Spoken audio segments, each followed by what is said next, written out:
2 minutes in and nobody said anything. Now that's a surprise.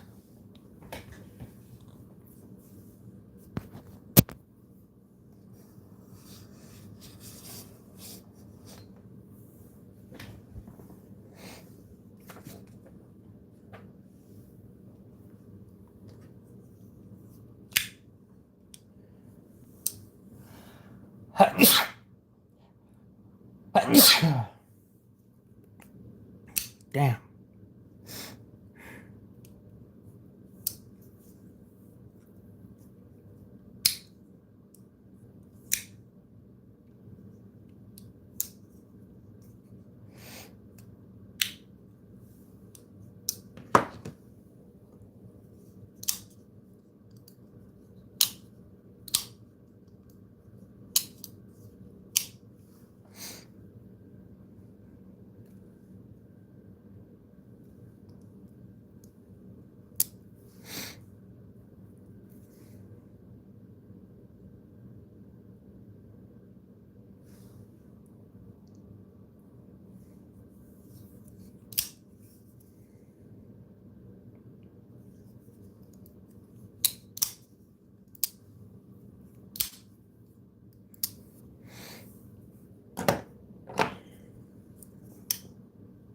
I almost half expected the person who reached out on Reddit to instantly pop in, but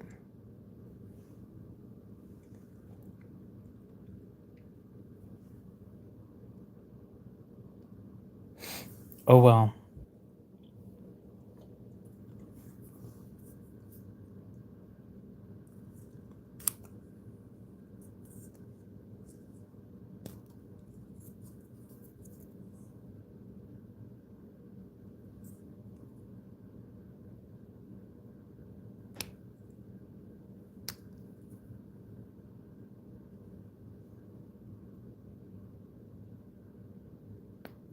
Hmm.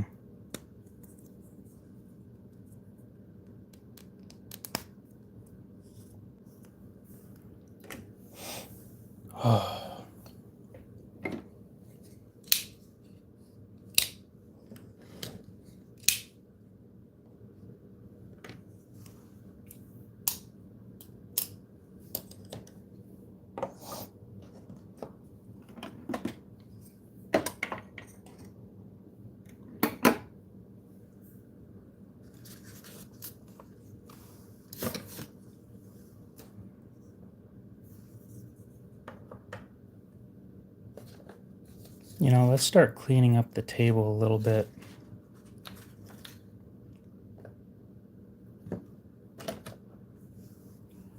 Put the calipers away.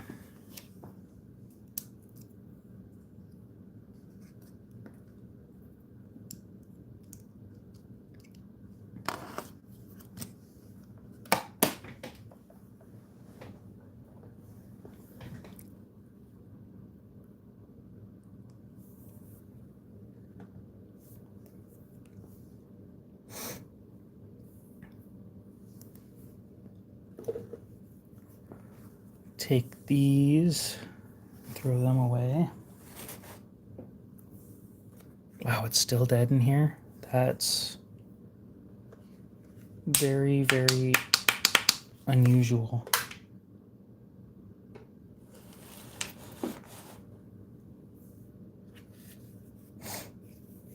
Hey, 3 people. There we go.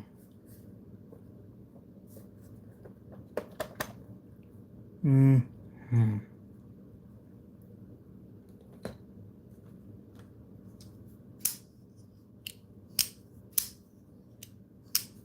Finding a place to put stuff is not fun.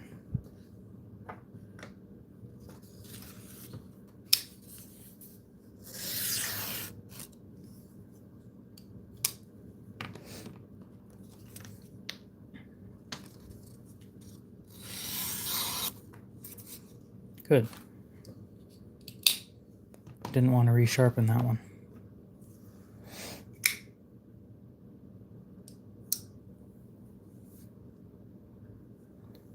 I'm willing to bet money that if I just act like I'm doing something, people are going to stay.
Song, what's up? How's it going?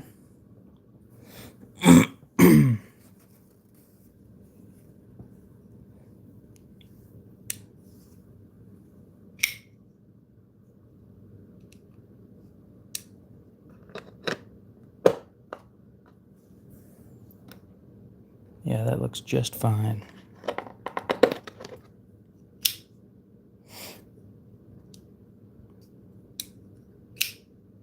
This one's likely never going to be carried.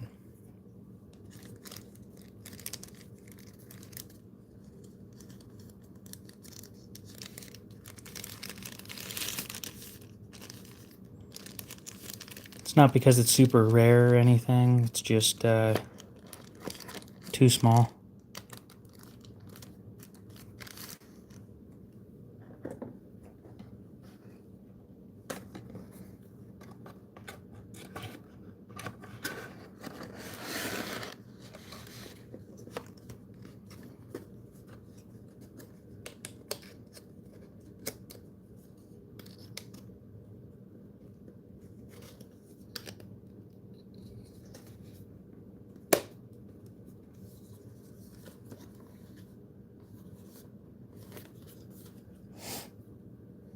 Next piece.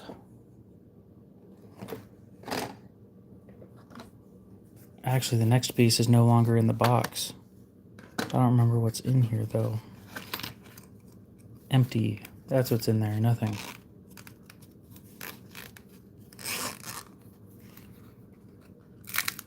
Whoa, nothing. Oh, there's tools. Never mind. There's a tool and 2 screws.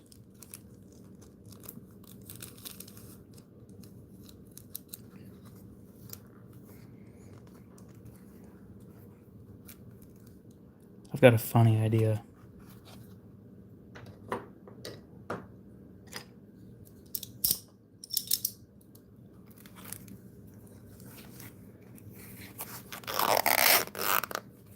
I'm going to open that up again here in a minute.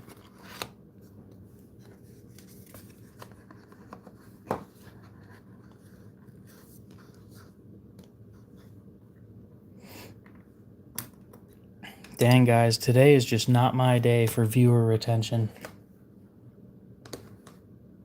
I think I'm just going to throw this away. Pretty useless.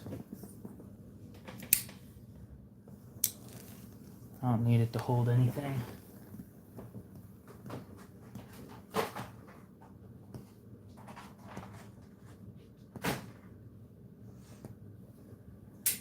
What else?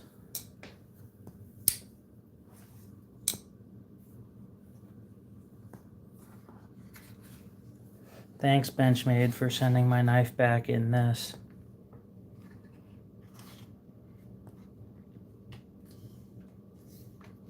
With more problems than it left with.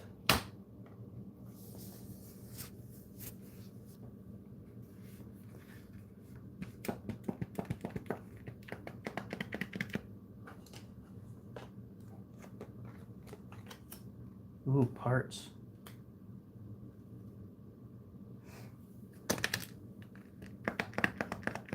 So this gets thrown away. More super glue. I'm always for more super glue. Hell yeah. Look at that, guys. More super glue. I can always use more super glue.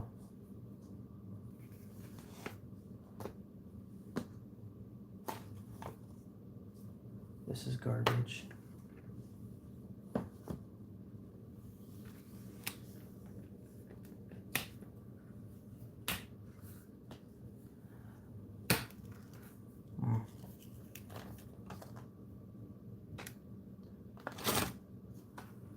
The mess always gets bigger before it gets smaller, right?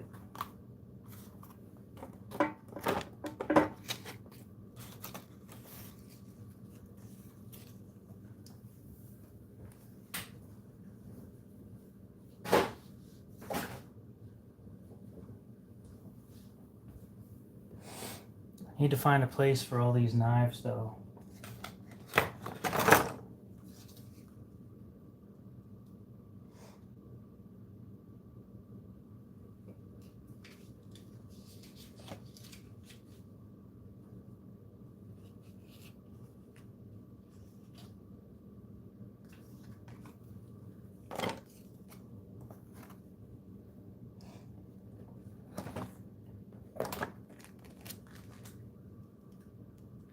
desiccant packets are useful. Gonzo, what's up? How's it going?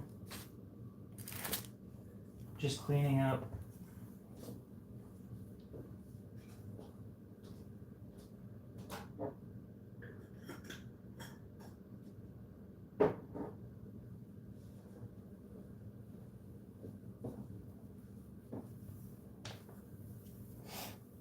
Chunkin, how's it going?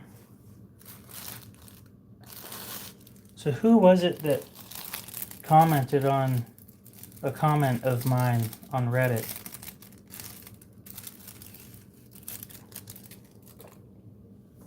It took 14 minutes for my regulars to show up. Damn.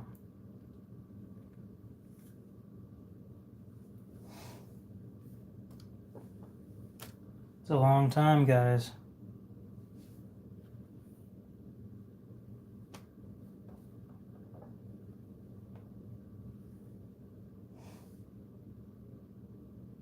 It's funny because I left a comment on somebody who was having trouble with their Umnumzon. And somebody asked if I was going to stream tonight, and I wasn't really thinking about it until they brought it up, and I'm like, you know, I guess I could, just for them to not show up.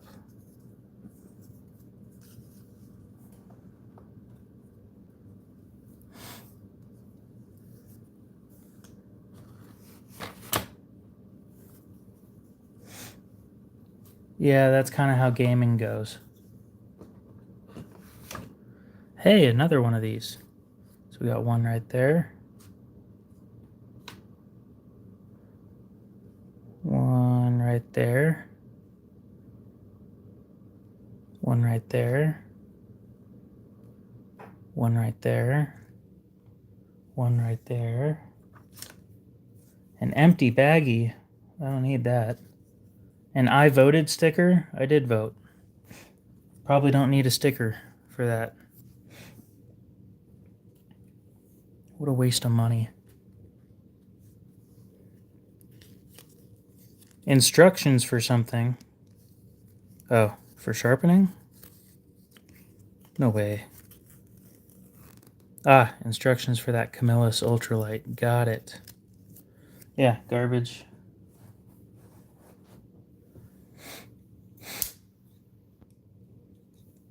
To make other people jealous? You mean anybody that can't vote?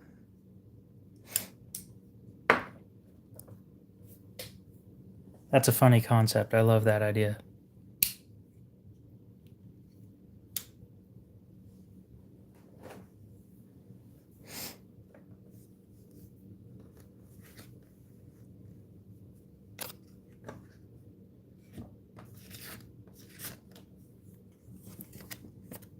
Another fucked up version of a logo that I was going for. I think I'll just stick with coming up with a KOK logo.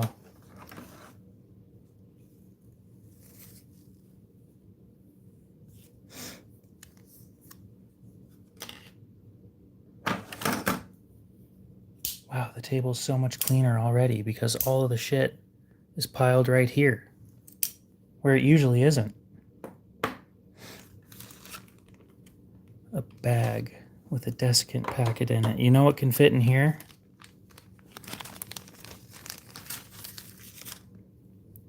All of these.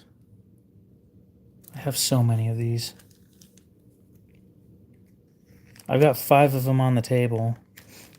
I have 6 from Chris Reeve. Can they fit? Come on. You can do it. Get in the damn bag.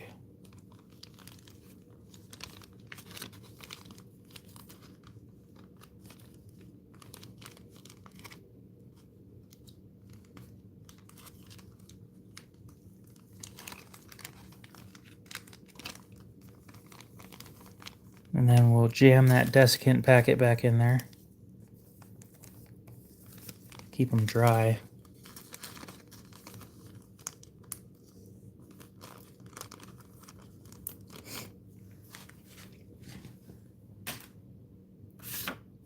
Empty paper. That's useful. My note to Benchmade, which I hope they read and actually listen to. More parts.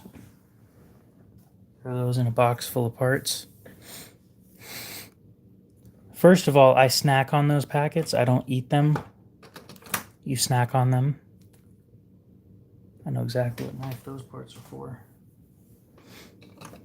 More ripped up pieces of paper towel. Hey, more parts.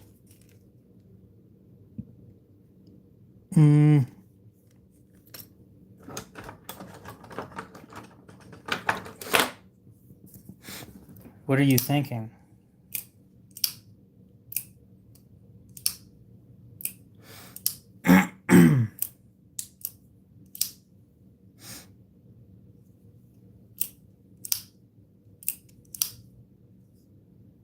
This thing's such a pile of shit.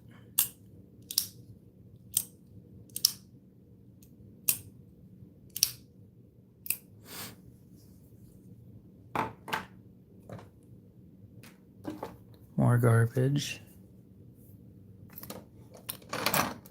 More and more garbage. Some knife Q-tips that are used. And another one.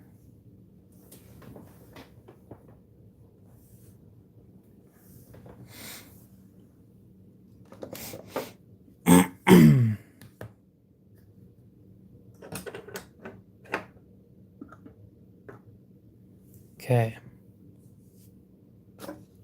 Brand new sharpening stone in the sharpening box. Used stuff over here for now. Blank paper. In a pile where I can use it later. Super glue. The best shit. I love this.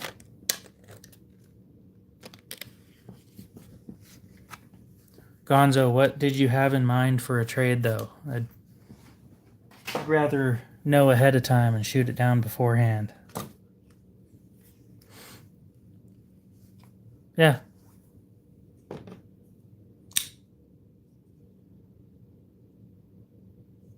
So rat 2.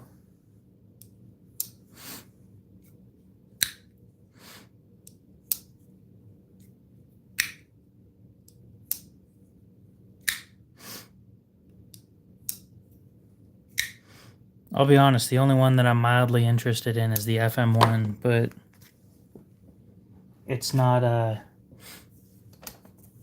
don't really like the spine locks very often. I barely like this one.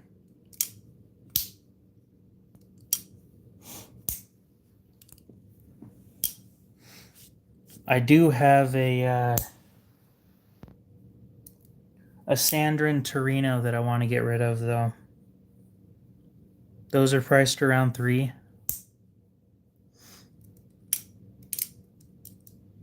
See, my thing about the FM1 is it's expensive and the blade steel doesn't back it up. I mean, how much is the FM1? Like $3 for S35VN? It's like that's the only premium shit that, no, 300. Cold steel. FM1.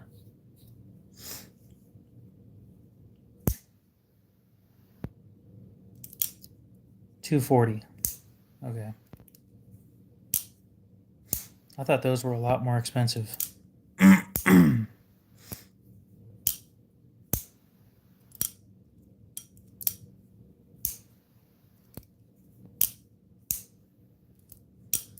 Just assume when I say a small number, multiply it by 100. That's a pretty good way of dealing with how I talk. I've been talking in large numbers a lot lately. 270. Brand new from Blade HQ, they're $240. plus tax is going to be $257 or somewhere around there. $258. Free shipping.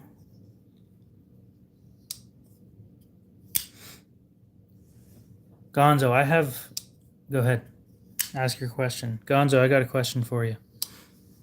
Are there any new knives on Blade HQ that you're interested in? I'm $560 away from getting Zirconium tier. And anything that I can do to get closer to that, I would like to do. I have until the end of the year.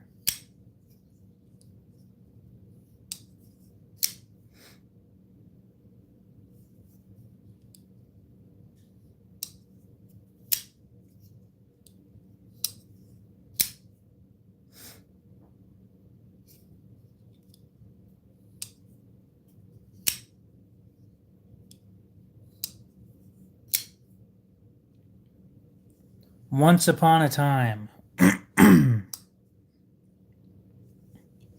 after I learned that Benchmade was an actual company and not just a company that was on Wish, by the way, used to think Benchmade was just a company on Wish. When I figured out that I bought a fake Benchmade gold class, I know it was fake, but the idea was I was going to tell people you could buy these cheaper versions. And then I got less interested in those and more interested in the real ones. So I changed my mind on that. And a lot of things changed since then. But the original idea was it was originally knockoff knives. I changed it to KO knives. Everybody called me KO anyway, so it fit pretty well.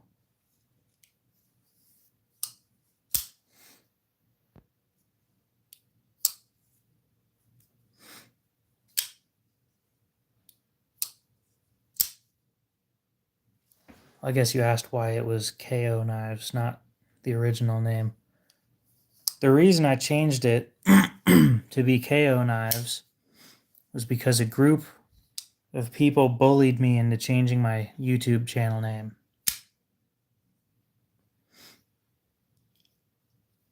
Not particularly. Yeah, KO was originally for knockoff. Yep. I haven't found a clone that doesn't suck. I've only bought 3 or 4, to be fair. But I haven't been overly impressed with any of them. I'd just rather buy the real one at that point.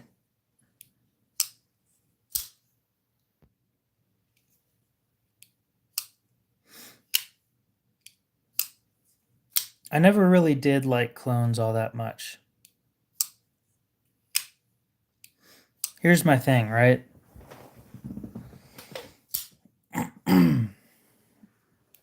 I want to show you one of the clones that sucks.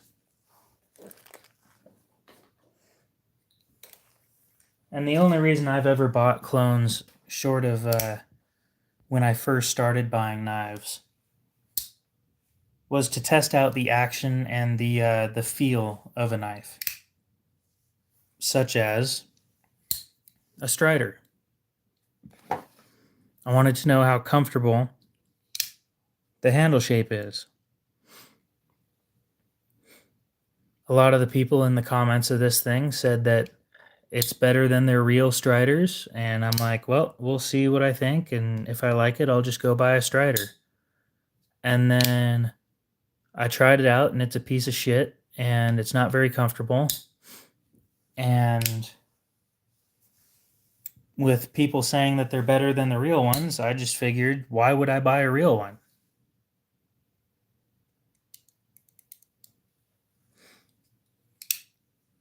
Gonna sit there and spend $1,000 on a pile of shit.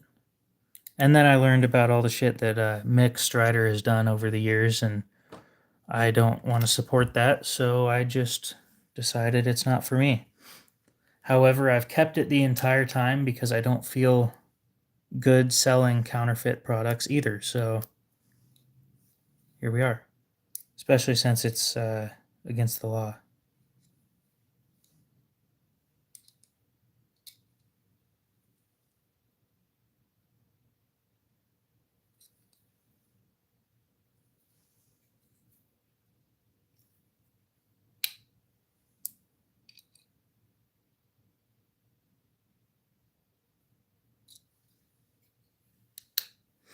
But yeah, if the fake ones are better than the real ones and this one's a piece of shit, then I definitely don't want a real one.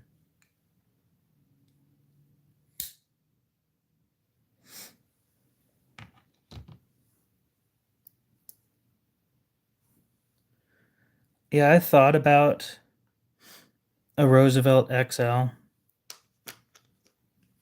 I don't like supporting that kind of stuff though.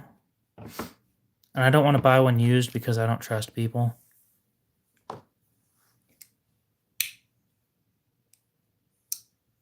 No, I just see the one message.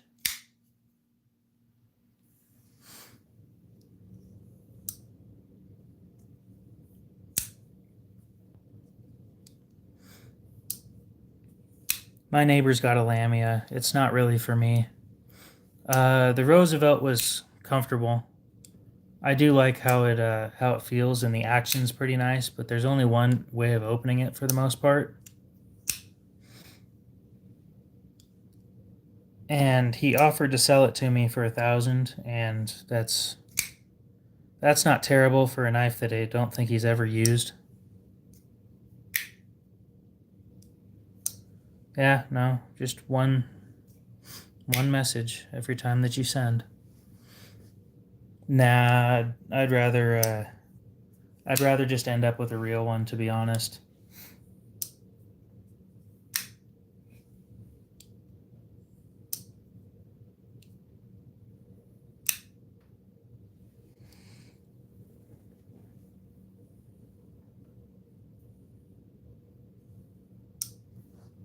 The Scapegoat to me has a little bit of a weird shape.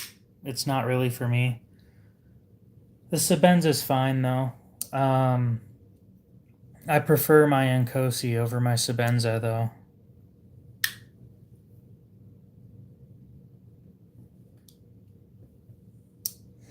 My Sebenza's been notoriously hard to get rid of.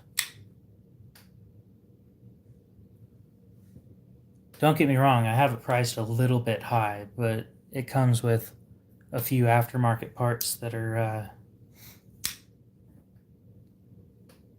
you know.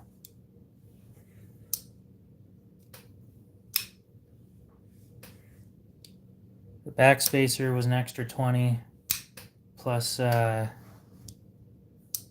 the custom fitting that it took. Anyway, I don't need to justify the price of my knives.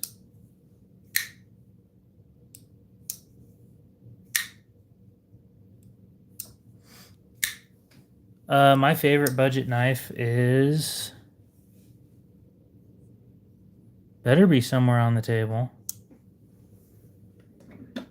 Just playing with it earlier.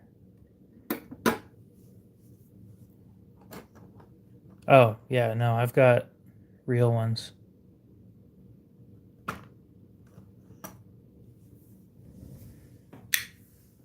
Yeah, I'm trying to get 480 out of mine. With it being glass blasted and coming with aftermarket parts, I was hoping 480 was fair. Give me a sec.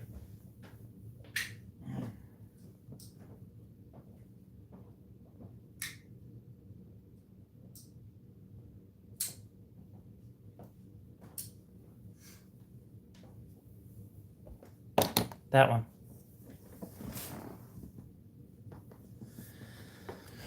Yeah, it's because everybody's struggling, right? So, my fault for not selling it sooner.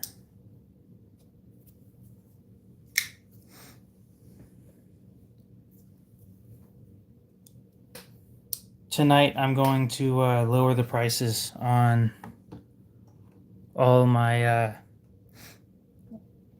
Civivis on the Facebook group, though.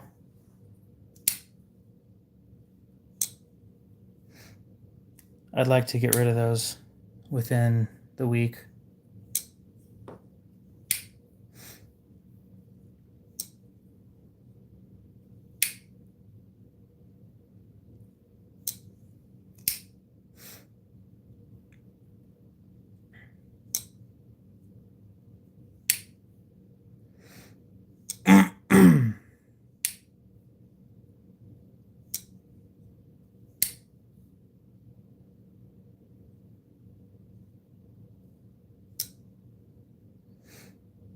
Give me a sec. I'm gonna lower the prices right now.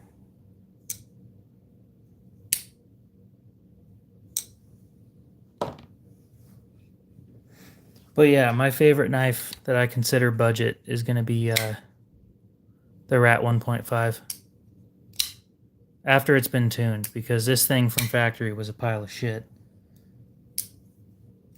Now that I took it apart and tuned it, though, this thing's action is pretty damn nice.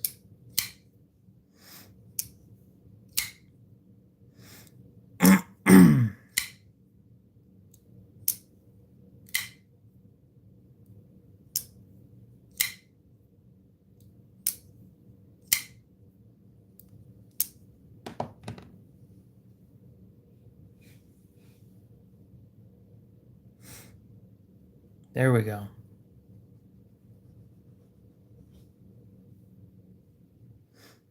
It's the NAFS Moon Crew Facebook group.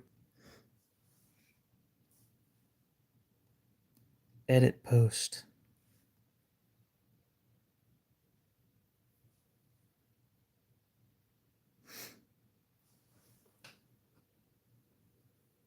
What's today?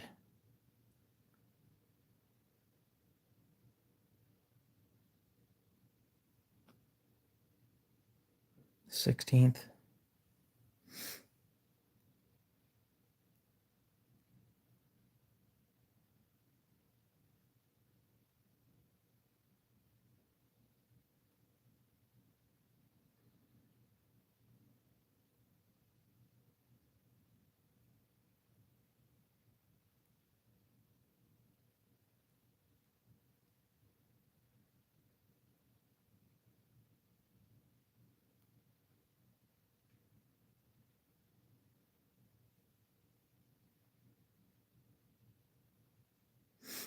We'll drop everything by $5. 40, 40, 40, 45, 40, 90, 35.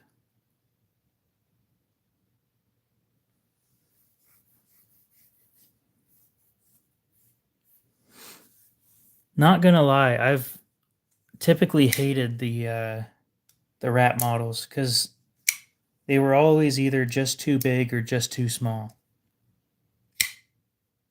So you can see why I say the Rat 1.5 is one of my favorites, is because it's between the two that I hate. I do wish the blade shape was a little bit different, more of a drop point. Other than that, though, with this action and good heat treat MagnaCut, it's really hard to complain for $95. And then I bump the post. And then I delete the comment that says that I bumped the post. Because I don't think you're supposed to bump the post very often.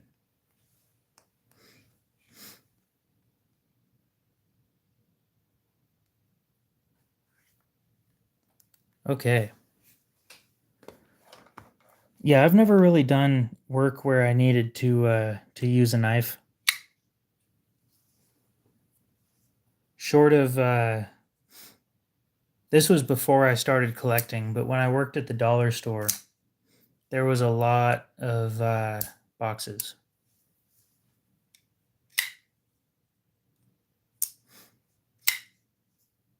The most I've ever seen somebody spend at the dollar store was hilarious.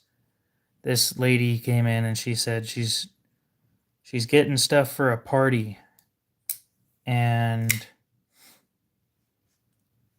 it's a tax exempt thing. I think it was like a government party type of thing. And so they didn't have to pay tax on it. It rounded out to $693. This lady purchased 693 items from the dollar store in one visit. I scanned 693 items for one person. I remember that number. It's the most I've ever seen somebody spend in a store ever. That beats every time that we go to Costco. I don't think I've ever seen us spend that much money at Costco. Except maybe the one time that we got a laptop. The government paid for it. It was a government-issued credit card. So it was tax exempt, and that means the taxpayers paid for it. $693 in shit from the dollar store.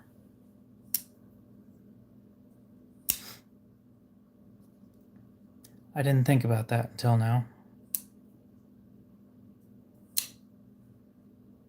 Probably.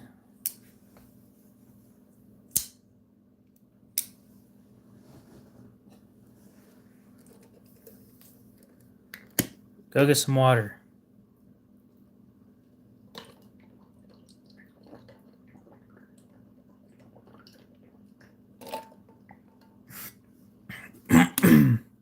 Yes, exactly.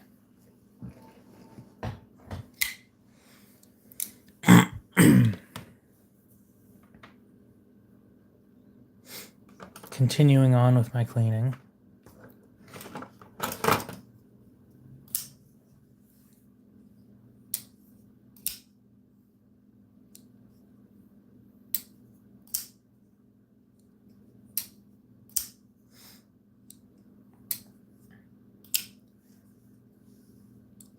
Do we think that 40 is fair for a Civivi Elementum?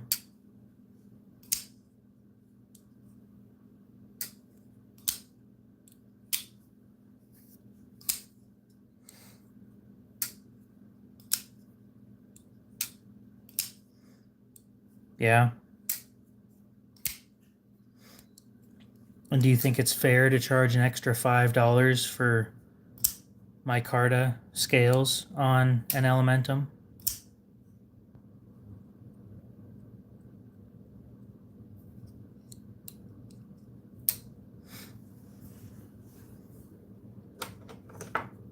Being that an extra $5 is not fair,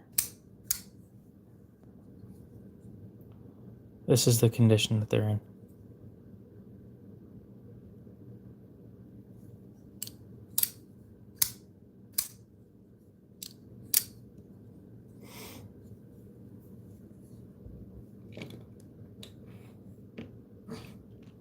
So you think for this one that I spent all my time cleaning those scales, I shouldn't charge extra? That actually took longer to clean than I thought it would.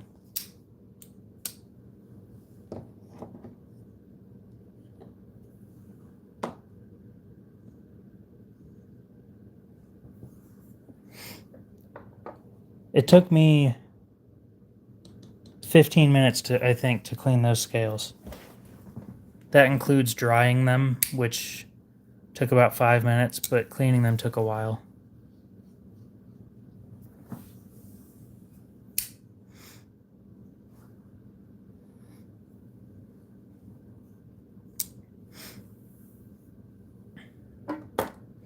Anyway, basically what happens is I buy them for cheap. I clean them and I sharpen them and then I resell them for more than cheap. Not going to tell you guys how much I paid for them because I don't remember how much I paid for them, but how much are they new?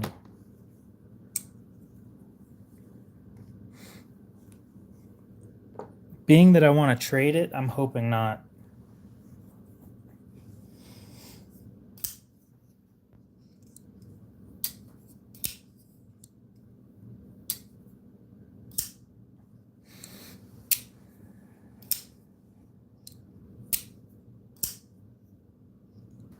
Oh.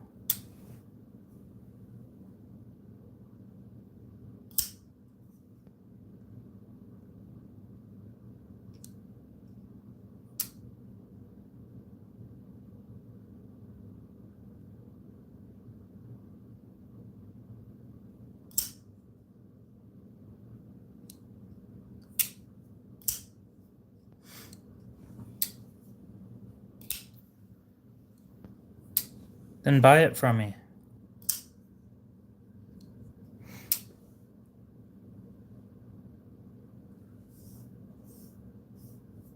I'm not saying it's going to be cheap, but I'll give you a good deal on it.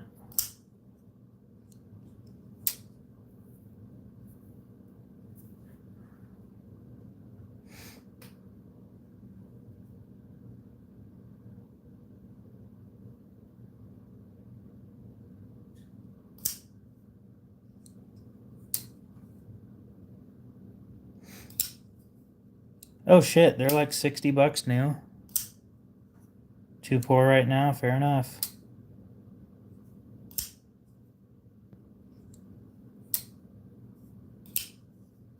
Shit, I didn't know that the Elementums were only $60.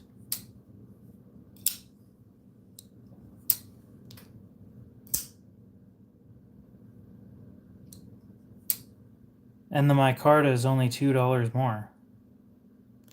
I guess I'll go drop the prices a little further than that.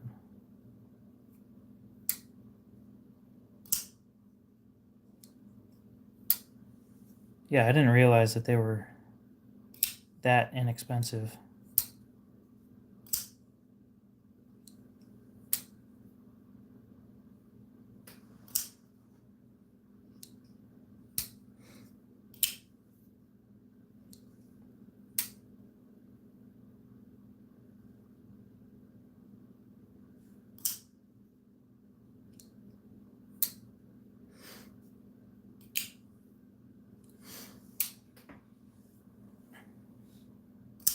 Yeah.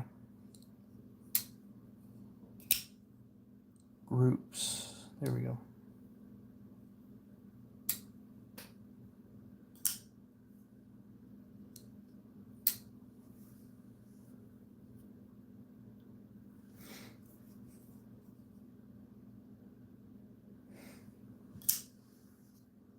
You know what I did find at my local pawn shop? I found a millet. What's it called? Not an overland, but a millet torrent in 204p.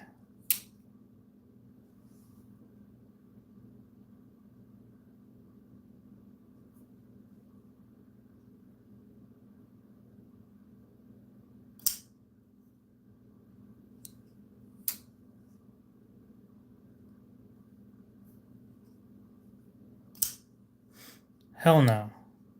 They're asking too much. They're asking almost new price for this thing that's like 5 years old.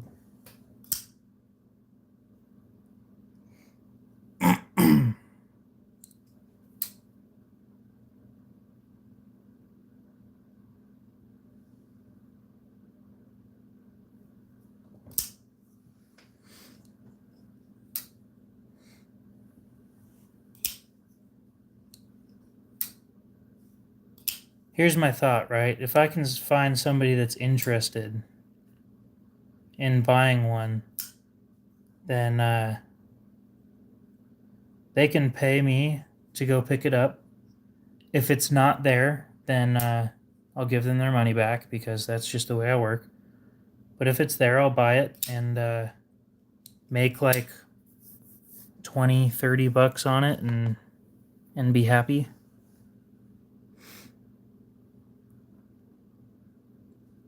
You know, I'm not here to make like a shit ton of money on each knife. I'm happy with 10 bucks here, 15 bucks there. But on the larger ones, with more capital involved, I expect to make a little bit more money. I would like to think that that's fair.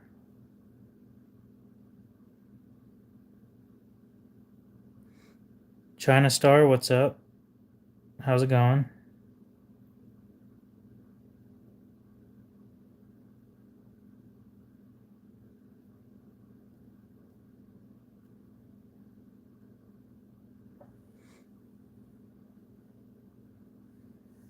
Oh, that's who it was. Okay. Well, that answered my question. And no, I have one slice left, but I'm not eating it right now.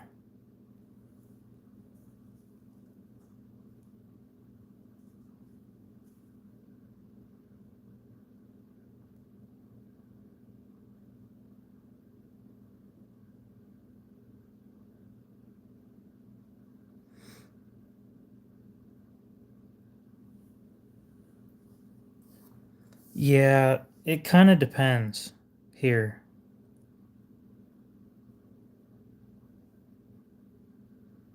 We'll go 37 or 38.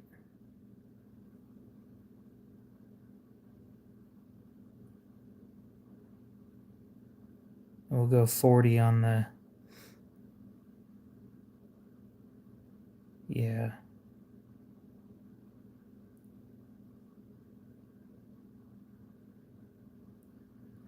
Yeah, we'll leave it like that.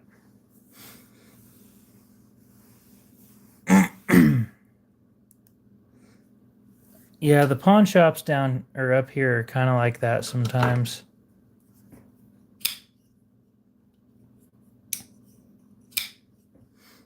I mean, how much is... I have a mini Praxis, but it's not for sale.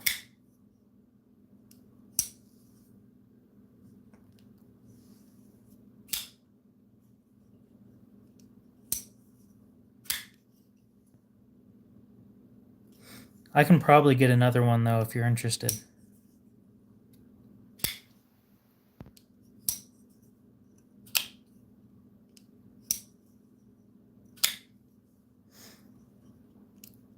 Yeah, I have a shit ton of Civivi, and then I have one WE knife.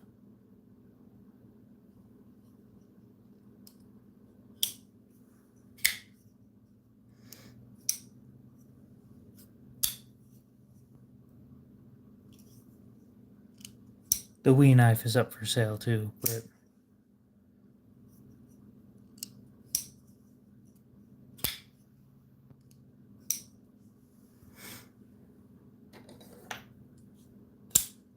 They look like these.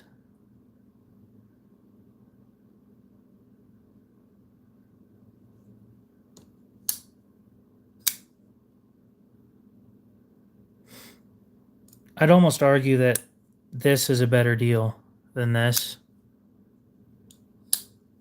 Again, if you're buying used. These are like 30 bucks. These, like I said, I'm selling them for 38, but you get more cutting edge on the Elementums than you do on the Praxis or on the mini Praxis. It's not much, but it's there.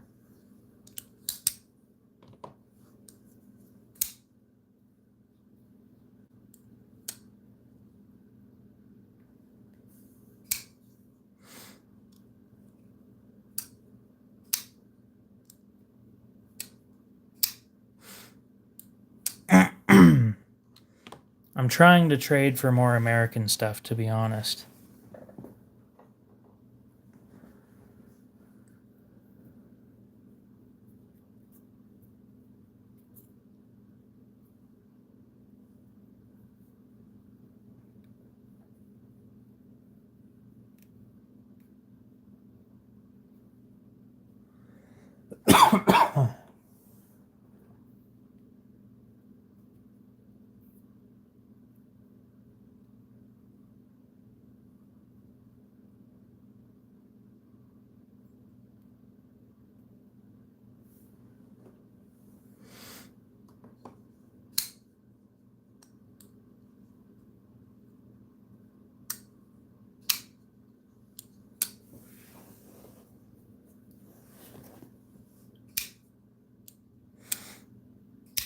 Good luck.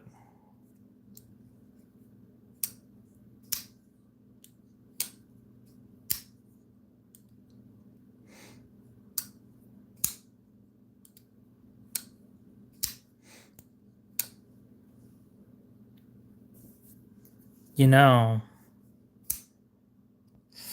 what blade shape in Kosi are you going after?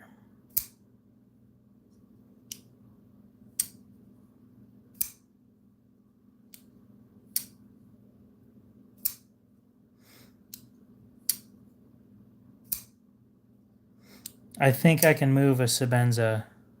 Yeah, can't help with that. I was gonna say, I think I can move a Sebenza faster than I can move an Nkosi. But my Nkosi is a Tonto. It's a black canvas Tonto.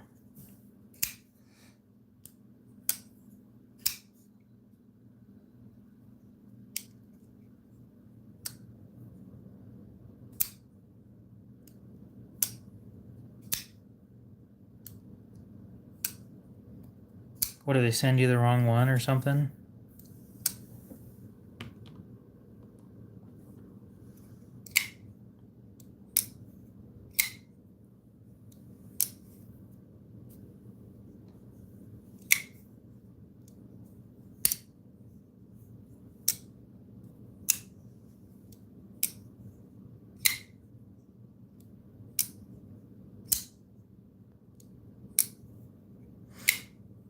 Oh. Yeah, that sounds about right.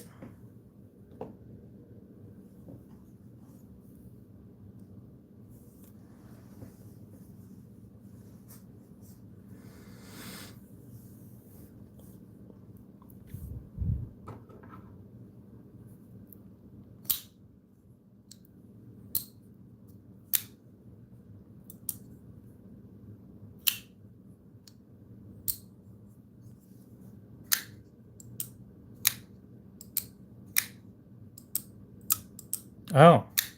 I didn't know that you could order them like that.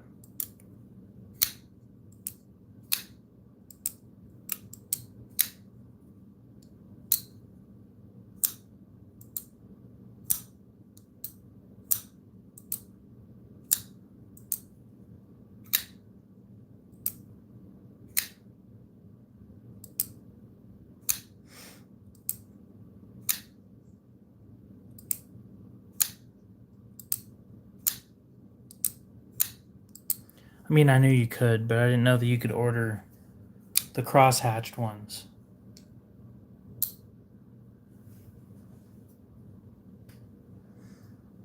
Nameless, what's up? Yeah, I have. I saw when they dropped them. I'm just trying to sell some stuff. I have some things I need to buy before the end of the year.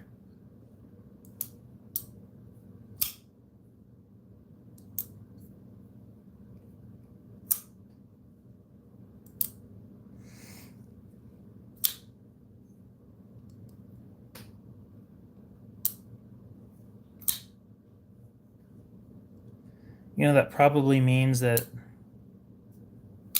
I've been doing all right.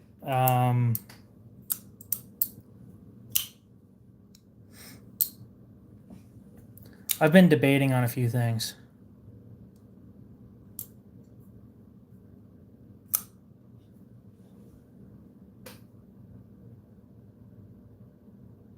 One of the biggest debates that I've been having with myself is whether or not I want to order a batch of prototypes have a design of mine made and order a batch of prototypes.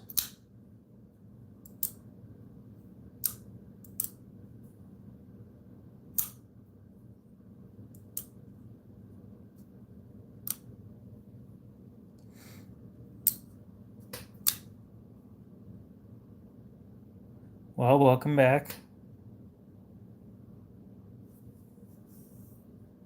It has been a while since I've seen that name.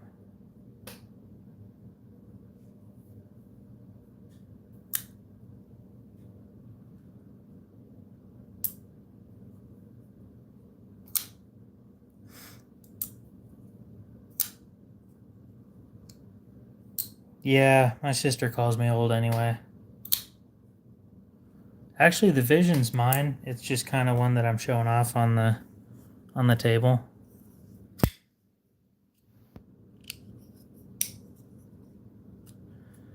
I mean, they're all mine, but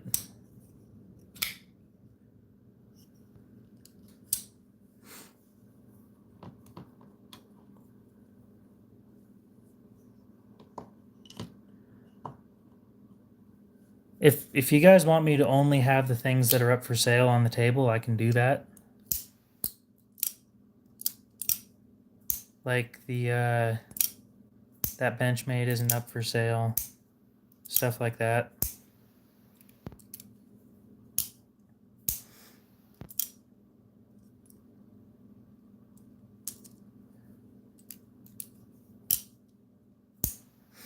Yeah, I wouldn't mind having some lighter scales for this thing, but the scales that I want are $90, and I just don't want to drop $90 on them.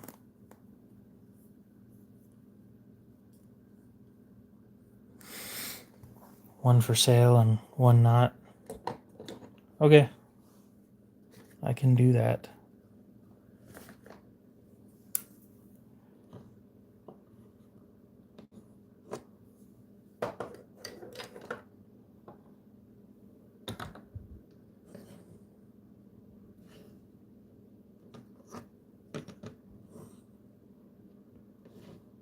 Go in price order.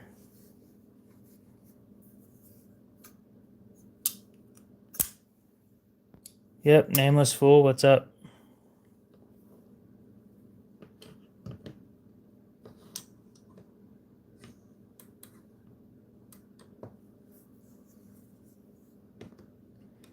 Yeah, Original Goat's always sold out though. I don't understand how they run a business like that when everything's always sold out.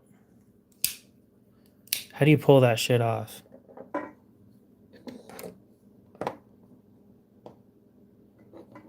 So this side's all for sale.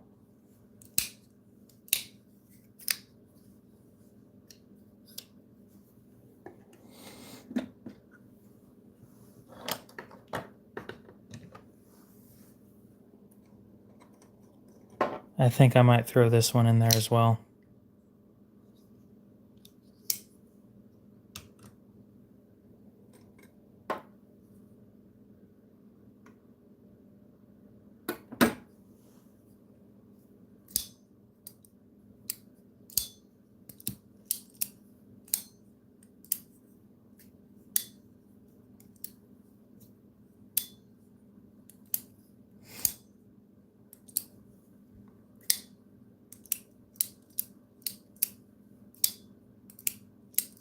So yeah, all those ones are for sale. I'm trying to think of if there's anything else I want to add.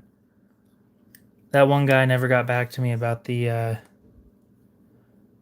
Arcane. So the Benchmade Arcane's back up for sale.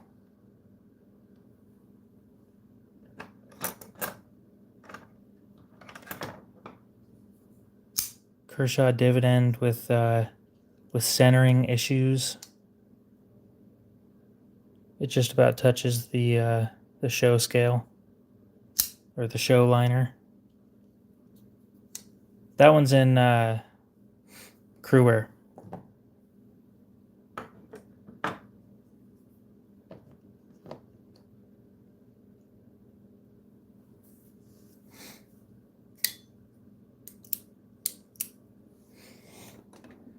I had another YouTuber interested in it, but the dude said he was interested, and then I sent him pictures, and he never got back to me. So, yeah, it's relatively. I think it was made in 2020.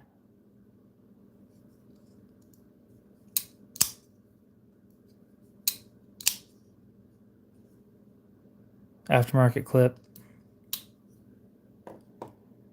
Well worn. There's almost no texture left.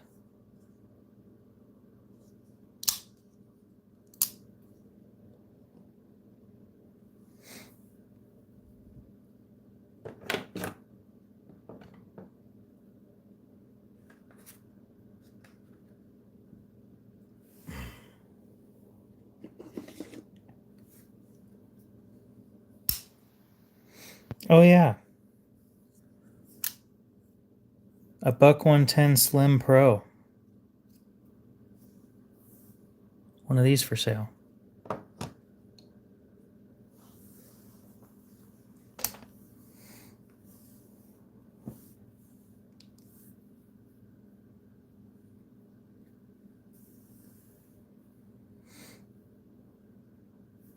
This one's a Benchmade Arcane.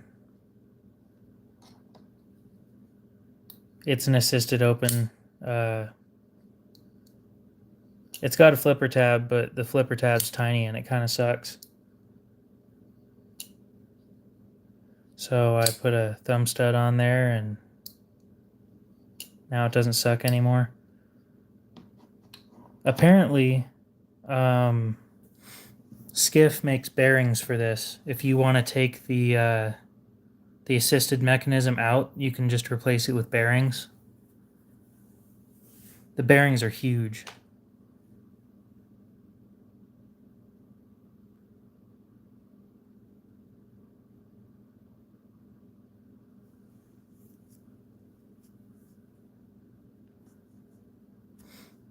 So that one's in aluminum and S90V.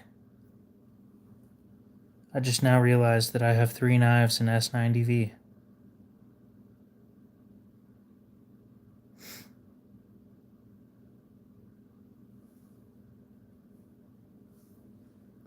I believe it's discontinued, yeah.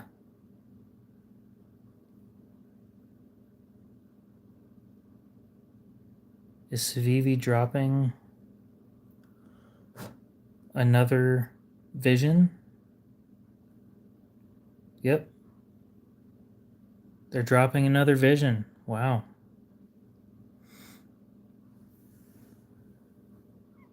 Yeah, with the thumb stud on this one, I'm asking $135.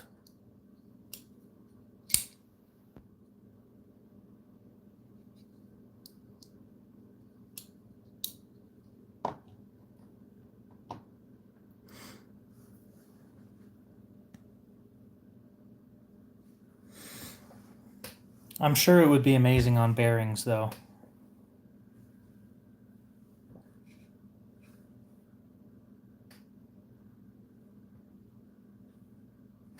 I gotta show you these bearings. It's hilarious.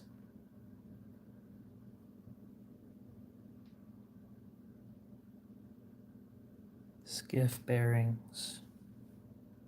Shop the ultimate knife bearings.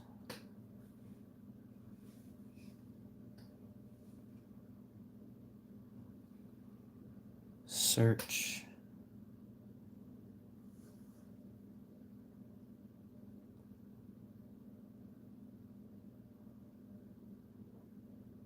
Benchmade. Arcane.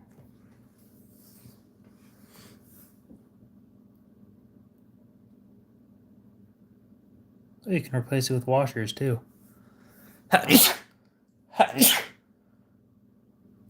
Only 2? You shitting me?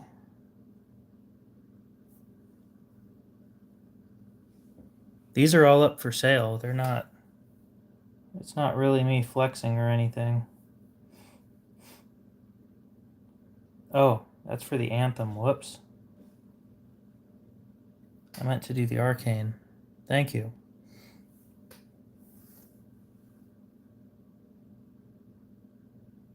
Benchmade Arcane.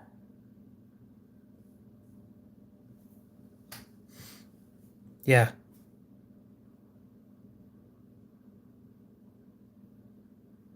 These bearings are huge for a knife. 33 balls in that thing, each. Your usual ball bearings for a knife is going to have like 8 to 10. It's a Civivi Yonder. This one's got an issue, which is why I'm selling it for as cheap as I reasonably can. It's designed by Zach in the Wild.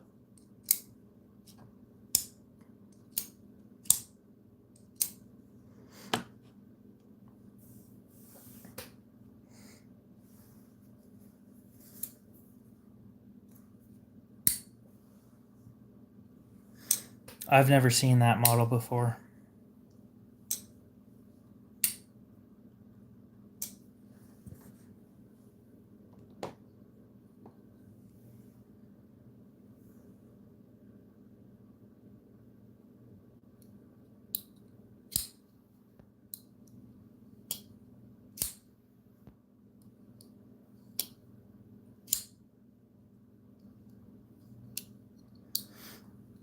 Jim, what's up? Just a heads up, they sent the pocket clip. So I should be getting that within the next month or so.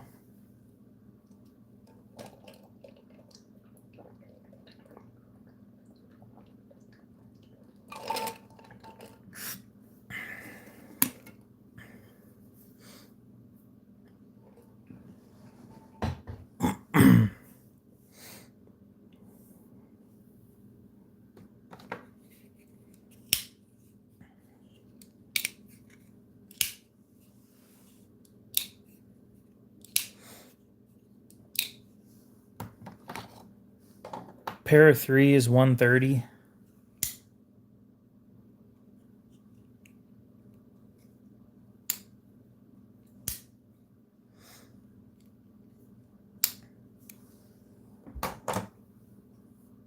I'll be making about $10 on that one.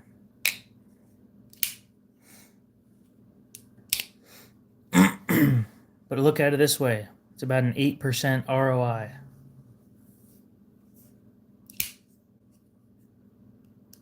Yep.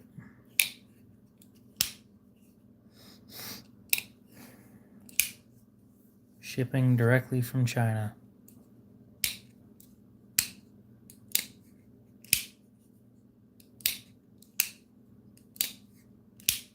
I'd argue that a vast majority of people agree with you, considering brand new they sell for about 100 to 110, I think, and then on the used market it's only about $50 last time I checked. I haven't tried to sell it yet. This is my first time telling anybody that it's up for sale.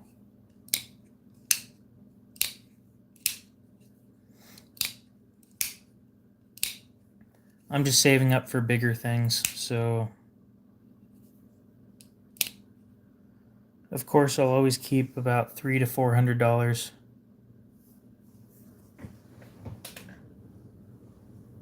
I don't. Frankly, I want this thing gone.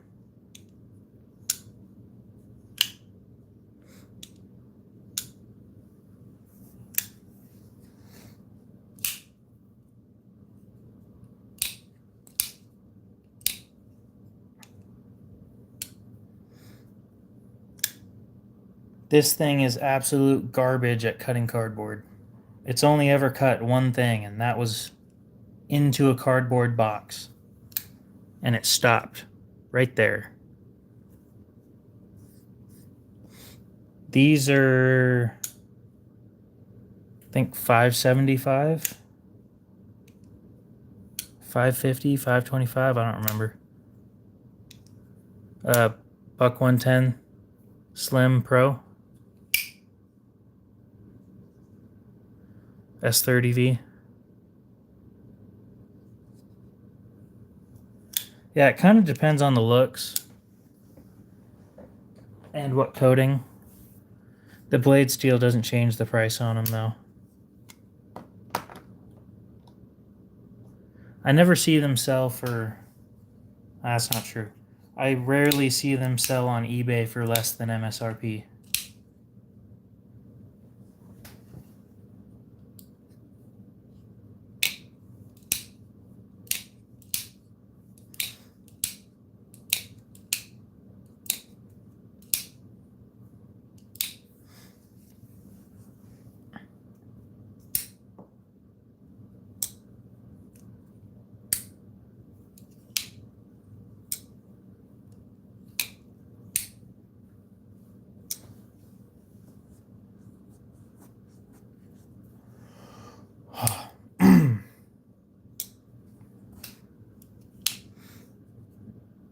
Yeah, apparently those Slim Pros aren't cheap.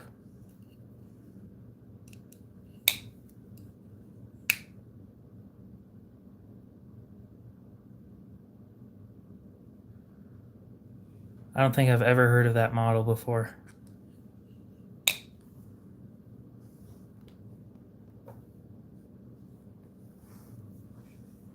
I'm sure Google can help me, though.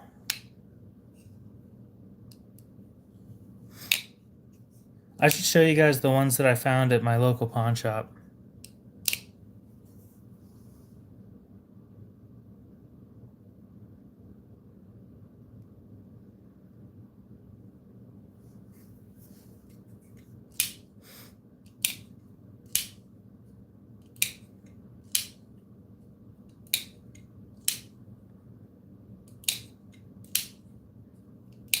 Um...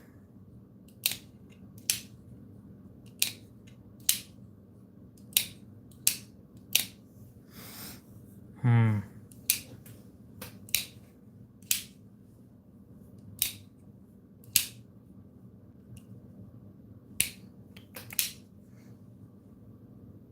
I could do 70. It's a 2018 model, if I'm not mistaken. Soon after, I think it was 2019 that they swapped which micarta they used. So this one's got smooth micarta, and my other one, which is a factory seconds, has rough micarta. Now the other one's mine, but yeah, I bought both of them at the same time. Yeah, I see which knife you're talking about. I don't like recurves, though.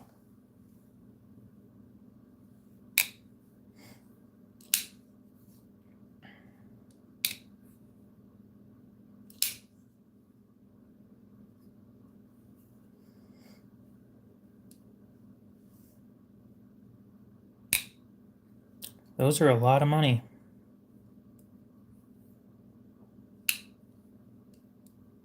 I just have to ask, what steel?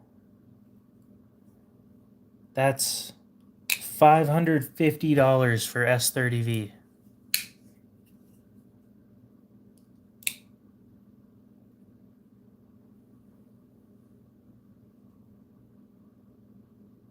Oh, that's a little bit better. $525 for 20CV.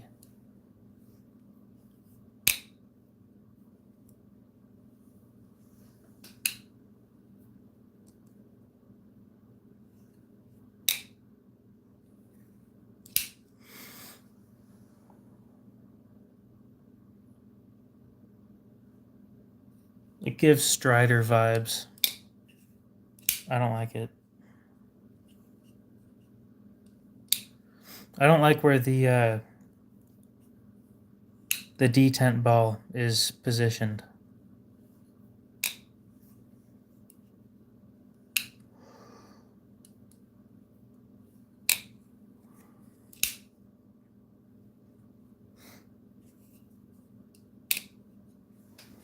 Where it's positioned, you're going to have a lot of tang that's rubbing against that. It's the same way that this one is. Right? You got a shit ton of... Like, once you hit... What the fuck? Oh, it already did it. Right there, there's about this much material touching this, and it causes a shit ton of extra friction.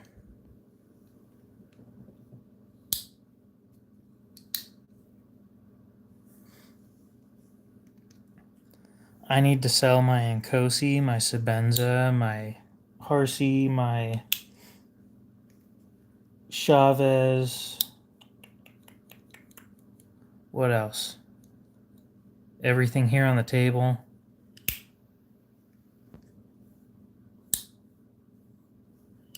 Keep the Umnums on, but never going to end up carrying it. I've said it before. I've got, like, at this point, probably around $3,000 worth of inventory that I need to get rid of. Well, this one's a fake. I bought it to see if the handle shape was comfortable, and it's not.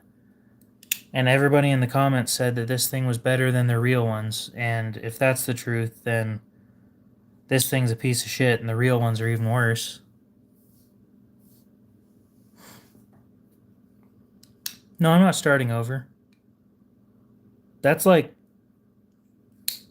an eighth of my collection or something. Value-wise, it's about a quarter of the collection. Maybe a third. A third sounds right.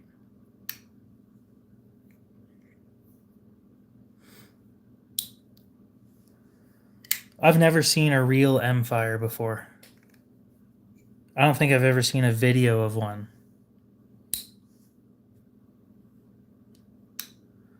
Hinderers are nice. The Striders, I don't understand. Somebody could try and explain it to me, but it's not going to make any sense because the quality, based on what I've heard, is shit. You're paying for the tactical look.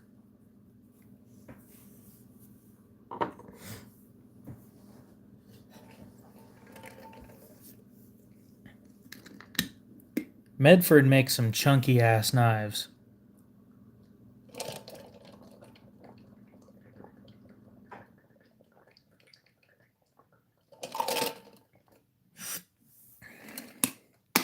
I don't.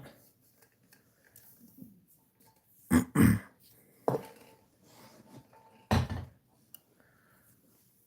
don't usually have quality control issues with my my folders. And if I do, it's because I bought it used.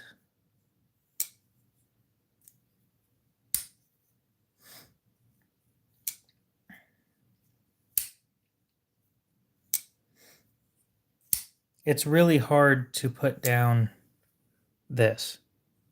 Once you have it tuned to your liking and sharpened and all the rough texture on the scales is worn off, it feels amazing. And there's nothing quite like it.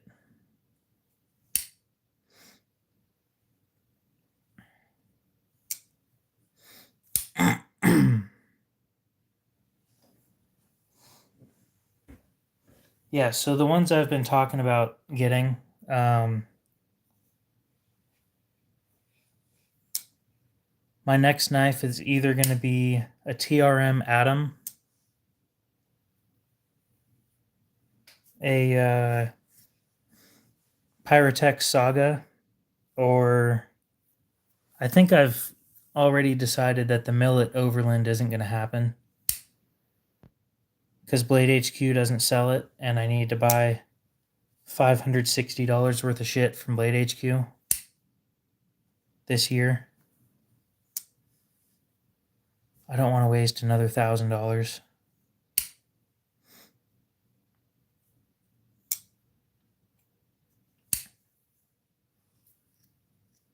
I've heard a few people say that I should get an Atom. I've been told that they're very nice. I don't mind dropping that kind of money on something that I know is going to be good.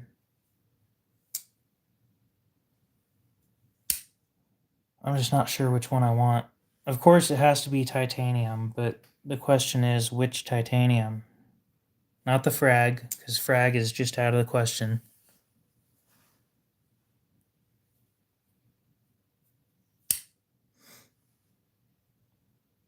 I'm very thankful that I've never had to sell something to pay bills.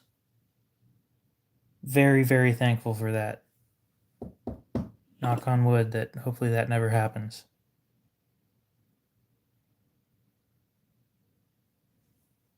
Here's the thing, right? I'm debating on if I'm going to pick the Atom. It's either the herringbone or I'm going with the pinstripe.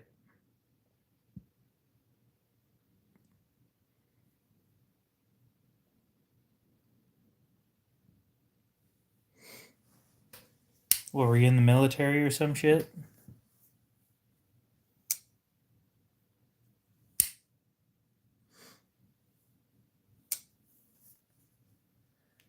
Yeah. I could see that happening.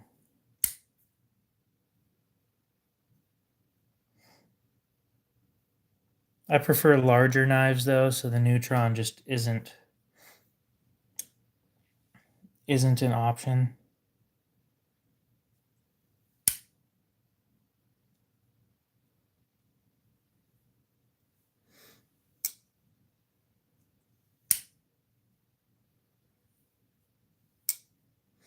Yeah, but I don't care about the lizard skin. I really don't. Because popularity doesn't really matter to me.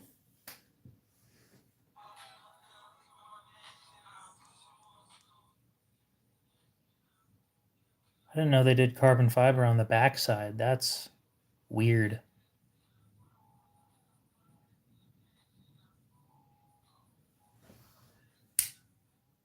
That fucking sucks, dude.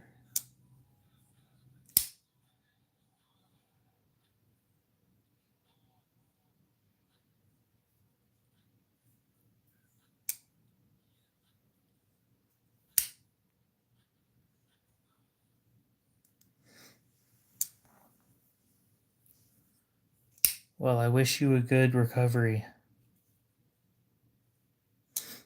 Yeah, I've heard nothing but good things about TRM, and I'm shocked that I haven't heard of them until like 5 months ago. Apparently, they've been making shit for like 30 years. Didn't know that.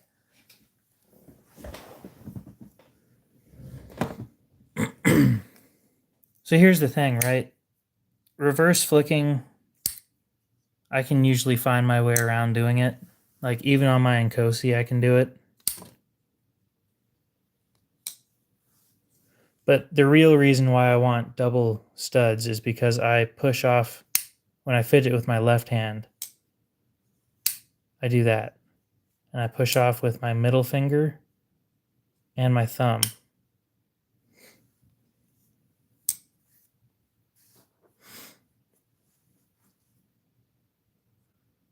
What a load of bullshit.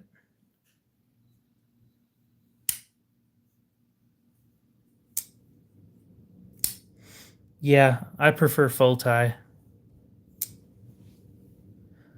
I'll have to look into that. If it's anything like my, if it's anything like the Umnum's on, I'm gonna assume that it sucks to open like that.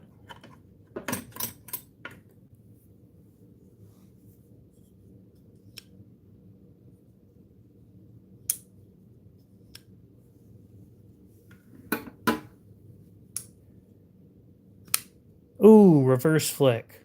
Damn. And failed the second one. Appreciate the sub. You have a great night. This is really hard to open under the camera.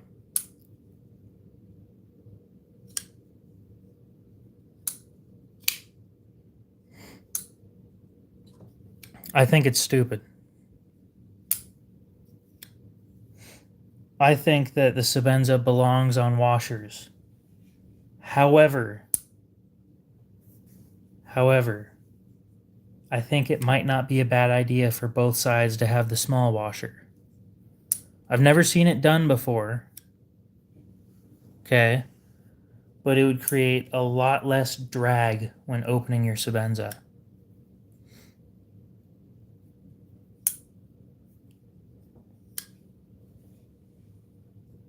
Yes, I love my washers, and you can fuck right off.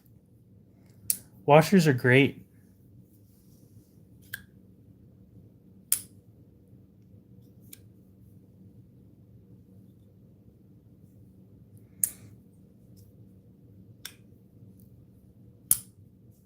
I don't know. I'd just drop mine off and pay for another set of washers. Have them fit them to my Sebenza, and then just swap out the large washer for another small one and see what I think. It's an option. I don't enjoy cleaning my knives as much as it may seem. I mean, I do, but I don't like working on bearings because I don't. They get stuff trapped in them, and it's just a pain in the ass to take care of it. So I go with washers instead.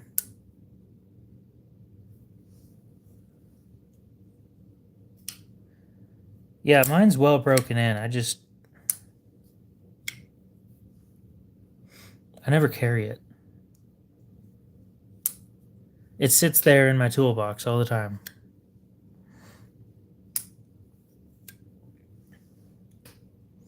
You know what I do want? I want to try it at least. I want to buy myself another beater in Cosi and have it milled. I want something or somebody to mill out the inside of these scales, because this thing weighs 5 ounces, and I guarantee you they could make it weigh 4 or less if they just decided to do internal milling. I know for a fact it's gonna like void my warranty, but it'd be so cool to have one of these that weighs less than 4 ounces.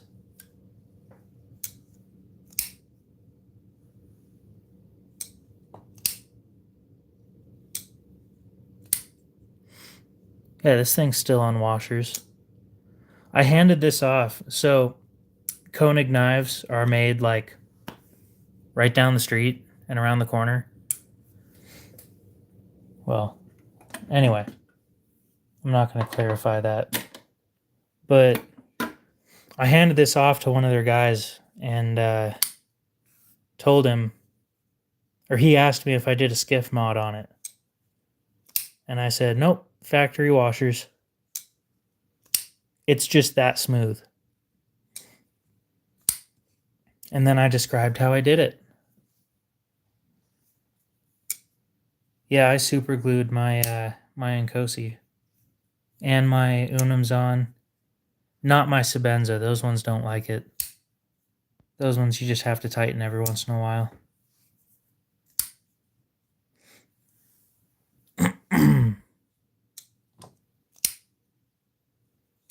But yeah, I bent my lock bar out, just pushing it too far, and tuned it like that. And then I oiled the washers, and then I tightened this just to the point where there's no blade play.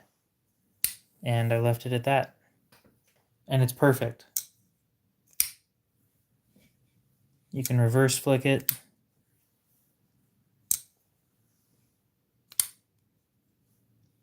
Mind you, reverse flicking, these are weird. You gotta do it right.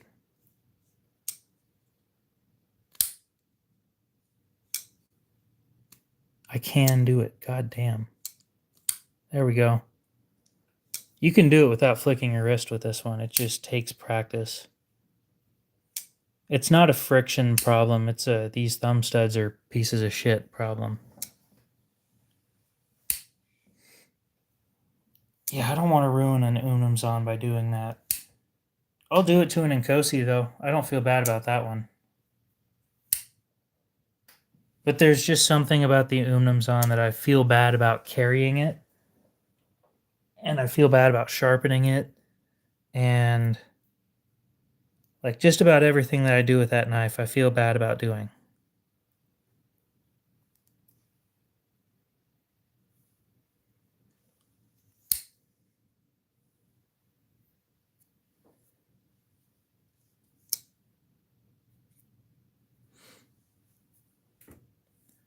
It's really sad. I'm not even sure if it's in my top 5 anymore.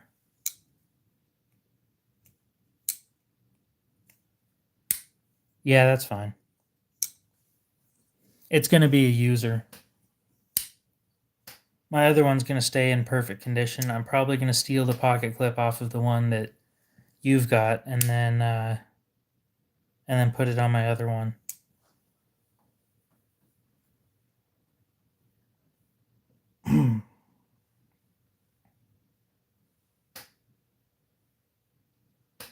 Yeah, that seems to be a common thing with those.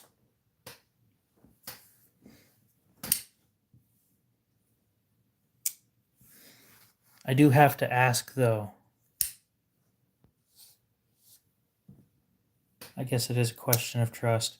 Do you trust me enough to send me your half of the trade first?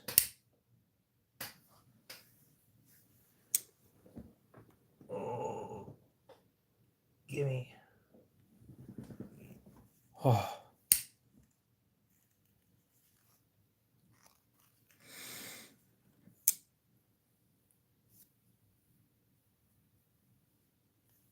Yeah, that seems to be a really common thing with those ones. They're not as smooth as people would think that they are, but they're not on bearings, so...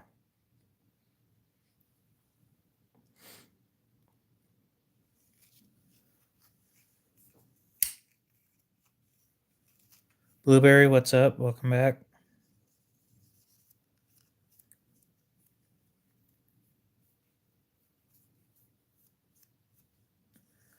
Give me a sec. I'm cleaning my Nkosi. I just cut a pizza into quarters with it.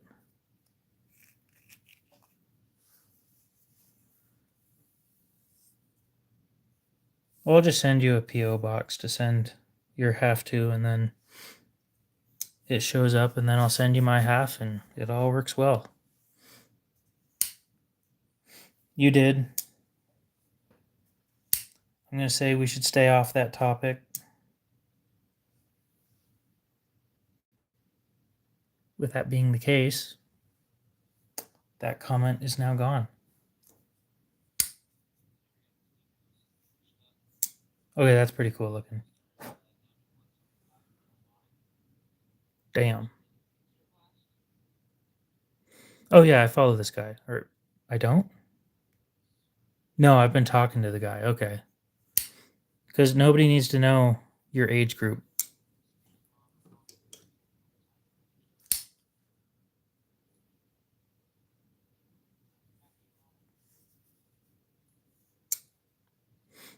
I will admit the action on that is very crispy. I said age group. Anyway.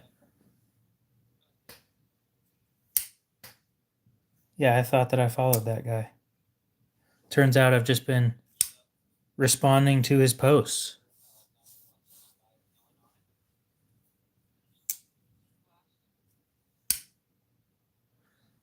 Well, let's not tell me then. Because you're not just telling me, you're telling everybody in chat, which is 11 strangers that you don't know. Would that be doing too much? I'm going to be 100% honest with you. My Sebenza action is garbage. Give me just a sec. I'm going to go grab mine. It's my kitchen knife.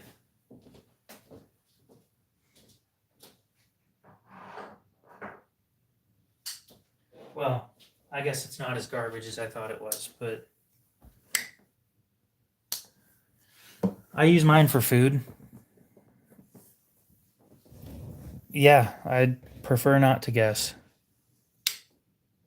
I use mine for food all the time, so I gave it a 3K edge and left it.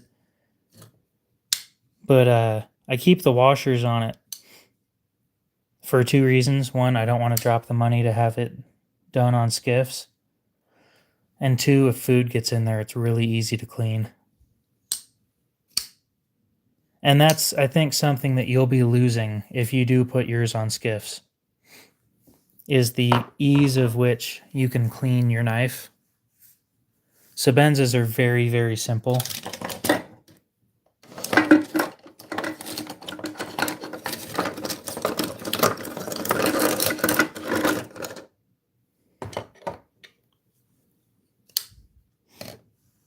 I'll show you guys just how simple these things are.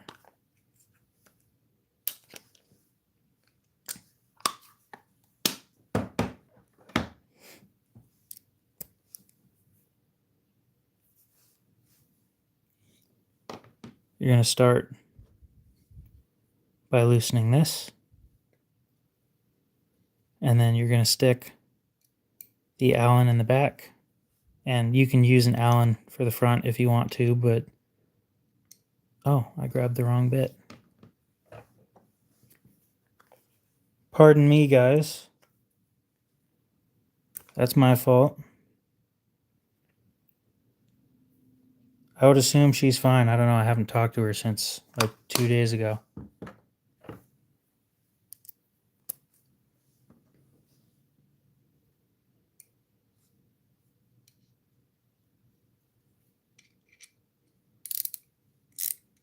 Yeah, I figured it was already loose.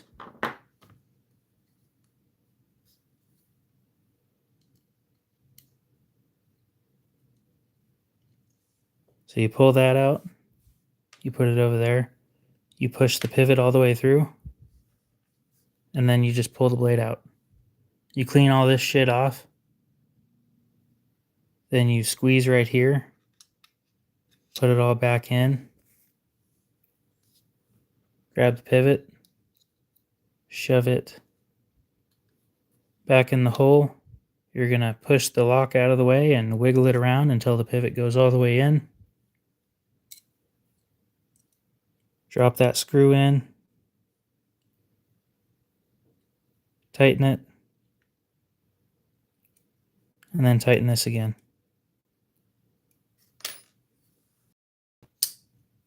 And there we go. Right back to how it was.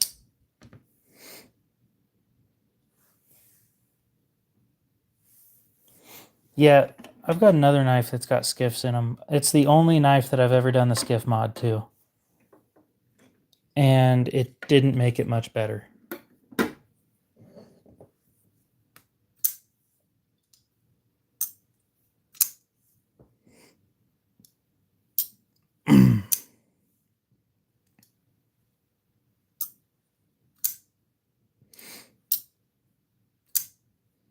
I use oil.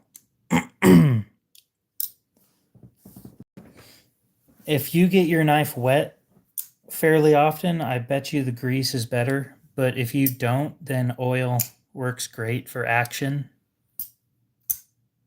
I use the cheapest oil that I can get my hands on.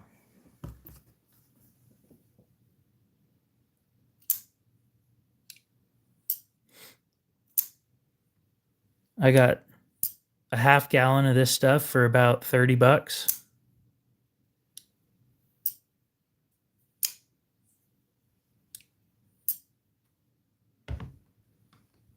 And it's food safe. And I bought those jugs 2 years ago. And I'm a third of the way through one of them.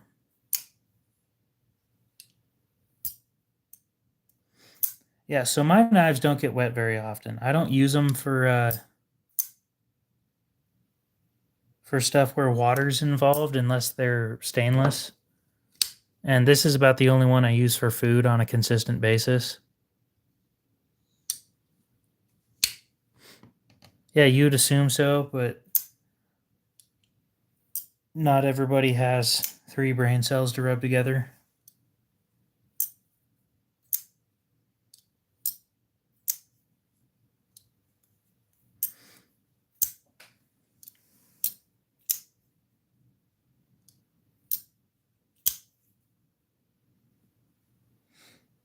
But yeah, the difference between the skiff bearings on this and the factory bearings, these have one more ball on each side, and the factory ones had one less. Yeah, so this is my food prep knife. I use it for slicing cheese blocks, any meat prep. Vegetables. Basically anything that I'd use a kitchen knife for, I use this. And it works great for those with the blade shape that it has.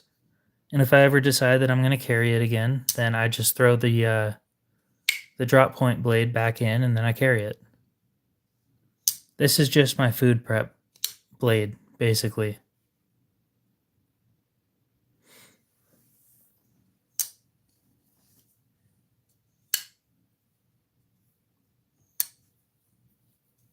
Yeah, if you're talking about this stuff, I used to use this, and then I tried out oil instead, and the oil was better for action, so I used that instead. I've sliced an apple with this. It handles it fine.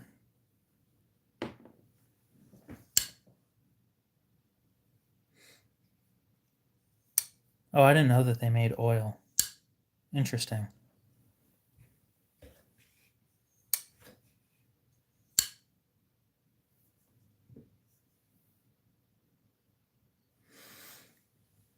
What?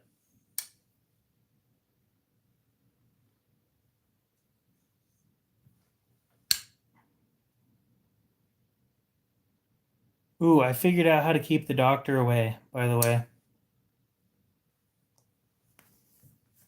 You know how they say an apple a day keeps the doctor away or whatever? They're full of shit. If you don't schedule appointments, they stay away from you.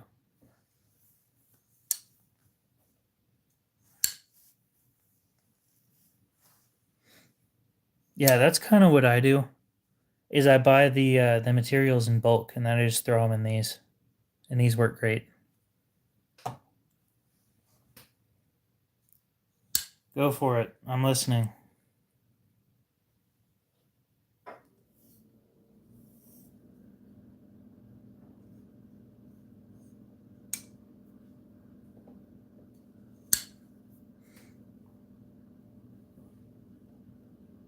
That's what it is that I don't like about the Insingo blade. I just figured it out.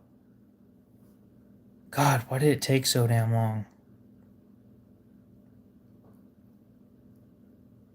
This knife is almost perfect, and the aesthetics are very pleasing until I look at this one spot. And it's taken me 11 months to figure out what was wrong with it.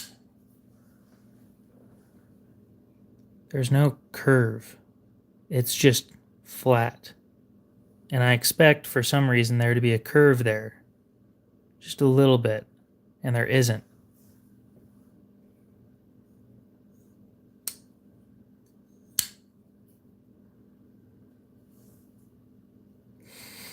Well, that's definitely a choice. I don't know if I would have done that. Leaves them all sticky when you end up taking it off. How's the edge on this one doing? I haven't sharpened it in a bit.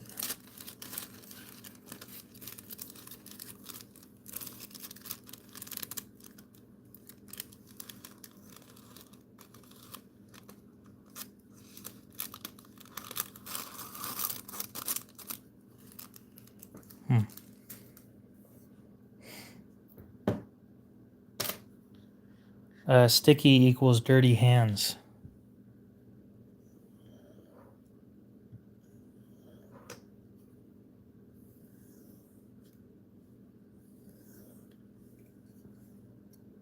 Oh yeah, there we go.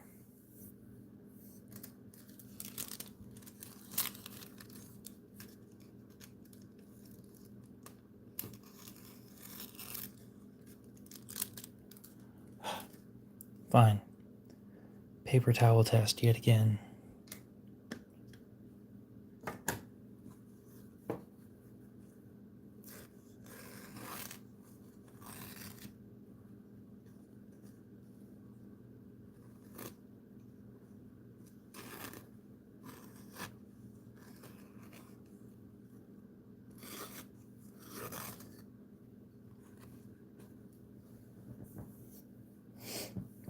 Because apparently normal paper is too easy nowadays. Oh, that's just printer paper. Yeah, I know.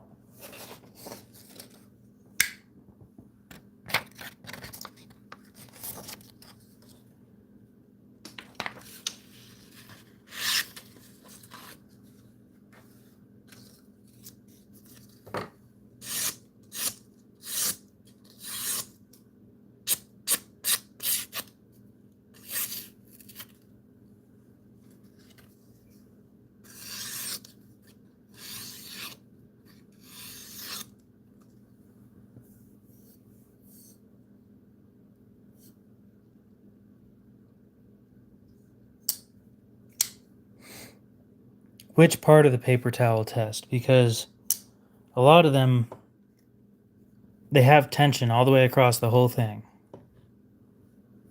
And yes, sometimes I shave with these. It's more of a test shaving, not a unironically doing this because it's sharp shaving.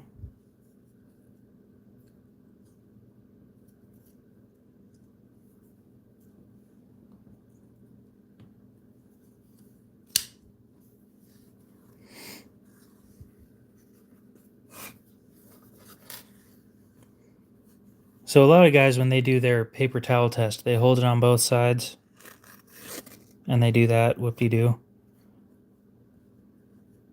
And then I do the free floating paper towel. It's really hard to do.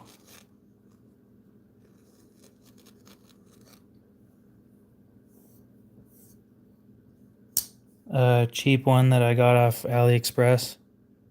It took 2 hours for me to sand it until it fit.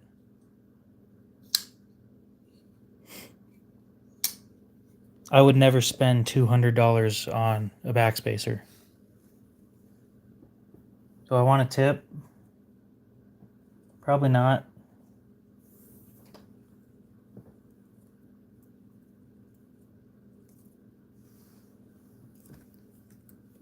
What kind of tip are you going to give me? Like 15%?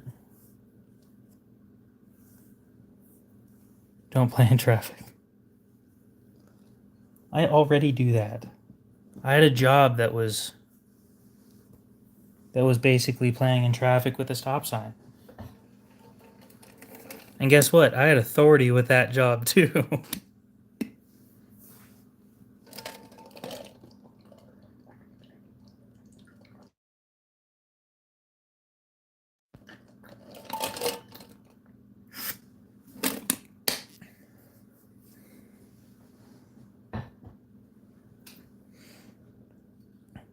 A flagger.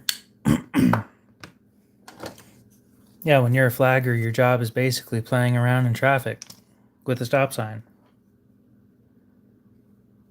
It's not super fun. You kind of just stand there when it's 112 degrees out, and then also when it's, what was the lowest I did? 10? You just stand there all day. And you stand there, and you stand there.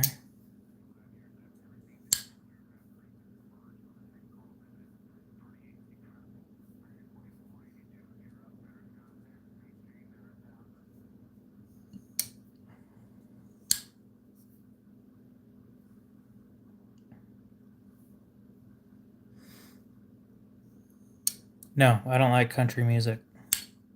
It's one of my least favorite genres.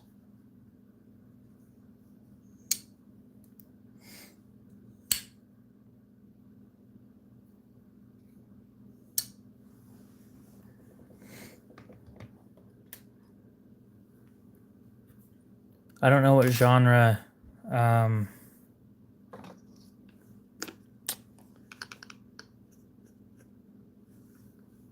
Oh, what are they called? Give me a minute. I'm gonna look them up.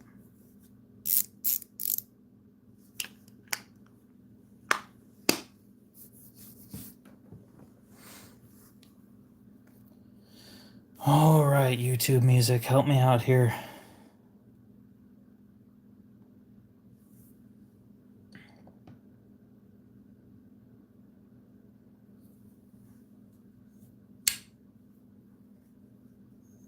Dayseeker. I don't know what kind of music you'd consider that.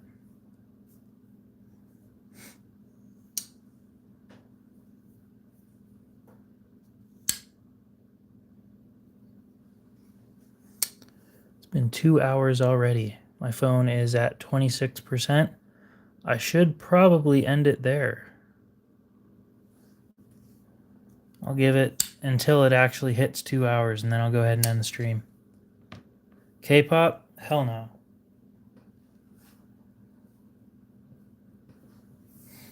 I like metal, alternative rock, alternative metal, and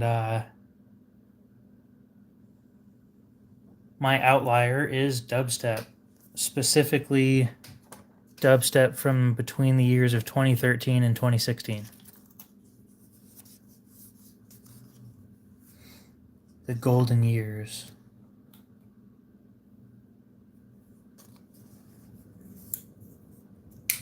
But yeah, it's mostly metal.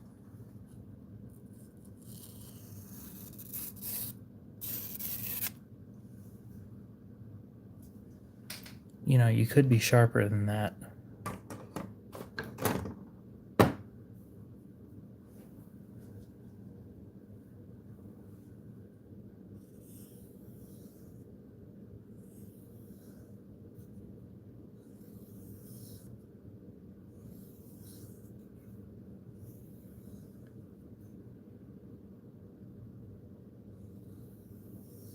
I don't know what that is. I'd argue that I probably don't know most music genres because I tend to stick to the ones I like, and I don't really look for new ones.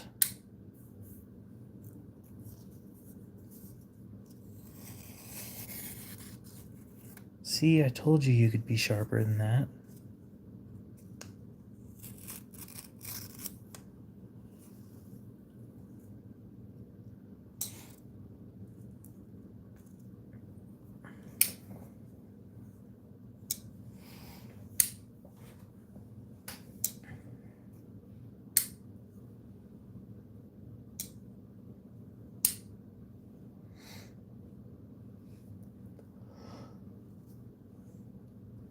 Oh, I think I know what knife I'm going to get for the cruise, by the way. Oh, yeah, not for me. I don't like blues music. It's not. There's not enough stuff going on. Fishy Fingers, what's up?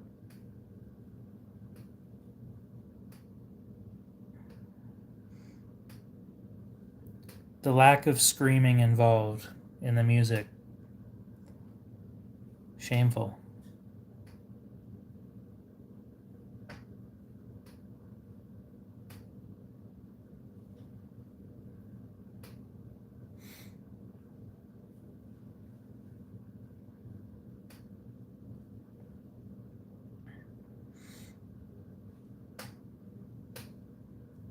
Anyway, the knife I'm getting for the cruise is a Spyderco Urban.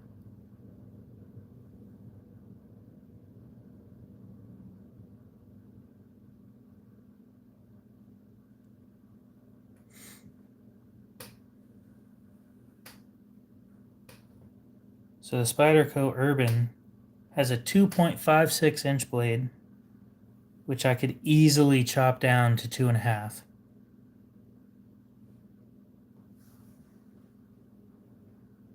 M398 blade, FRN scales. So it's got it's stainless.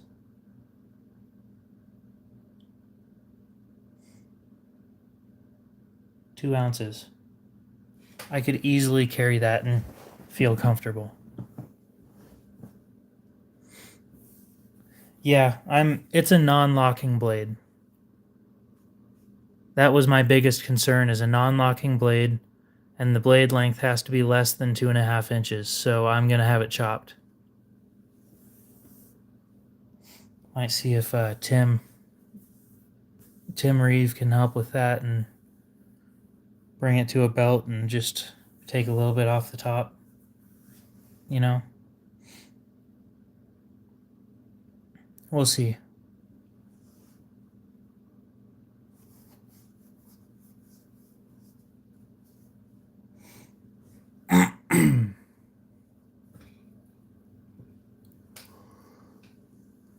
And I'm also bringing, or I'll also be getting a couple of,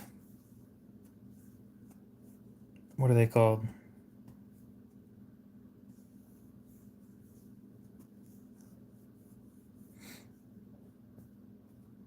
A couple of Higo no Kamis. because I don't want to spend that much on that.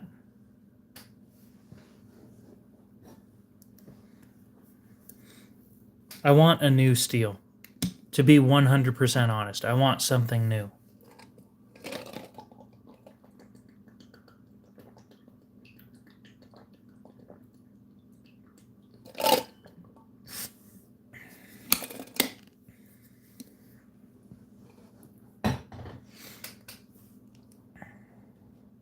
Can you even find them in stock?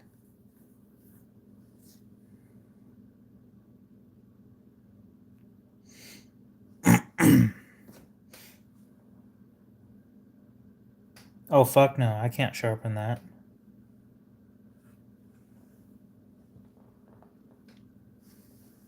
I can't sharpen the QSP Penguin worth a damn. There's no way I can sharpen that thing.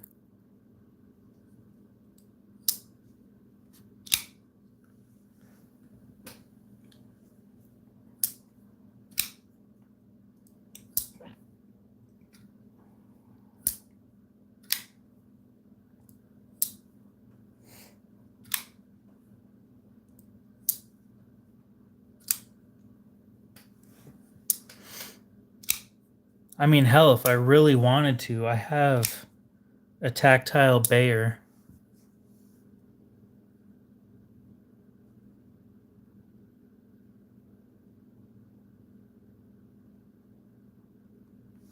How long is that blade?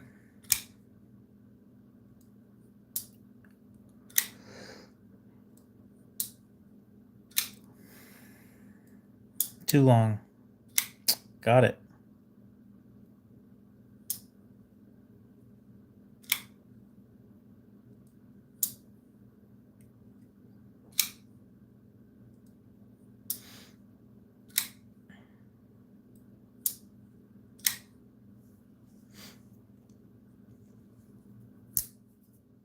I think I'm going to stick with the Spyderco, though. Get me some M398 to try out. Bring me some sharpening supplies and a strop.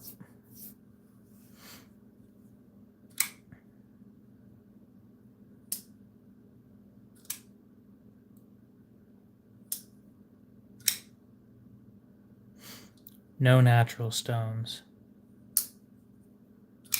If I bring a natural stone, then that might crack, and I really don't want to deal with that.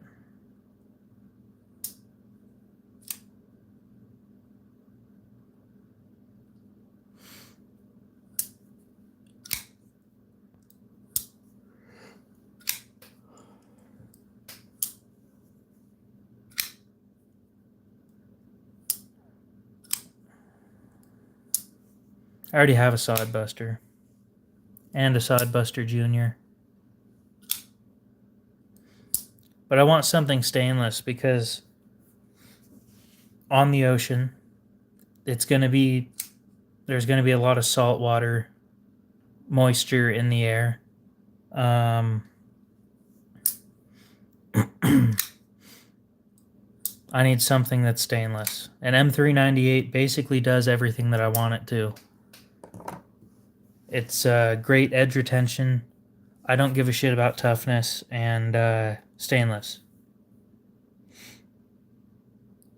That's kind of the way that I always am, is I just don't give a shit about toughness.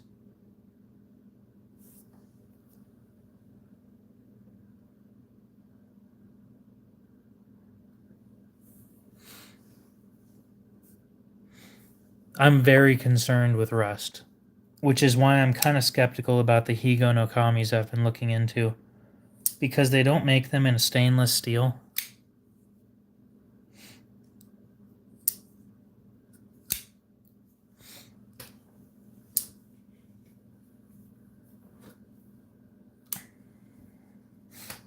And since they don't make them in a stainless steel, I'm worried that I might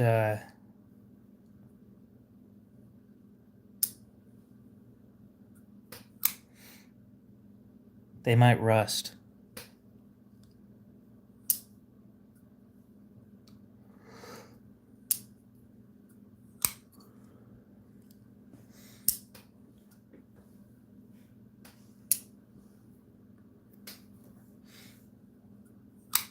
Yeah, toughness doesn't really matter to me because I don't do things that chip the blades.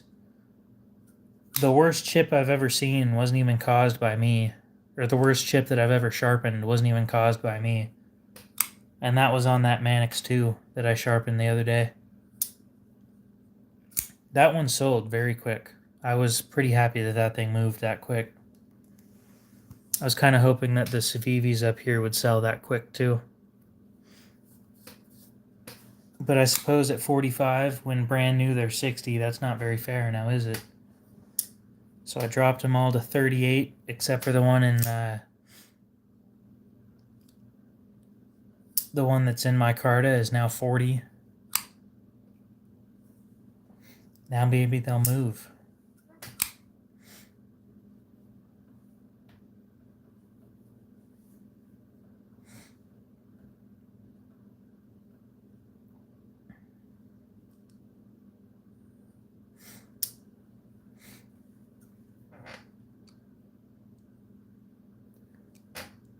Woodnader, what's up?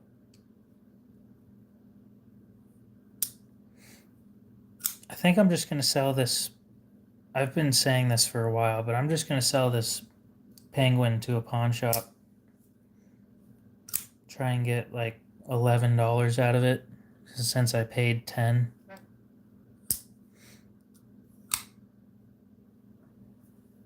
See, I've never had issues moving a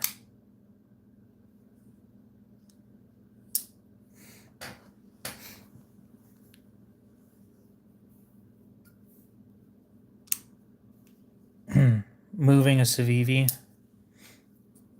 Specifically the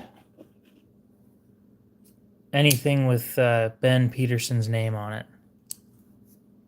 I've never had issues with those.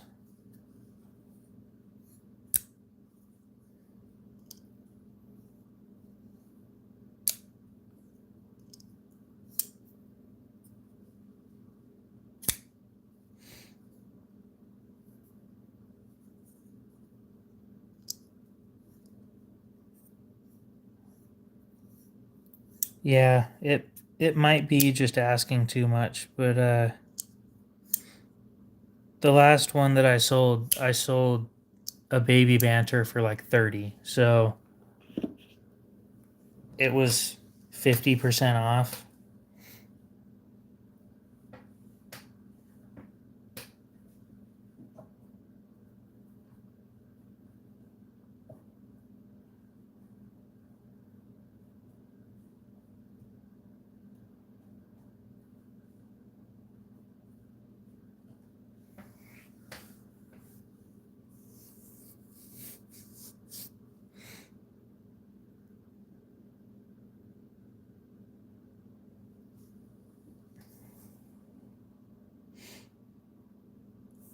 I do want to check one thing though.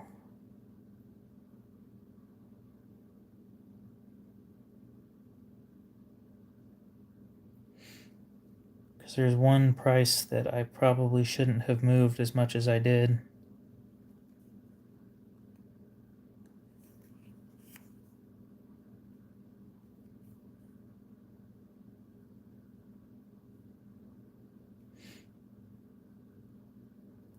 Yeah, I want to bring the Nitro V1 up to 40.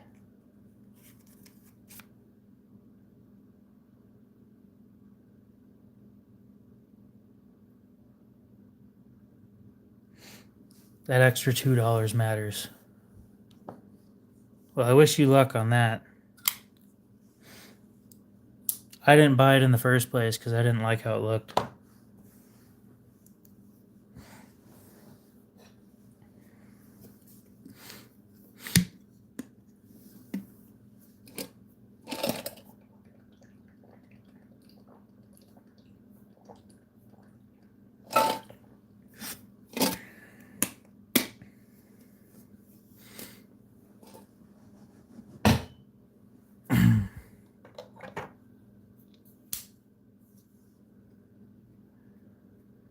What do you guys think is a fair price for a Spitfire?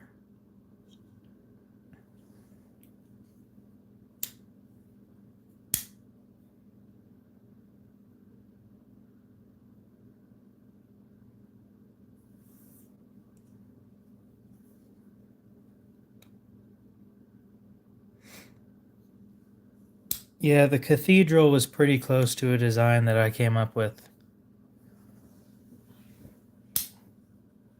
I think the Spitfire is $50 brand new. 50 or 55, one of the two.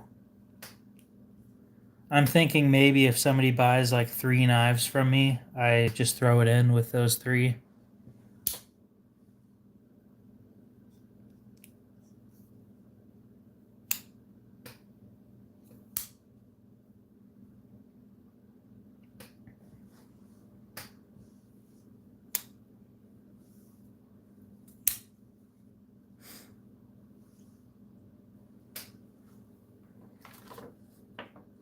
Or maybe I just sell it to a pawn shop. Of course, the fucking paper falls right to the floor. I'd probably be better off selling it to the pawn shop, to be honest.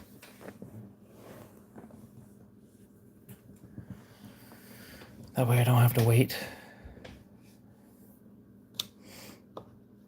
Yeah, I got it from a thrift store a while back, like 2 years ago.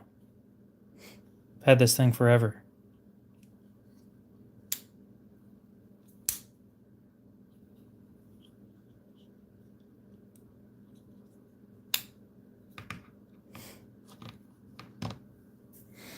It's a base model.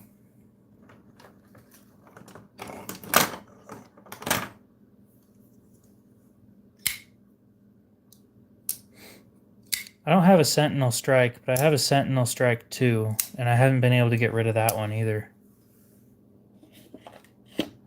I guarantee you that one's due to the pricing, though.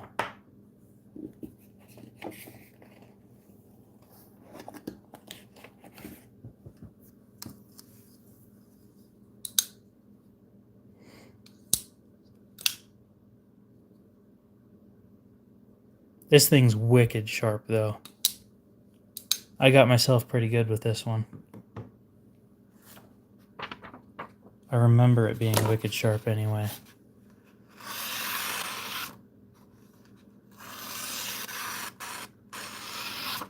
Looks like there's a couple catchy spots.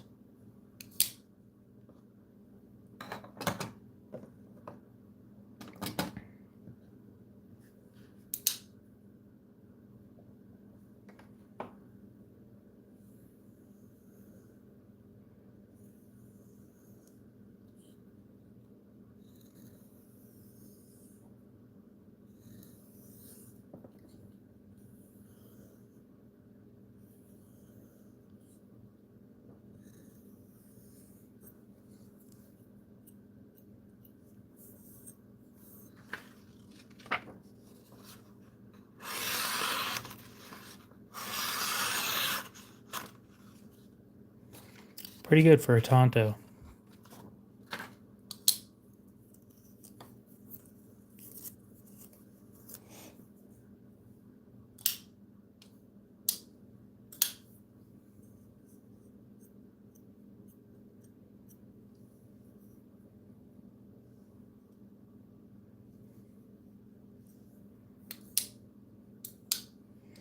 Yeah, I just bought a leather belt.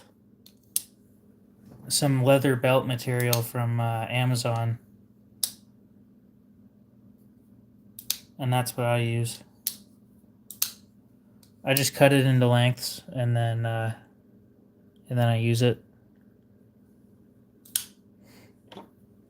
I've only ever used one type of stropping compound, and that's Lacey's Diamond Stuff from Blade Bench.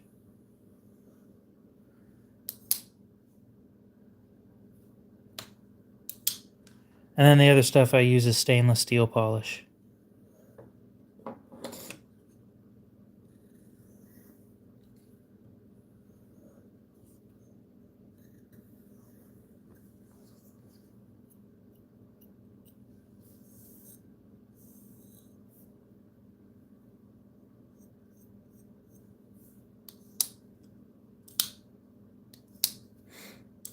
It's good stuff, yeah. It takes forever to use it all.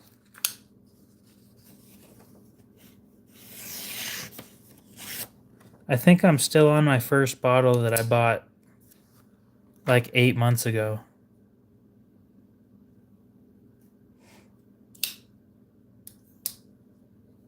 Yeah, you just buy like 36-inch lengths on Amazon and then cut them into 6-inch sections, and you get I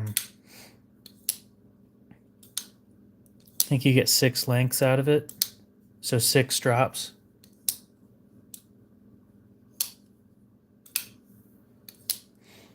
But yeah, I've used less than half of a bottle in the 8 months that I've been using this stuff.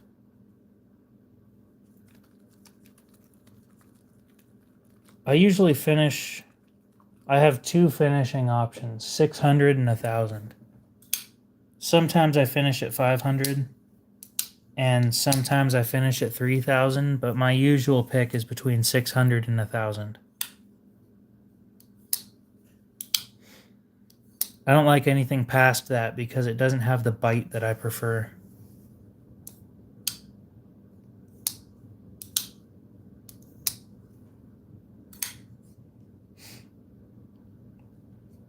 $1,200's fine if it's all you have. I just prefer a little bit lower than that.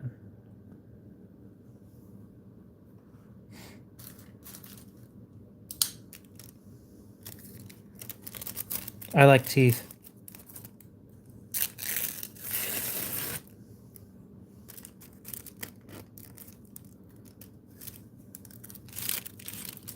That's why I was saying 500 grit is a good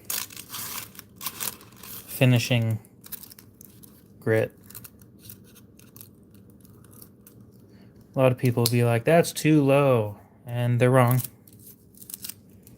500 grit is an amazing finished edge.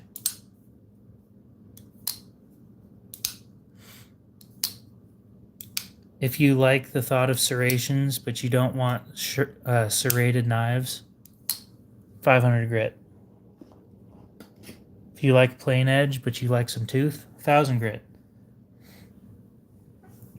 The only knife that I have a polished edge on purpose, other than testing, is my Sebenza, and I use this for food. Everything else I keep it around 1,000, but this one's at 3K. Slices through carrots, slices through cheese. It's just amazing for kitchen stuff. But if you're not doing kitchen stuff all the time, it's not worth going up to 3K. It's really just for looks. If you go anything over 1,000, most of the time it's just for looks. You also don't need to strop a whole lot either. When I strop my knives, I'm just going to do it on the stainless polish because I don't really need to. Yeah, so I go 1K most of the time, and then I do like 4 to 6 passes on the strop, and that's it. Because any more than that, and it's just not necessary. Unless there's still a burr, then go back to your more aggressive strop and then do it, and then go back to your higher end strop and do it again. I don't know, I typically finish on this one.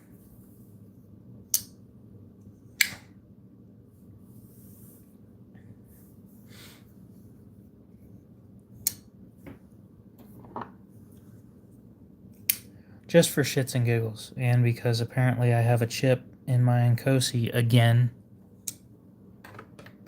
Tiny, tiny chip, but it's there.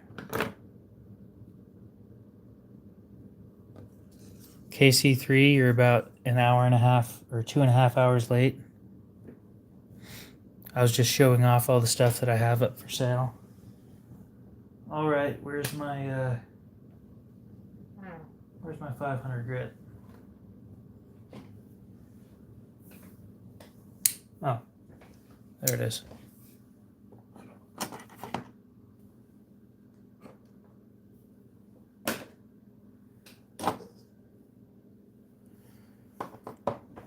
Probably here pretty soon.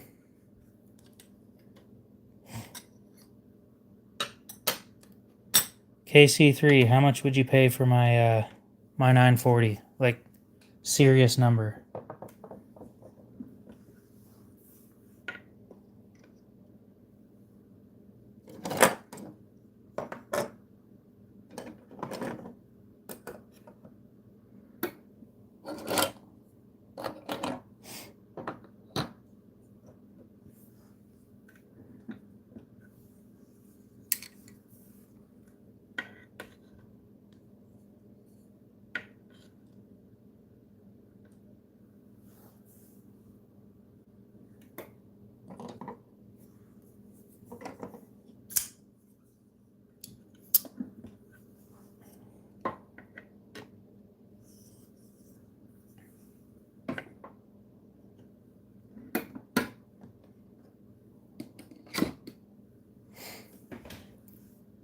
You mean with a blade length between 6.5 and 7 inches? I don't know any knives that are that big.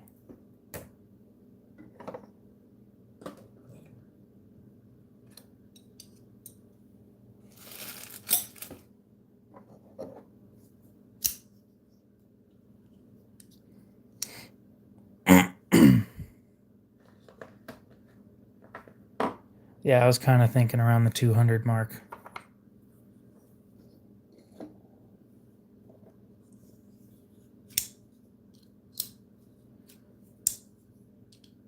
All right, we'll see you later, Woodinator. You have a good one.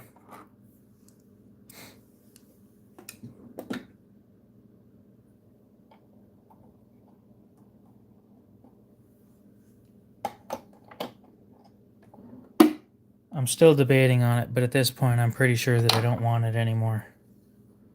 I'm tired of dealing with Benchmade's bullshit, and frankly, if they're not going to take care of me, then I don't think that I'll be buying from them ever again.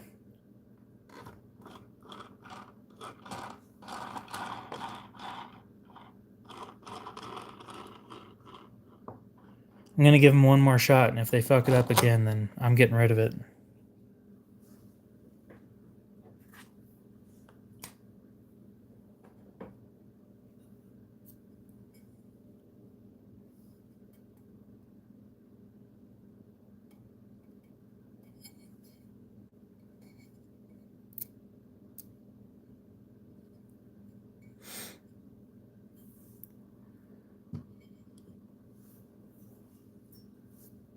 They don't make bad stuff. But if they can't take care of me on the back end, then why would I take care of them on the front end? You know, if they can't help me out with the problems that my knives are having,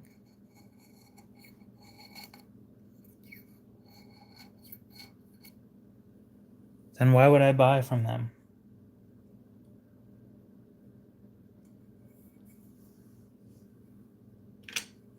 Yeah, if I end up selling my Benchmade collection, you guys will know. I'll make a video on it. The whole reason YouTube exists for me is for me to bitch about things. That's what I use it for.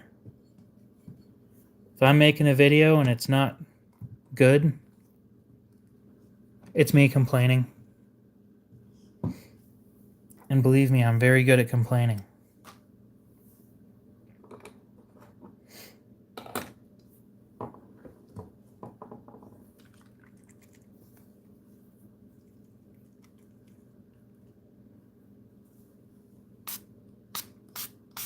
Is that why you have so many of them? Ooh. Dropped my Nkosi.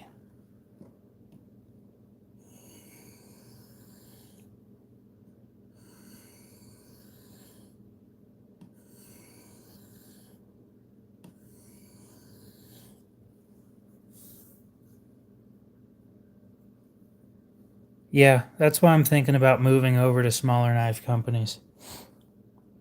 Just say fuck it with Benchmade and maybe replace them with TRM or something in my collection. I've heard good things about the customer service from TRM. And it kind of sounds like they're not super worried about growing the company as much as they're worried about making good shit.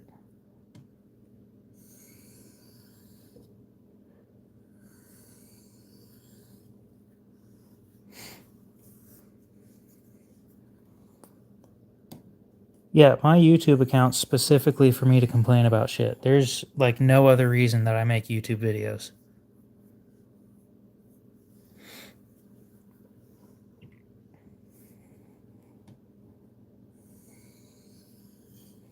It seems like it's the 940-1 that specifically has this issue.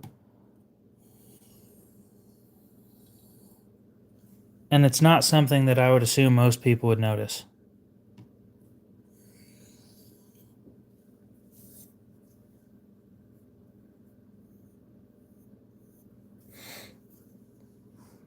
Yeah, CRKT tends to be that way.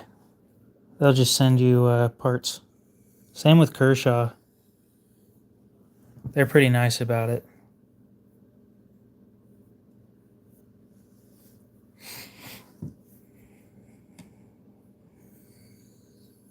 I will forever be keeping my my Griptilian though. That is my favorite Benchmade knife. It's basic, but it gets everything done.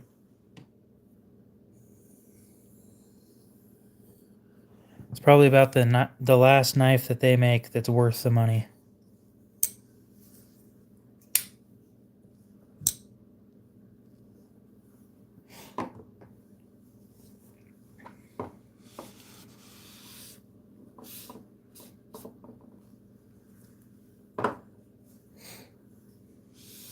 My first knife from a name brand was a Victorinox. Still have that.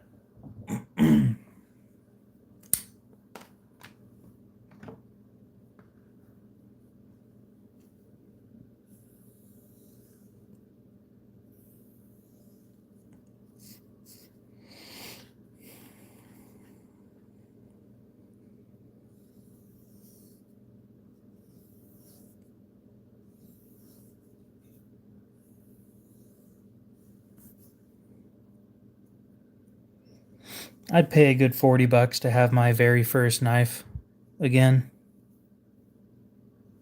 I broke it, but I'd pay a good 30 or $40 to have another one.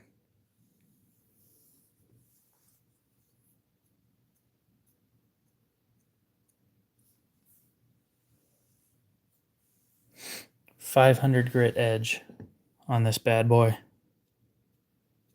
Toothy.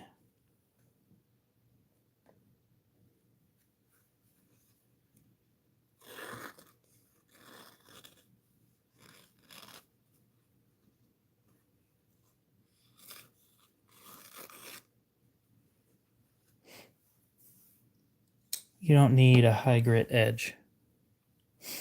500 is more than enough.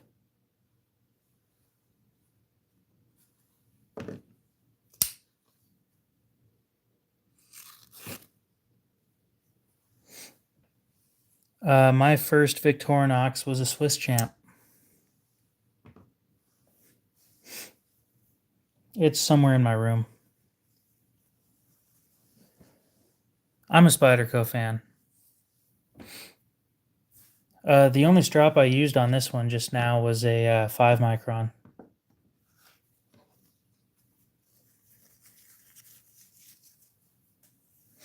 But like I said, I don't do very many passes on the strop.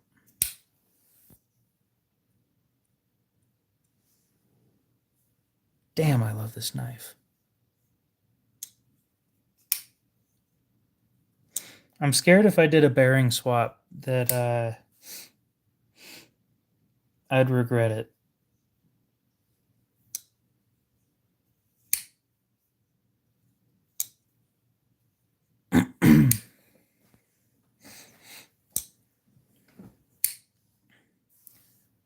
I've got 10 Spydercos. I didn't expect to have that many, to be honest. A lot of them are already for sale, but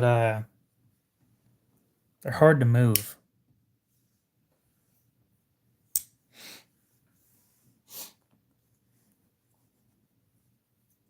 If you already know how to sharpen, I recommend trying out diamond lapping films from Sharpo.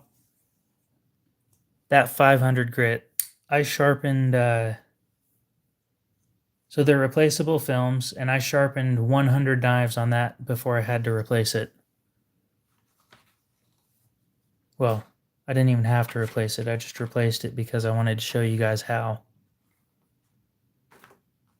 It still had some tooth to it.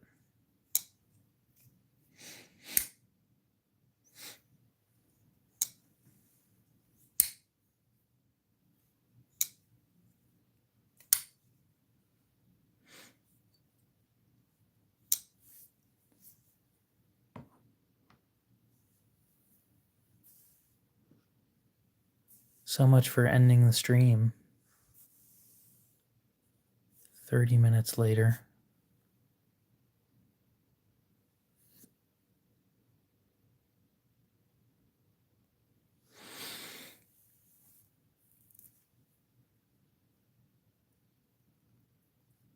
I do want to try M4 one of these days, but I want a Tenacious in M4 with a plain edge.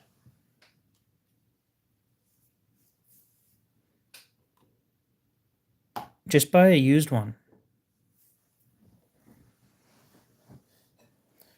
Spydercos are one of the biggest knives that I'd recommend buying the real version of because the steel quality between the fakes and the real ones is huge.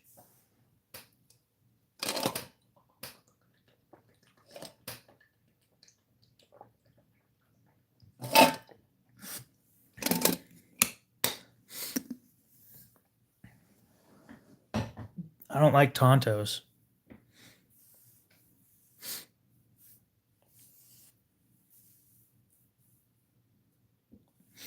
To be honest, I might have to look into that one. But my problem is I already have $70 that I'm putting towards something else.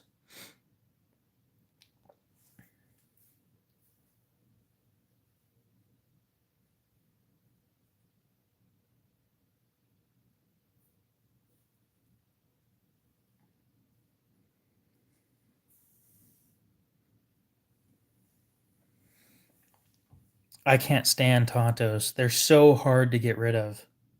So hard to get rid of.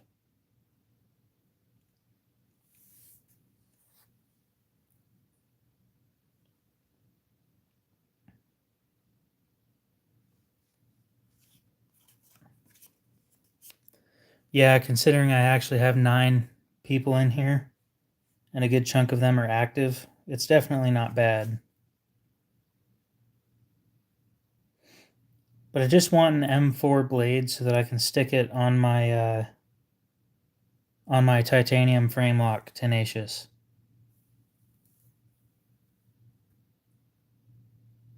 No way.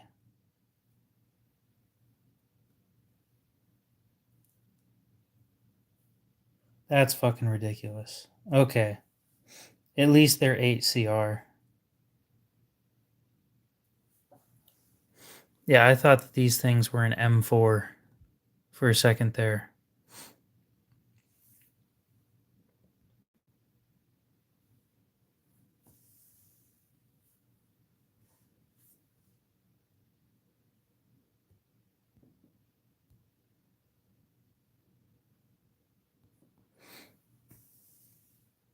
I have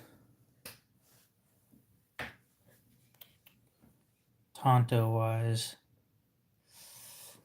a Sentinel Strike 2 from Civivi, a Chris Reeve Large Nkosi Tonto with inlays, a Cold Steel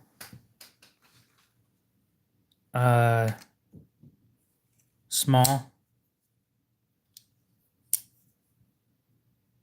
It's a Micro Recon 1 Tonto.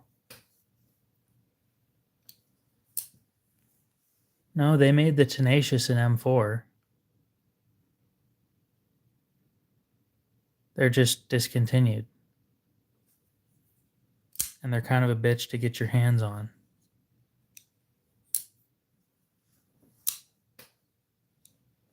Because they're not cheap. People know what they have, unfortunately.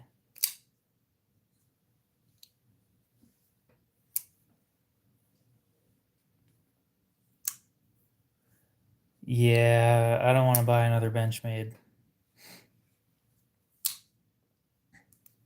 Like I said, I can't move them very quickly. They just sit there forever. The only reason I was able to get rid of my my brand new in box bug out was me trading it for the Civivis that you guys saw for sale.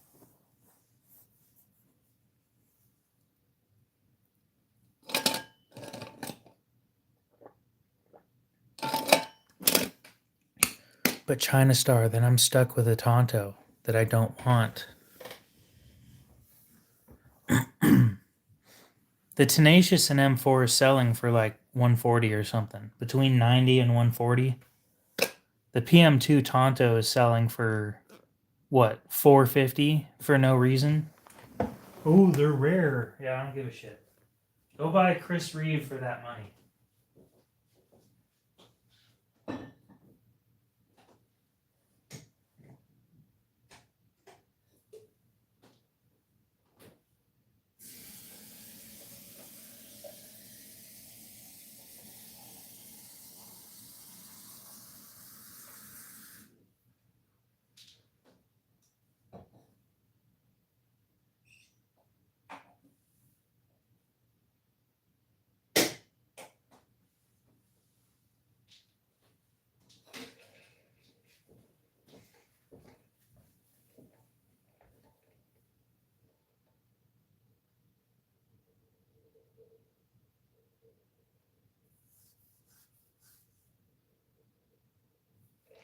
My collection's probably right around 100. You know what other model I need to get rid of?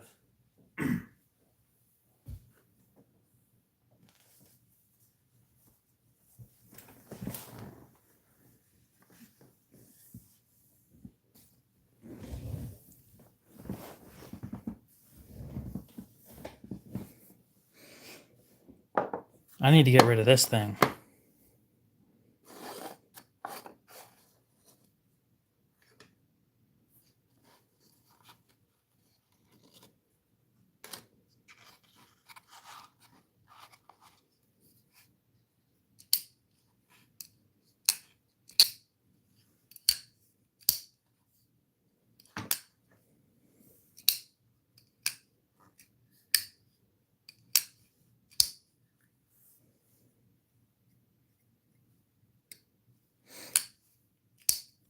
Yeah, this one I actually need to sell. I bought it to resell it, and then I heard about the controversy, and then I realized that I probably wouldn't be able to resell it very well. Gonna sharpen it real quick because I didn't sharpen it very well last time.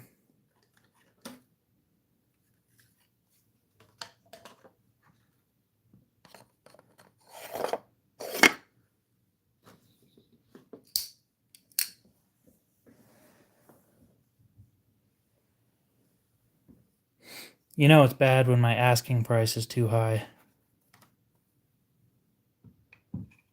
You know it's really bad when I'm trying to sell it.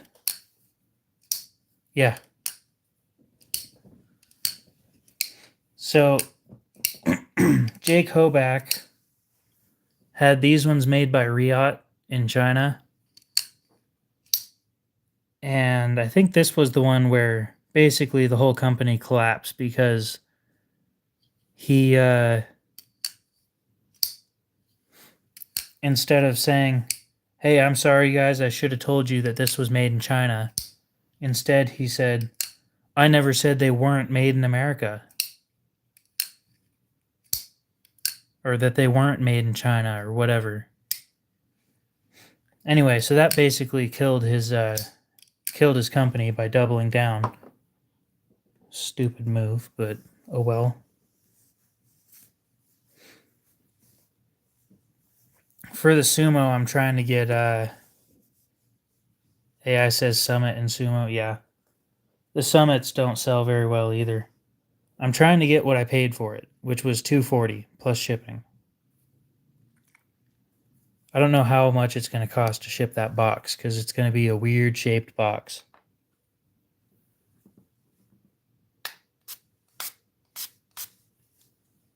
Don't get me wrong. It's still a Riot. it's still a good knife.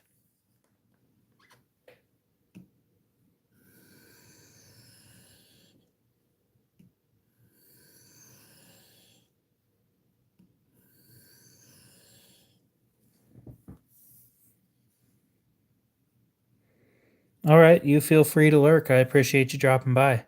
Yeah, brand new, they were $550.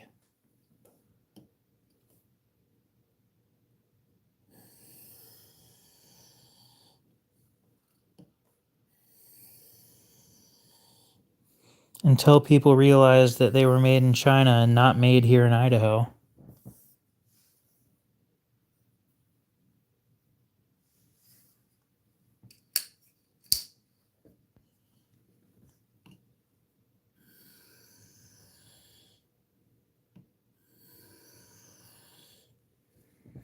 But yeah, it's still a good knife. It's not... It's on bearings.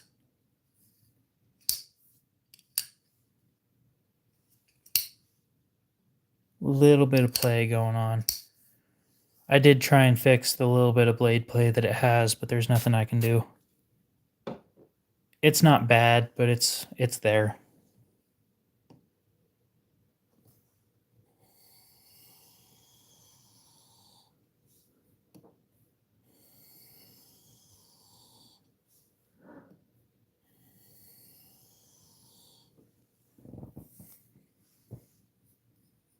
We'll see you later, Jim. You have a good one. Titanium scales with DLC coating. They've been stonewashed from factory.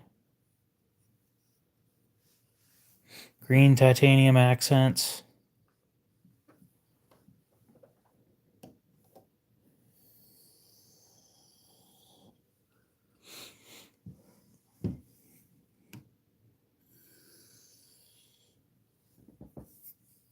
Bob Rick, welcome back. Oh yeah, that is so much better.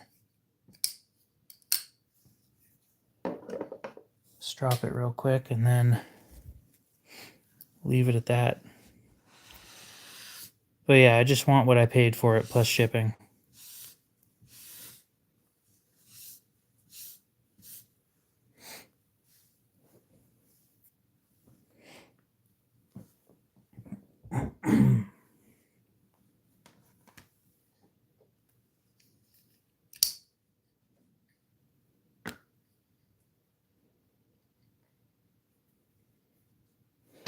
Yeah, that was 500.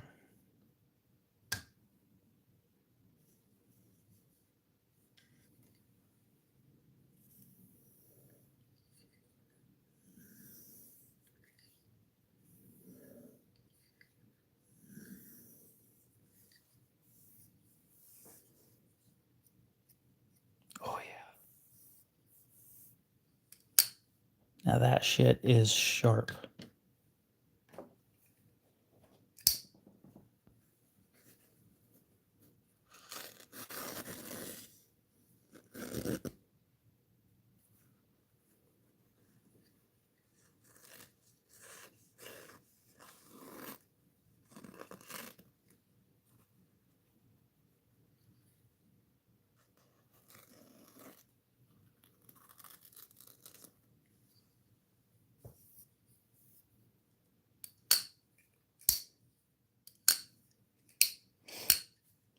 Yeah, just a waste of time.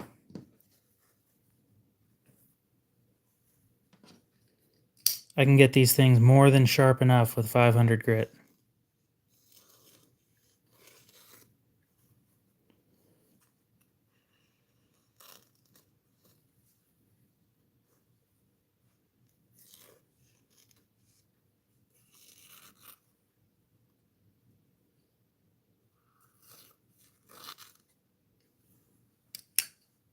It's 20 CV.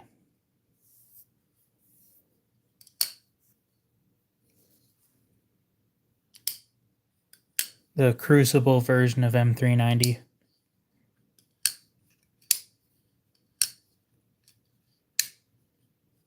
Yeah, there just isn't a point in going up. I've got a mini Adamas that I sharpened up to 16,000 grit, and Other than looks, it's pointless. It looks great, but there's no practical use for 16,000 grit. Most steels are perfectly fine with 500 grit. A lot of them don't like going past 1,000 though. S35VN doesn't like going past 1,500.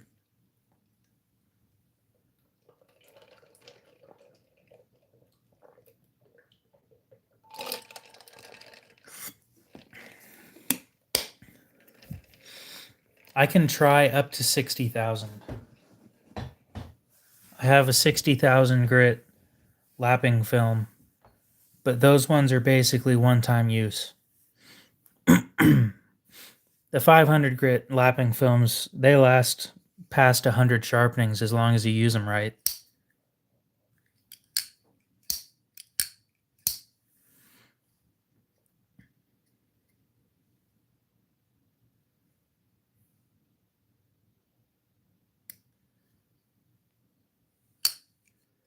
Yeah, my Sebenza is perfectly fine at 3,000. And like I said earlier, the only reason this thing's sharpened up to 3,000 is because I use it for kitchen stuff. I don't need the teeth that I prefer for my everyday carry knives on a kitchen knife.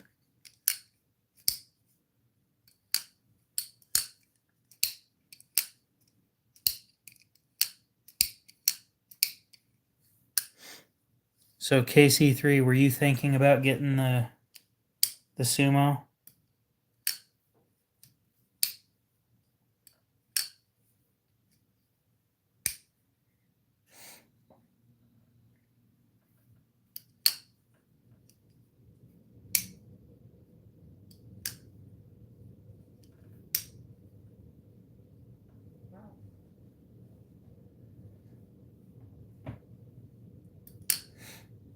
Well, if you like it, you know what I want for it.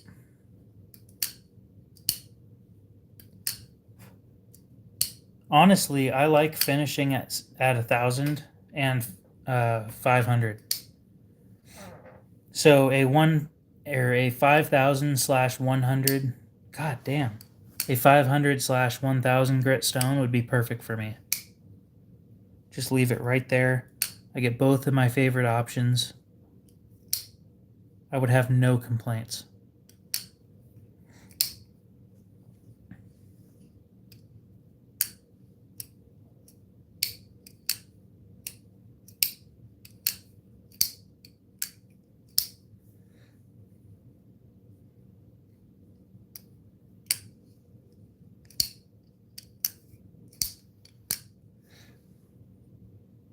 Mine isn't just a laziness thing, though. It's just I like the edges that those options give me.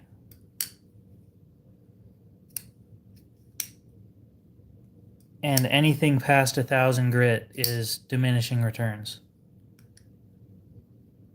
You spend exponentially more time removing all the lower grit scratches to get a mirror polish just for it to go away as fast as a 1,000 grit when you actually use it.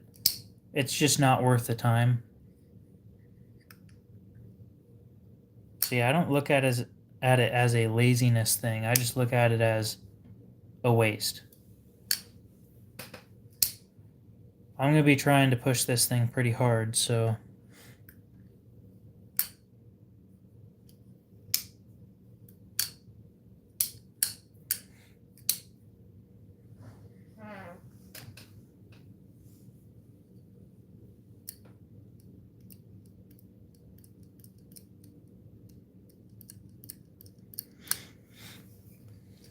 Well, if you leave a chip or,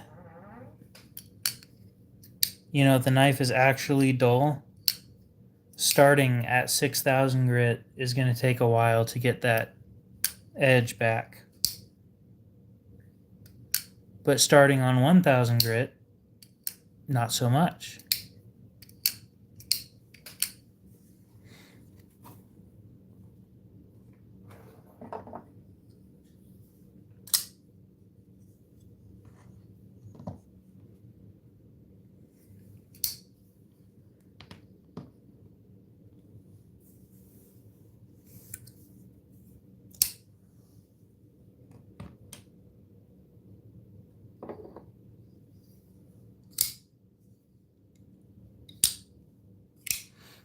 Yeah, the Koenig's still up for sale. I'm going to go to one of my buddies that works at Chris Reeve and say, hey, if you buy this right now for $500, you can have it. And he'll probably say, I don't have $500. And I'll be like, damn it. I got it fixed because of you.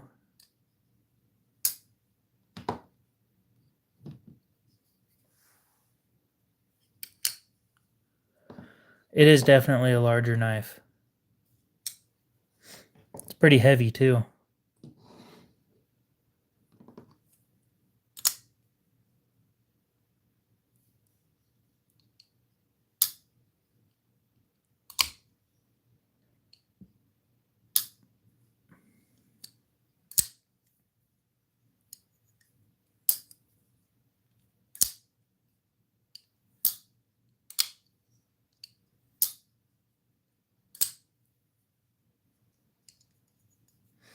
It's definitely a great beater knife. I wish I knew where my Titius went. Put that thing somewhere.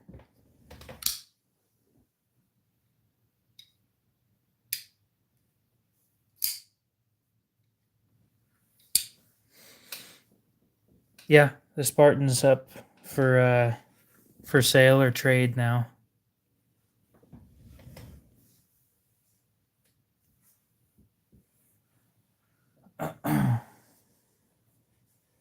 Hey Frank, are you the one that was interested in no, that wasn't you. That was somebody else.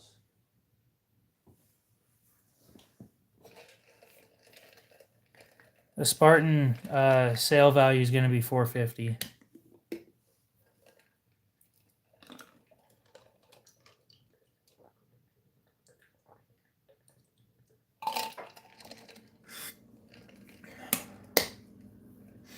Unless you're talking about the Spartan Talos, that one's going to be like $45.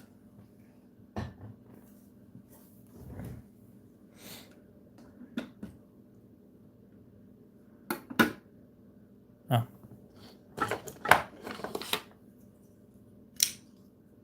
This little guy.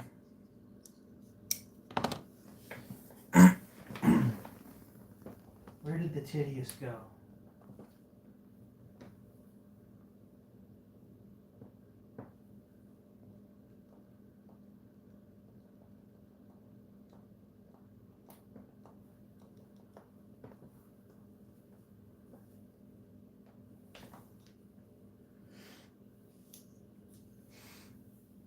It's the only pink knife in my collection. And I don't know where it is.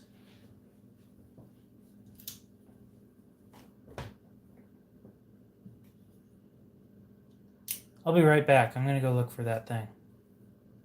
I'm going to plug my phone in while I'm gone, too. A few here and there. You know, when you buy them to resell them, I think a lot of people frown upon that.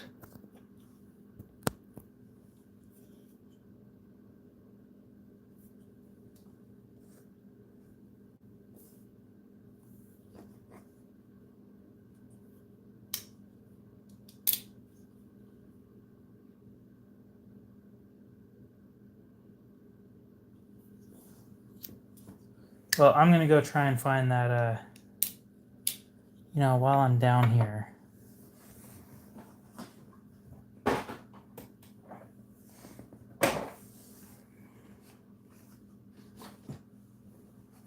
Check my box full of stuff. Do I sleep? Yes.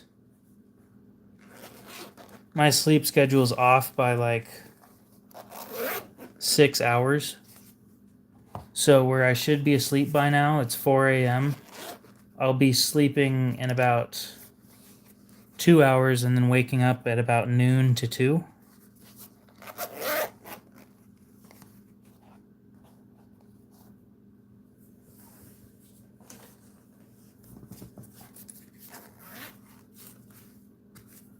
No. I'm definitely not. I'd argue that I sleep more than anybody else in the house. The thing is, I just have a horrible sleep schedule.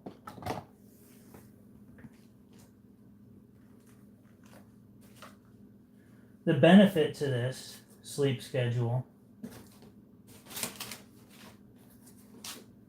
is when all of you guys are deciding to scroll through YouTube instead of going to bed like you should be, here I am. Rock you like a hurricane.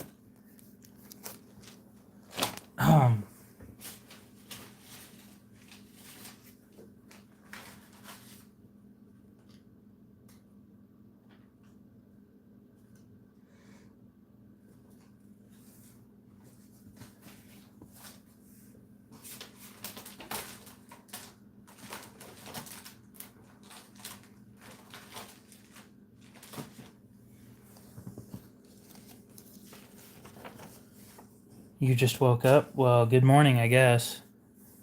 It's still not really morning for me. I'm going to be right back. I want to find my QB. I want to fidget with that instead of this thing because the action on my QB is better than that right now. I'll respond through chat.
No way. I just found 5 knives that have been missing from my collection for months. God, I've been wondering where these things went.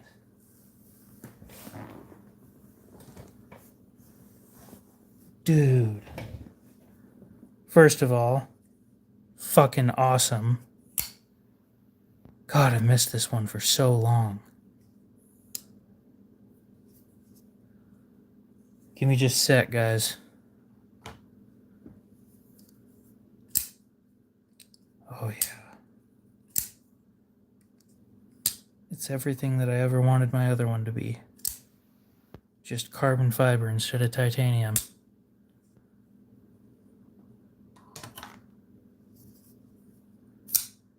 And of course, the Titius is back. Oh, beautiful.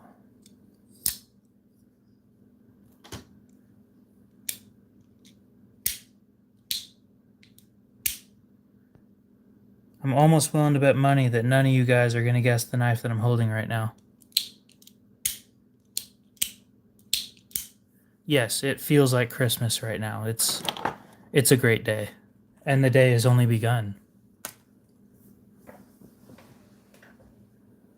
Let me swap back to my 1000 grit stone. And then, because I got to put the Koenig COA in a specific spot so it doesn't get bent.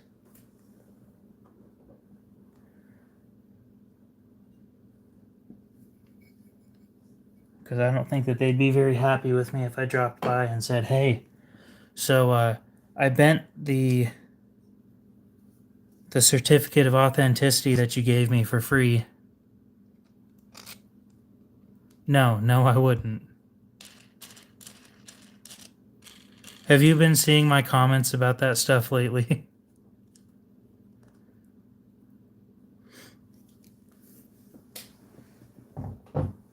Okay, guys, as for the knives that I have just found in my watch box that I forgot was underneath another box, we have my 15V Spyderco Manix 2 lightweight.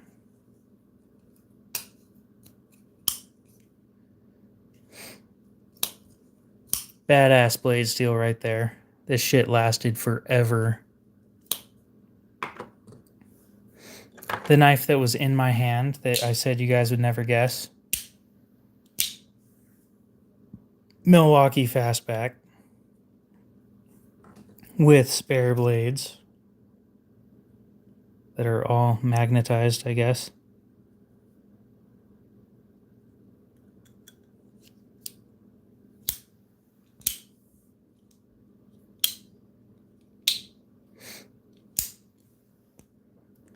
We got the QB Titius in purple titanium.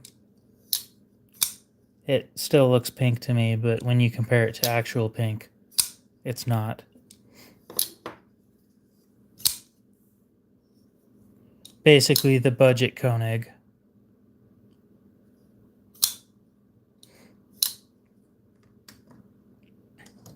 Next we have a 562 CF that I got basically brand new from a collection.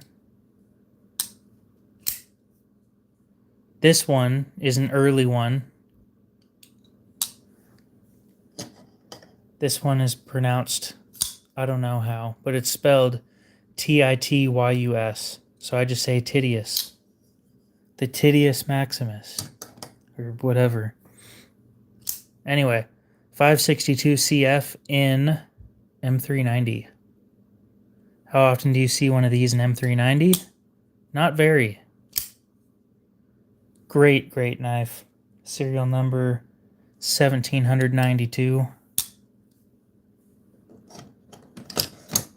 This one is serial number 2278. And then when I get the blade replaced on this, it's going to be serial number 15,000 or something. Such a shame to let an old blade go to waste like that, but At least it won't be a piece of shit anymore. God, I forgot how nice this could be if the lockup wasn't like 80%. Look at that shit. Look at how far in that thing is. Fucking ridiculous.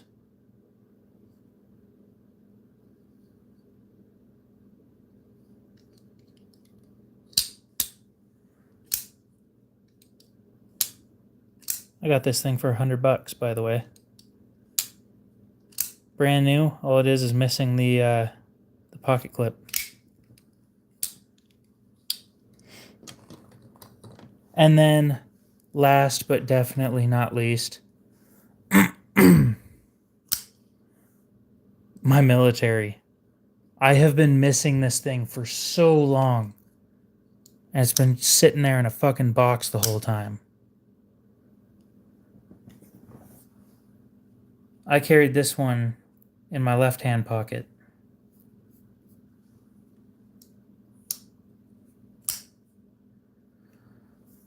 Oh. What a great knife. Just an amazing collection of shit that was gone for months. Not gonna lie, I thought that I lost them outside the house.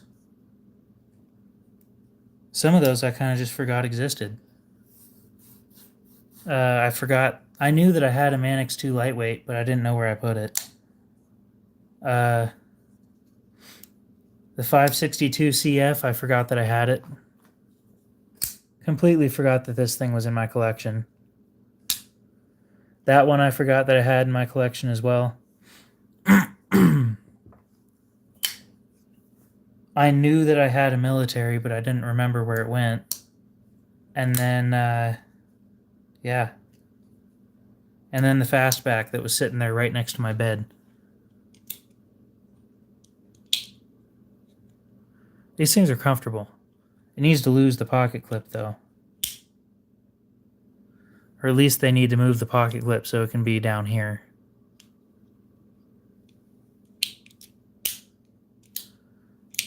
No, I lost this one, this one, this one, and this one. No, the Spyderco's in 15V. I have one in Maximate, though. It's some wild shit.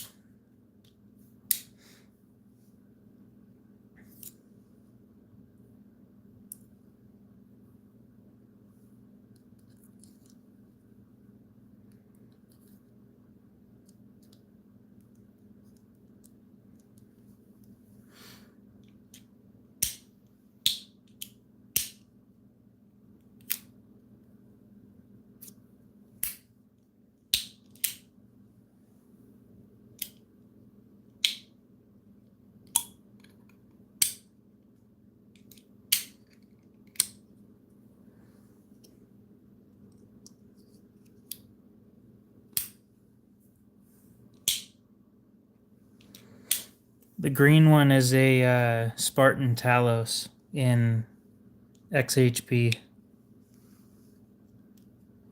That one's for sale for about, I think I said 45.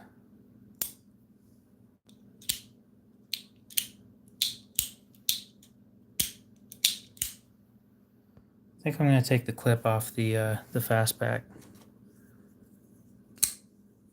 The clip's a piece of shit.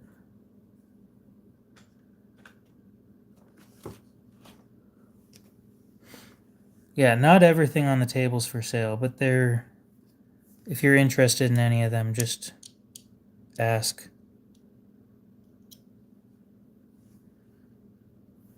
I'm not going to get offended by you guys being interested in the shit that I have for... Or the shit that I own. Never understood that. Well, that Arius is up for sale. Might be the cheapest one you can get.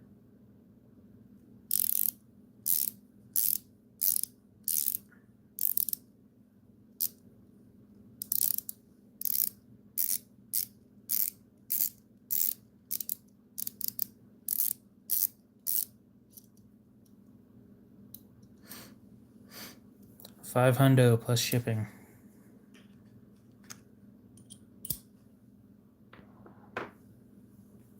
It ends up rounding out to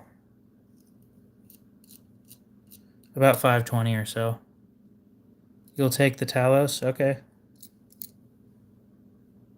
Yeah, hit me up on Instagram. What's wrong with it? Nothing. I just don't like it. Brand new, they were like 110, but they don't sell very well on eBay. It's not the smoothest action.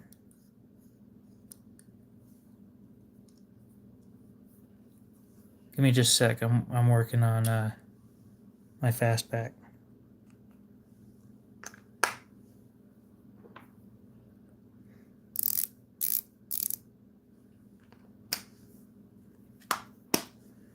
But yeah, there's nothing really wrong with the Talos. It's just, I don't know. I got my Harsey and I wasn't overly impressed with the Harsey, and then you know, this one just doesn't do it for me anymore. It only has a liner on one side, so this front scale is solid G10 and there's nothing behind it. It takes some getting used to flick it open. But it's a great knife overall. And if you'd like, I'd sharpen it before I sell it. Or before I ship it off. The Arius, this is an absolute beater. Like I've said before, it's one of the first 20 made in-house by Bill. This one's in Cerakote and S90V. Solid titanium scales with no, there's no interior milling or anything, so it's pretty heavy.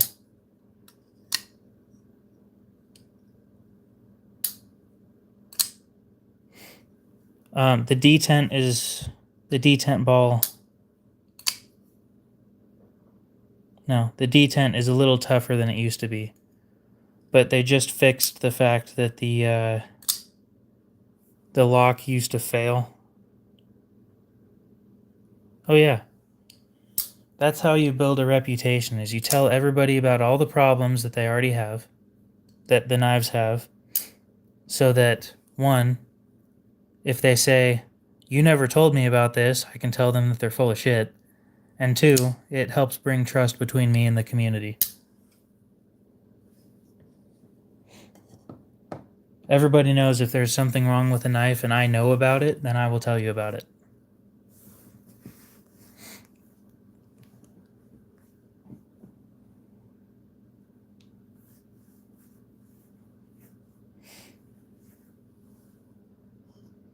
Any specific questions, and I'm more than happy to answer as well. Let me double check something on this one. A little bit of play. Nowhere near as much as my 940. I'm going to try tightening this and see how that goes. Oh, well, just watch somebody get hit by a car. That's fun. Oh, my Instagram is glorious.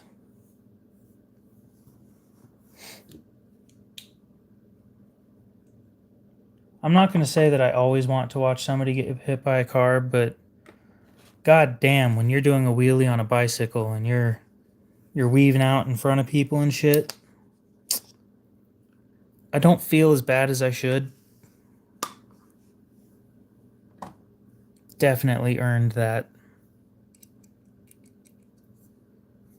Yeah, let me tighten this before I give you my Cash App on this. I want to make sure that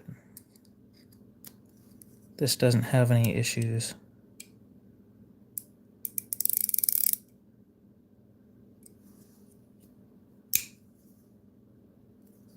Okay, no play, but not the action that I want. It feels like a reeve, and that's a disgusting thing to say.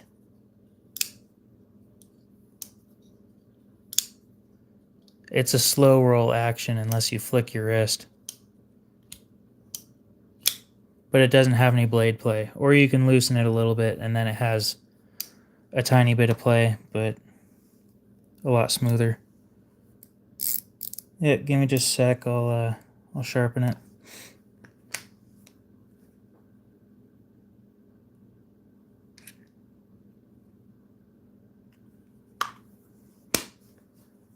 I think it has 3 washers. 4, sorry. It has 2 on each side. I can take it apart if you want to see. I don't have a problem with doing that. Let me find a place for this so it doesn't get scratched any more than it already is. I think the mermaid the mermaid knife is going to be fine outside of a case.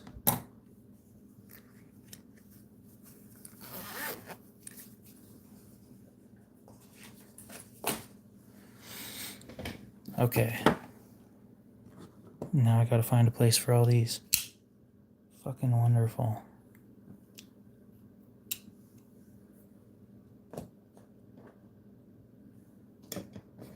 You can tell I'm a real knife guy because somebody gifted me that mermaid knife.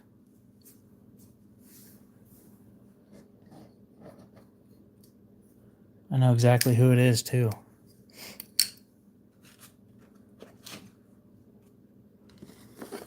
The downside is I purchased a knife for that guy, sharpened it and everything. We had a deal. He backed out of the deal by ignoring my emails, so he's blacklisted now.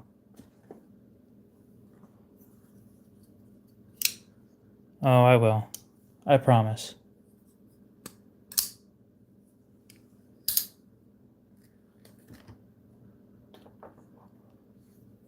Don't worry, guys. I'll always forget where I put my knives. God damn, I have so many fucking knives. This is exactly why I've been thinning things down. I missed you. Been wanting to take pictures of this one for a while, and I didn't know where I put it. Well, when I've got a stash that has $3,000 worth of shit in it, then that's not a great thing.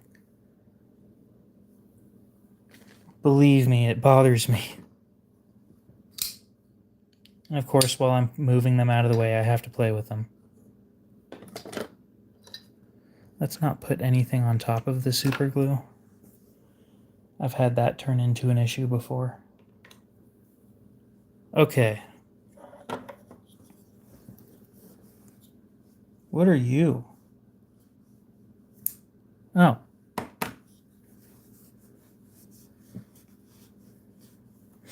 I need to get a reblade for this.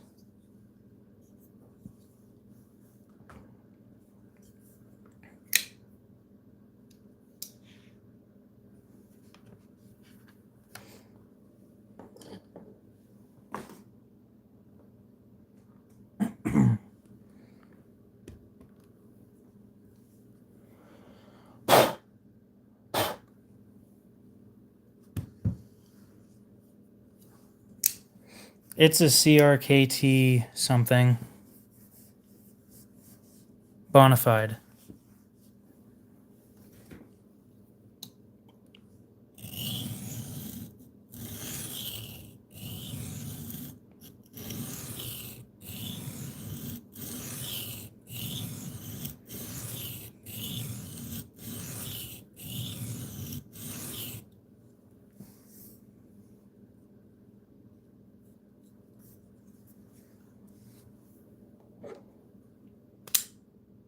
Aluminum scales.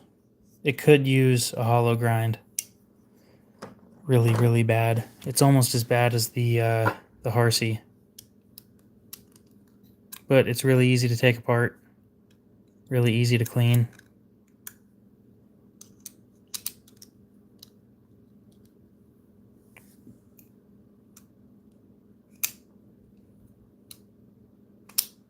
The blade on this thing is really fucking heavy. Anyway, continuing on. I 100% agree. My Harsey could use a hollow grind.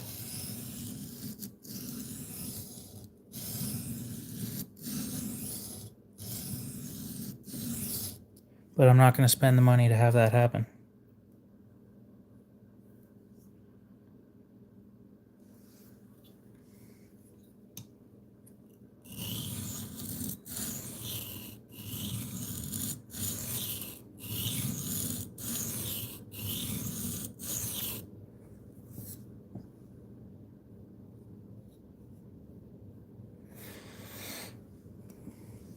Nope.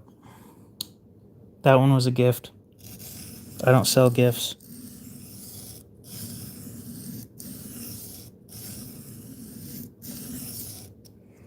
Unless the gift, like, really sucks. Look, when I tell you guys I want cash for my birthday, I mean it.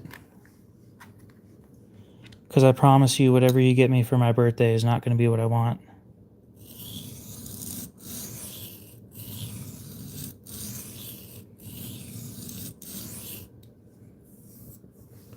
That's not directed at you guys, by the way. That's directed at somebody specific.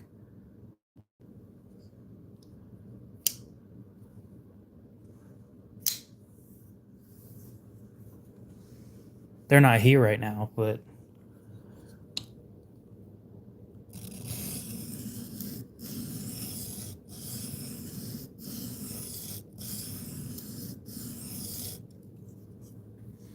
Hollow grind is not bad. You're bad.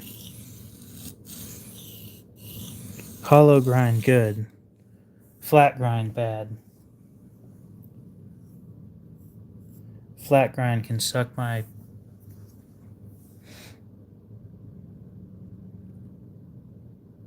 Alright. I must have your opinion, China Star. Since you're the one who wants it.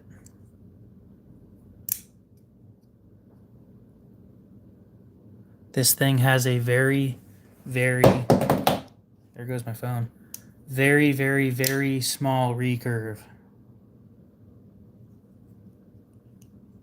Do you care if I leave that section unsharpened?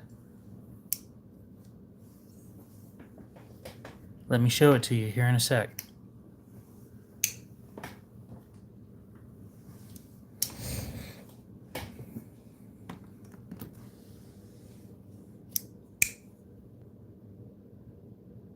This section right here where that it's kind of shiny right here,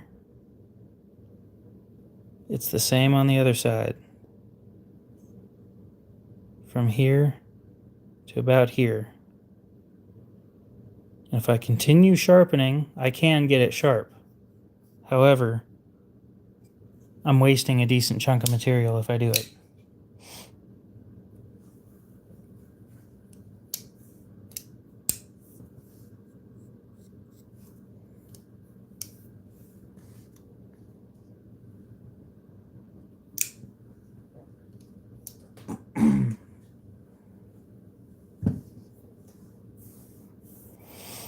Waste away, got it. Moving up to a 400 real quick. It's arguably my favorite stone.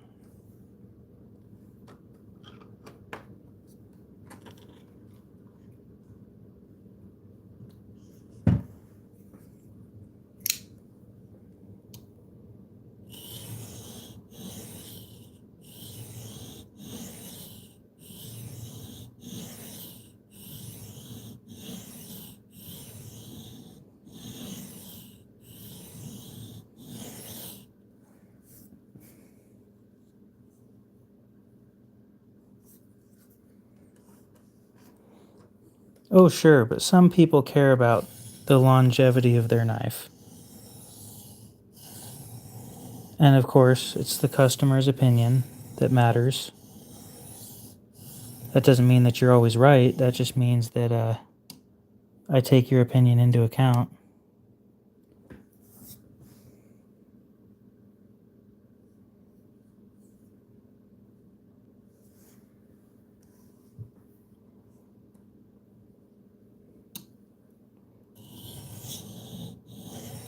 He's talking about a model from Boker, but I don't know what model it is.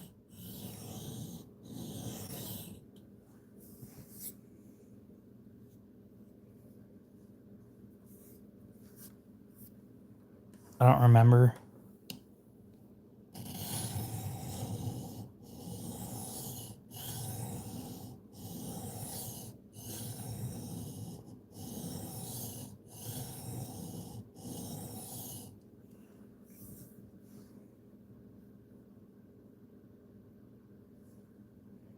I really do hate doing that. Makes me feel bad.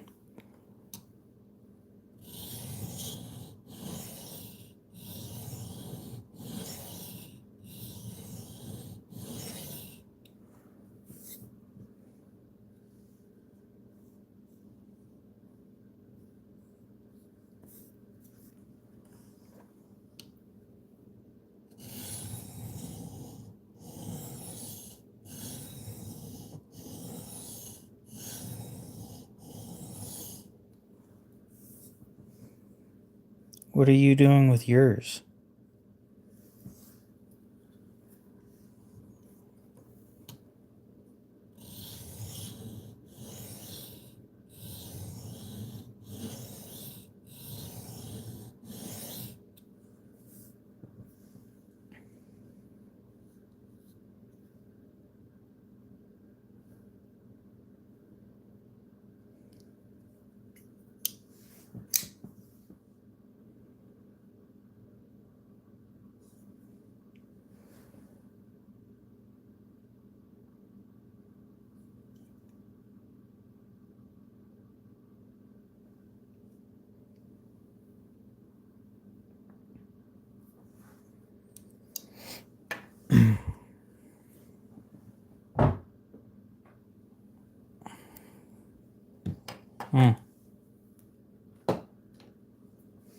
Yeah, I don't do that very often.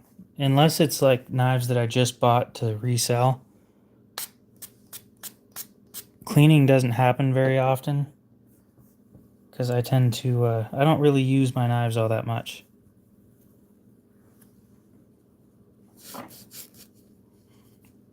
You may be thinking, but KO, you have a shit ton of knives. Why don't you use them? And I'm like, dear viewer, I don't have shit to use them on.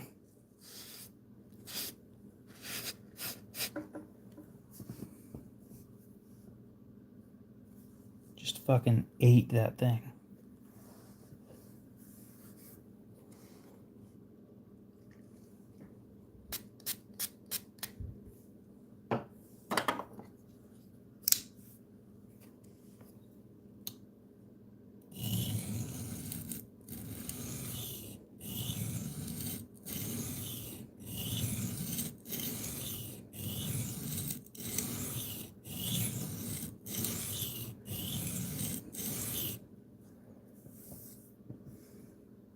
Yeah.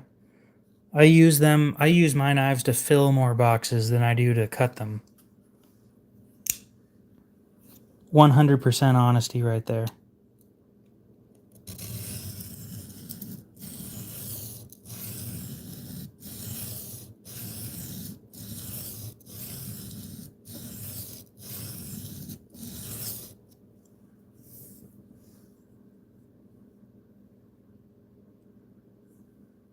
Dude, that's going to be a lot of wasted material.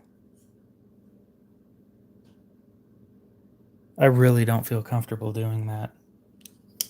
Let me look at that under the microscope real quick.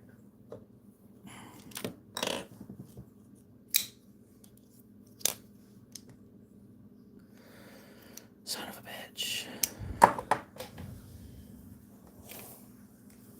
Pulled the battery out of this thing.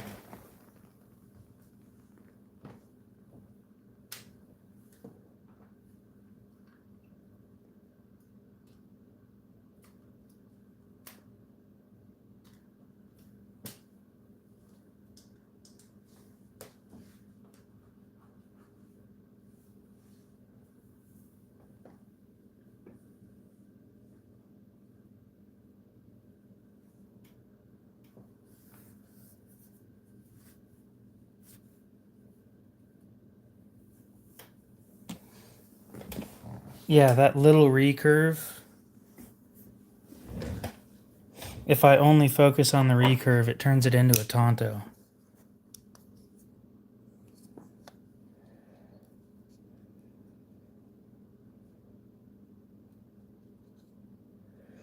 And Tontos are unacceptable and barbaric.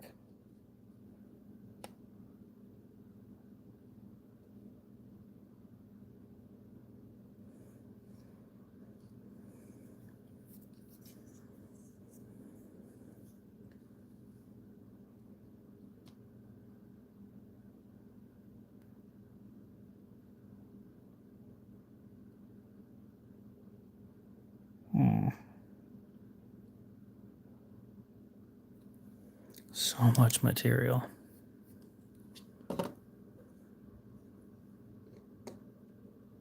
No, freehand is definitely not the best for reprofiling a recurve. I did that on another knife. I have it here on the table, by the way. Somewhere. Oh. This one had a huge belly right here that probably stuck out about that far and then came back. It took me about 2 hours to reprofile that. I don't have a belt. I don't feel comfortable using belts either. I do everything freehand.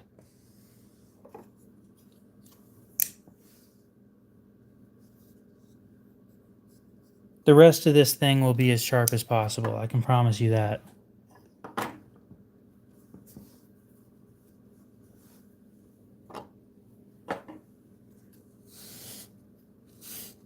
And it'll sharpen out over time. It's one of those hiccups that happens in production. It wasn't meant to be like that. The recurve wasn't there on purpose.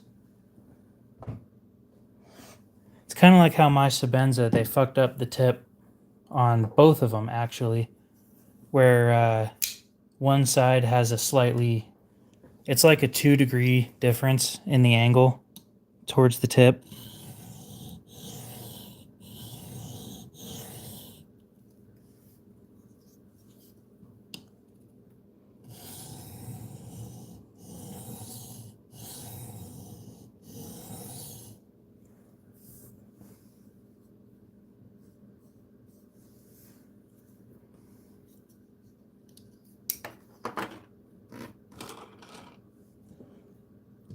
Recurves are useful. They're a bitch and a half to sharpen.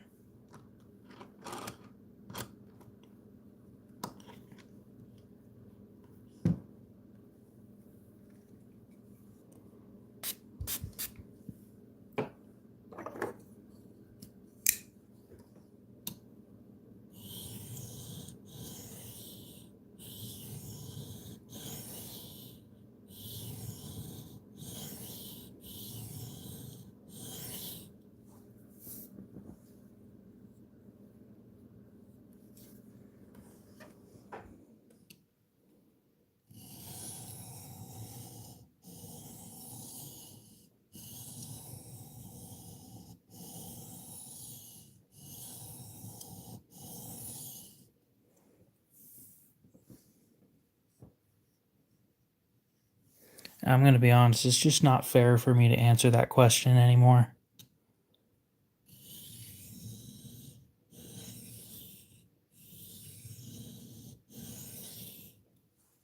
If my answer ever changes, hell froze over or some shit.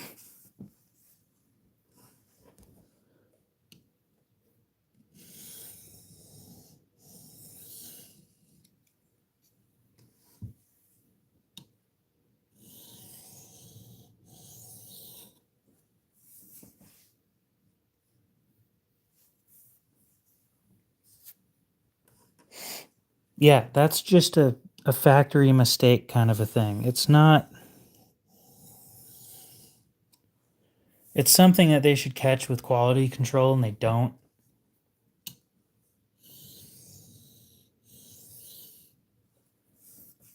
My first Sebenza, I had to sharpen a recurve out of it. It went like this and then had a dip right here. So it went all perfectly normal and then it dipped and then it went back. So it was like a talon kind of a thing. Sharpening that out wasn't fun. It's your first Sebenza, you know, you just dropped $580 on this knife. Just for them to fuck up the edge of it. So I don't bring things back to them for them to sharpen. It was like a tiny hawkbill and it pissed me off because I don't like hawkbills.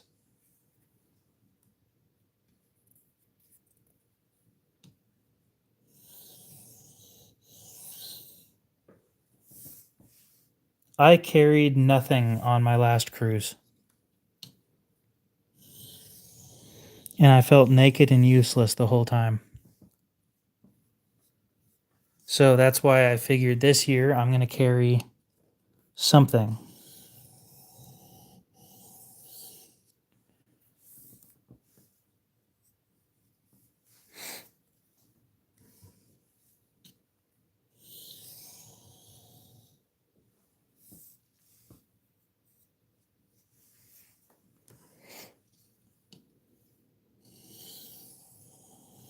I'll spend about $100, give myself a couple options to carry.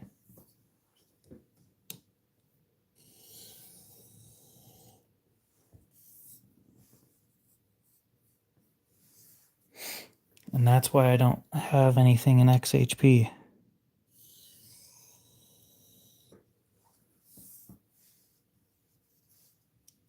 All right, I'm going to try stropping.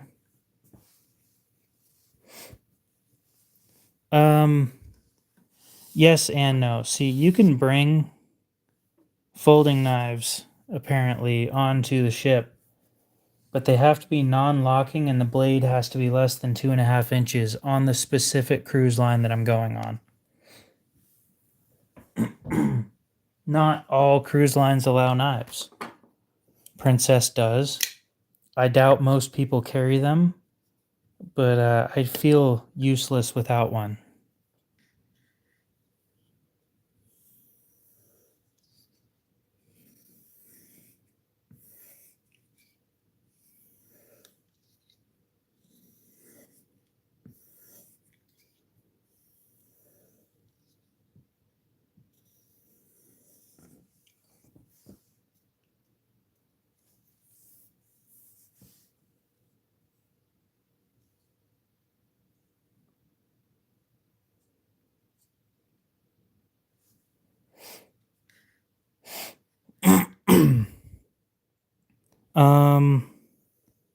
The cruise I'm going on goes to the Virgin Islands, I think.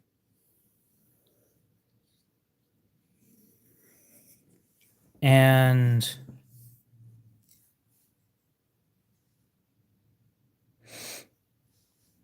most countries, I gotta fix the one problem this thing still has. Most countries allow folding knives within those constraints.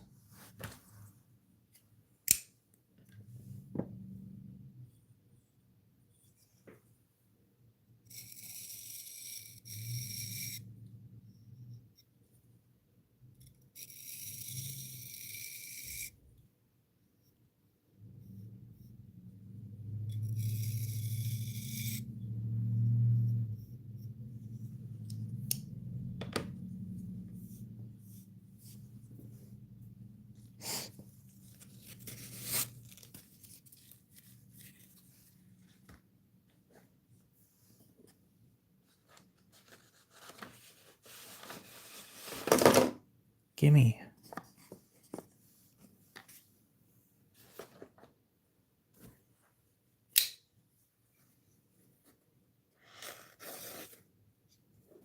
Ooh, beautiful.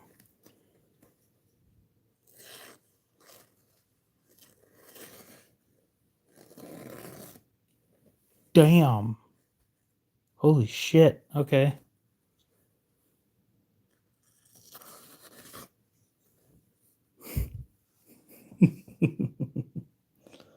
Yeah. There's no way I can't giggle about that one. Okay. I'm happy.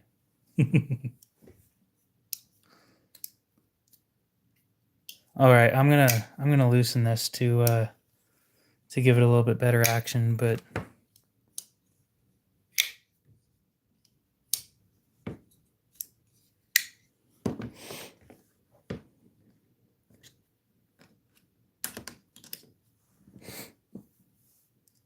hollow grind would have made this a little bit easier.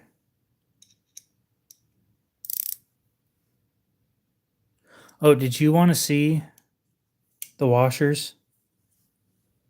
Since I have my tools out already.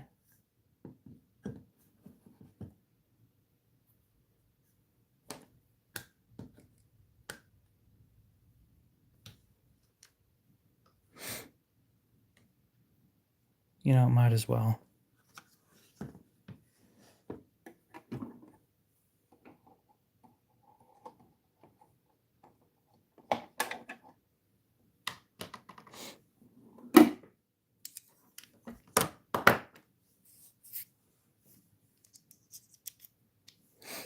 So with this one, you have to have the washers in a certain way, though, or else it acts weird.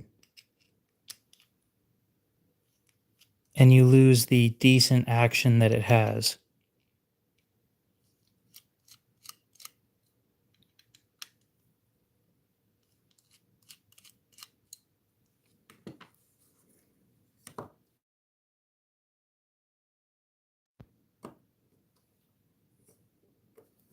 It's been 3 hours and 43 minutes.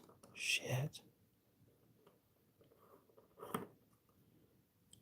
Oh, I'm gonna end the stream at 2 hours. Such a fucking liar. I've told you guys this before. It's like the only thing that I lie about.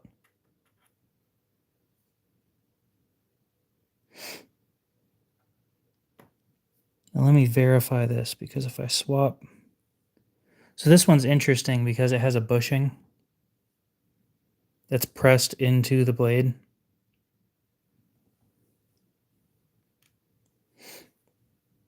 I want to verify that the action doesn't get better if I swap...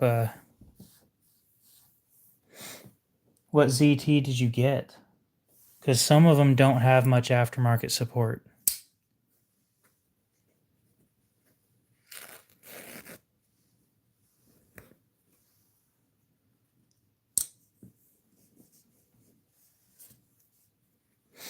An 0350.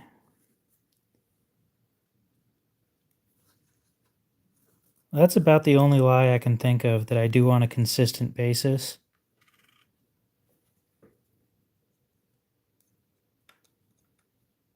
Gimme.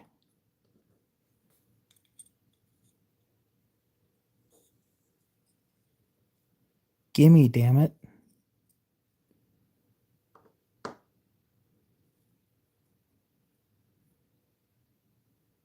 Maybe. I don't know what Spyderco has a bushing.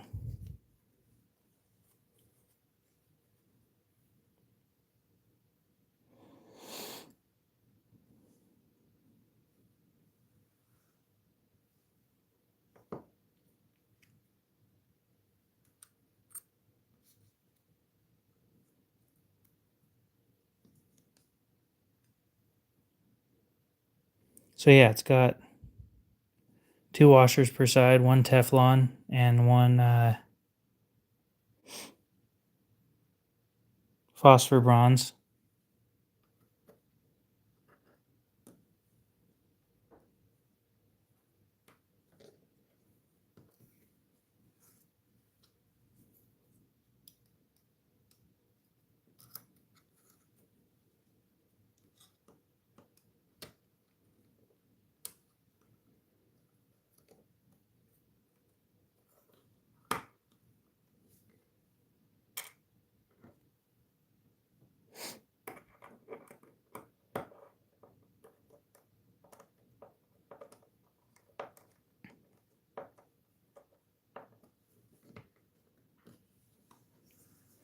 Yeah, phosphor bronze looks like copper. I don't know of anybody that uses copper washers though for knives.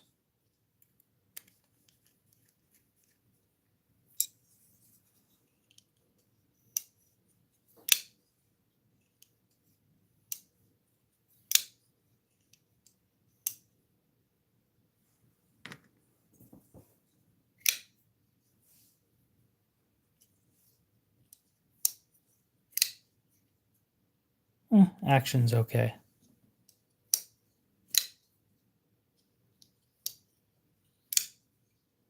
It is more of a slow roll though, until you loosen it. But as is.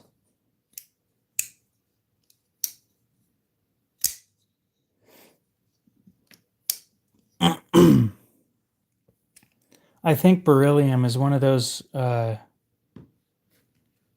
materials that I want nothing to do with.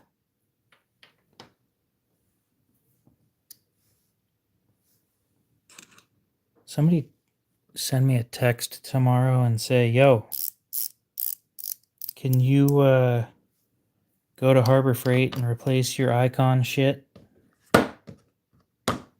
That'd be great.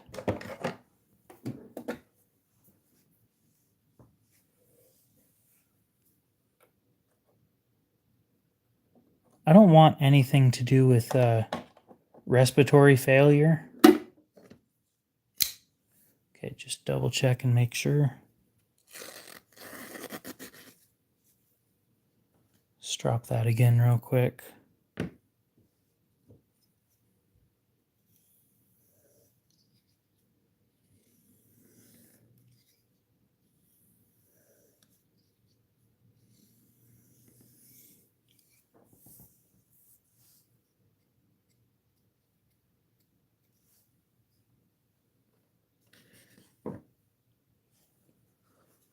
I just want to see.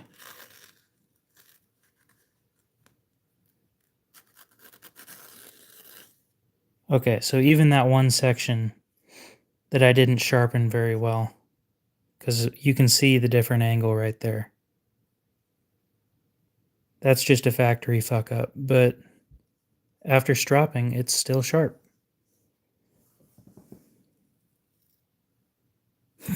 Damn.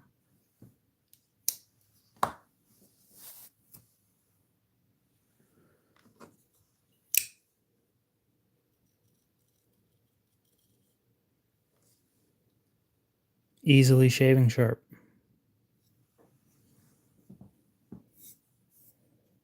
And then, of course, drop it one more time right after that.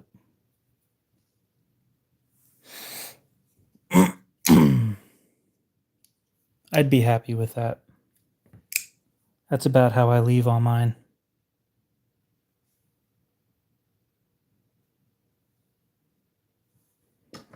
You have a sharpening guy?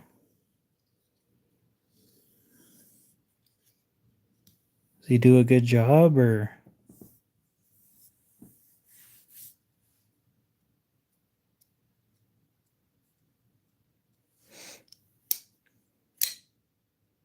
I just let it sharpen out over time. That's like 6 sharpenings. If you just do a couple, if you just let it go and forget that little recurve is there, this knife is going to treat you just fine with or without it. But just the fact that it's there, you don't need to mind it.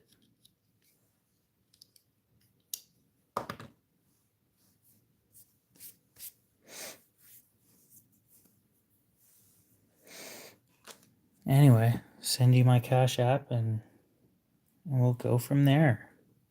My Crash App.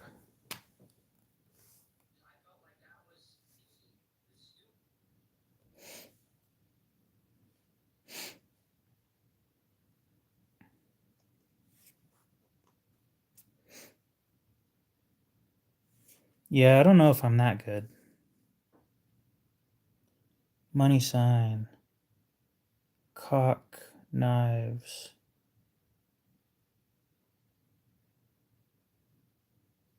$45.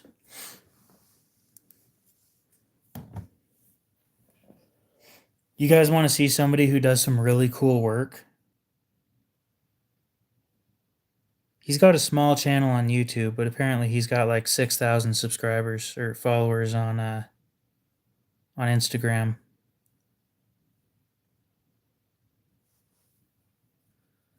Yeah, I don't think I'm as good as he is, but my guess, freehanding, is I'm 10 to 20% below what Jared does. Look at this shit.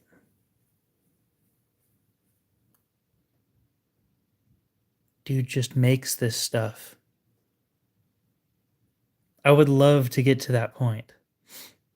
It's a Tonto, and I don't like Tontos, but god damn, it's a nice looking knife.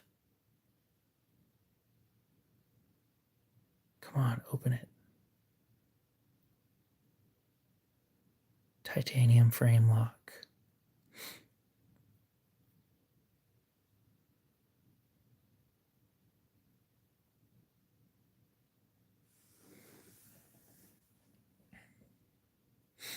Oh, it's such a good looking knife.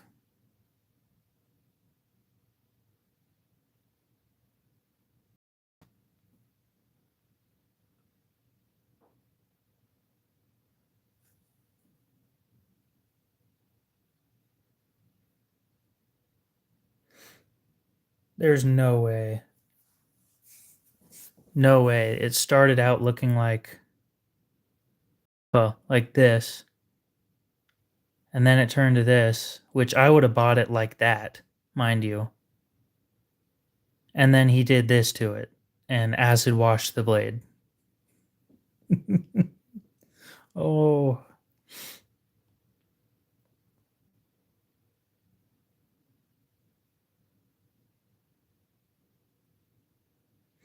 It was so good. It was so good like this. Look at that. Perfection. Minus it being a Tonto.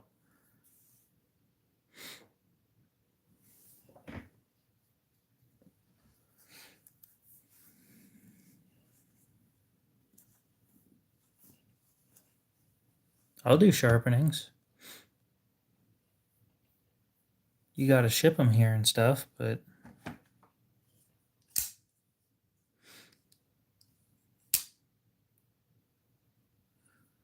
people seem to think I'm a really busy guy. I don't like acid wash blades.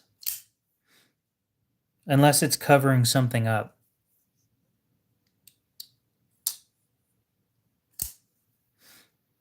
Alright, I really do want a new blade for my 562 Ti.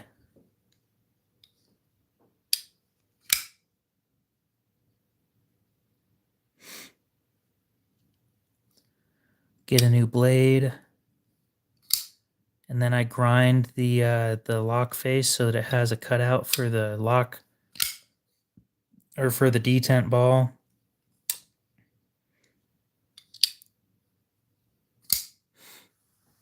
I'm designing too. I just can't afford to put things in production like they can. Believe me, guys, I'm working on it. It's not a fast process.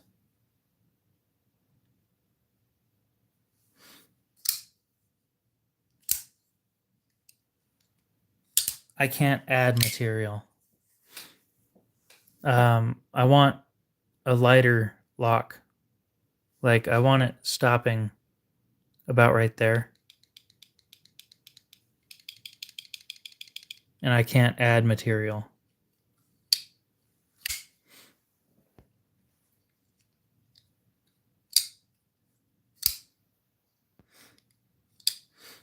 Anyway.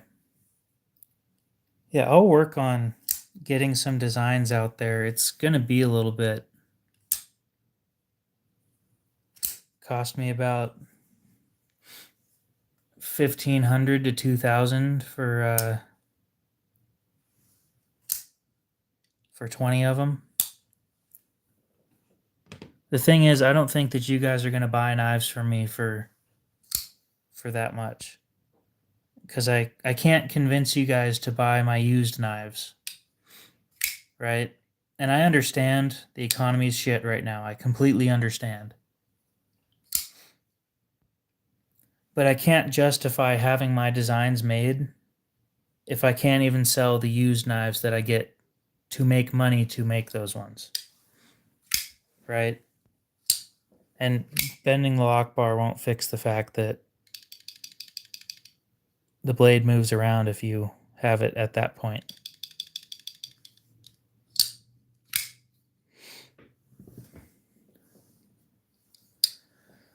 I won't sell on Blade Binge anymore.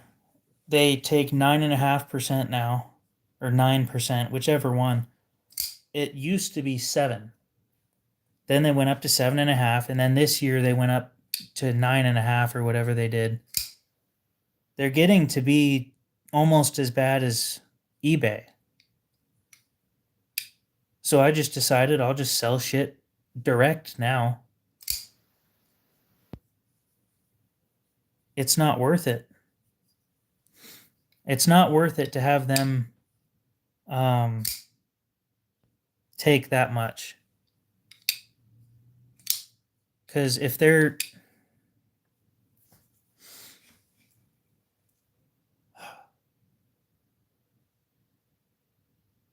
10% is like my profit margin. That's the truth. When I buy these knives to resell them, I'm expecting to make 8 to 10%.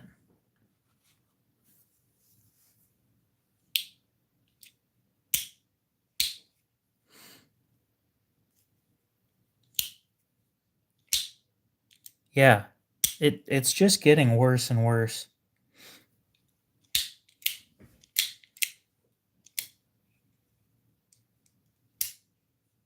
Yeah. Like this one. Right? My profit margin on this one, if I sold it for the 135 that I want, is I think I'm making 12% on this. If I sold, and they'd be taking 10%, so I make 2% profit. 2% profit isn't worth the 100 something dollars I put into it. Right? My ROI on these knives is not very high.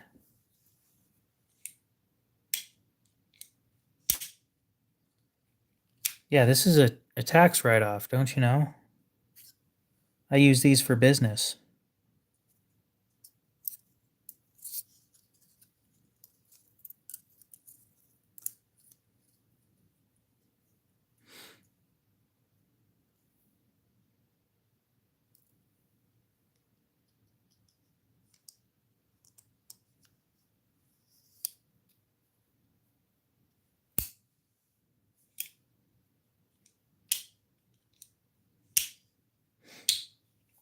Yeah, it's hard. Like I said, if I can't sell the used knives, I can't afford to have my own knives made. I think that the market's starting to get saturated to the point where, yeah, I don't know if I'm gonna be able to have my own knives made and actually move them anywhere.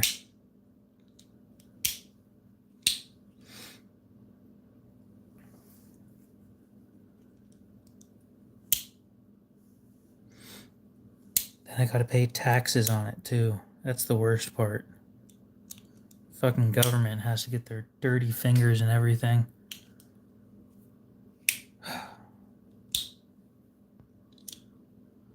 It is. Yep.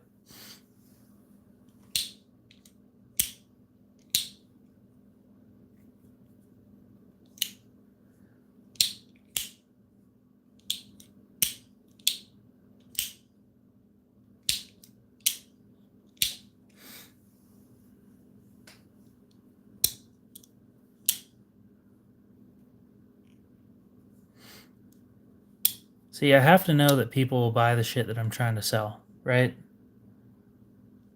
If I came out with a new model in a brand new steel,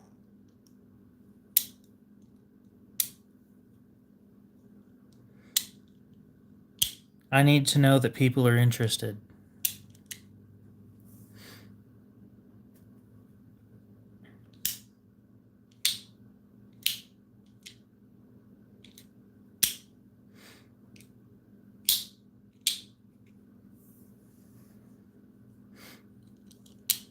Yeah, what I might do is, like I said before, talk to Jen. I don't want to keep talking to them and saying, or getting quotes on shit and then not following through, right? Because if I'm asking for a quote, it makes it sound like I'm interested. And when the quote doesn't go anywhere, I'm sure that they're getting a little irritated with that.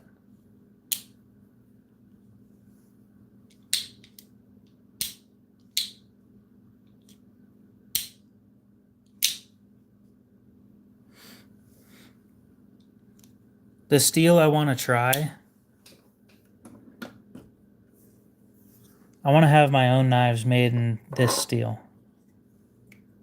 in M42.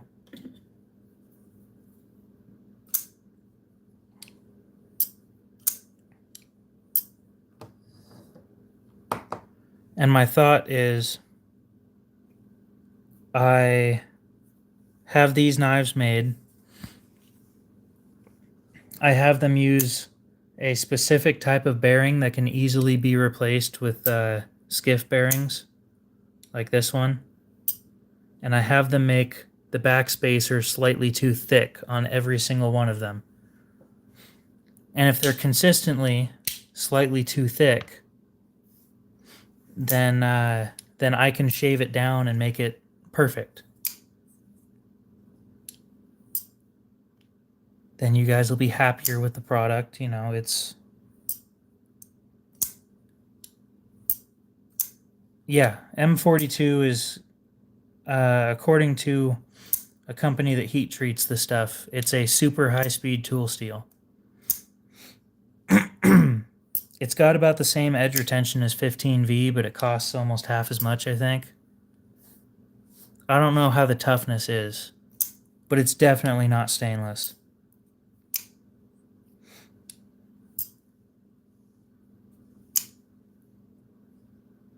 It can handle up to 70 HRC.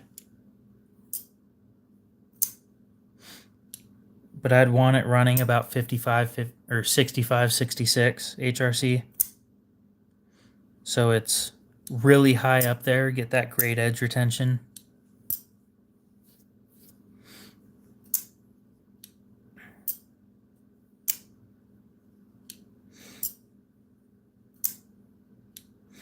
So the thing that makes this steel interesting, it's not super high in tungsten, and it's not super high in vanadium. It's got 1 to 2% of both of those.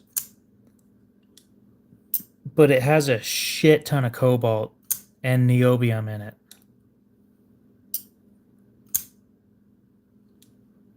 And yes, heat treating is actually a bitch on this stuff. Austenitizing temperatures at like 2,000 something degrees. When most steels, I think they're running 1,700 or less. It's not a very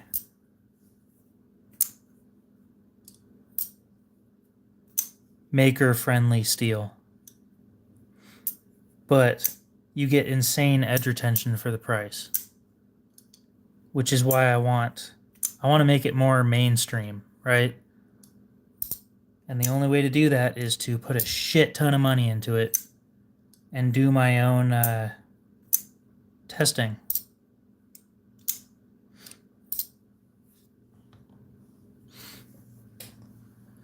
And that's going to be expensive, which is why I was saying it's probably going to be about $1,500 to $2,000 for me to have 20 of them made.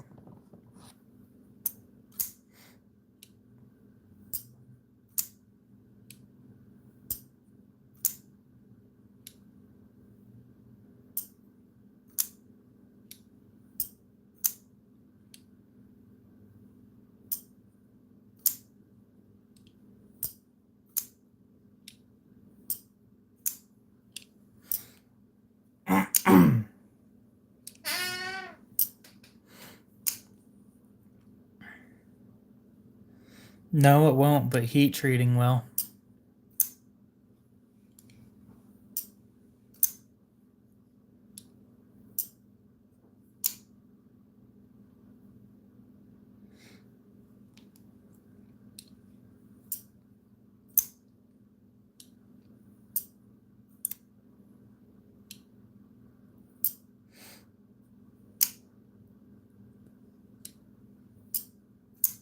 I don't know anymore. With the knife market saturated the way it is, I'm not sure if knives is going to be the way to go. At least doing my own thing.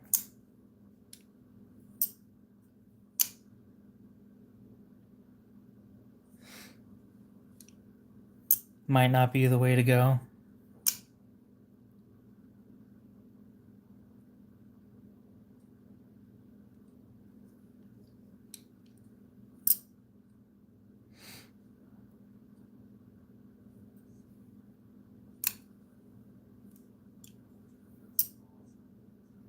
It's an oversaturated market.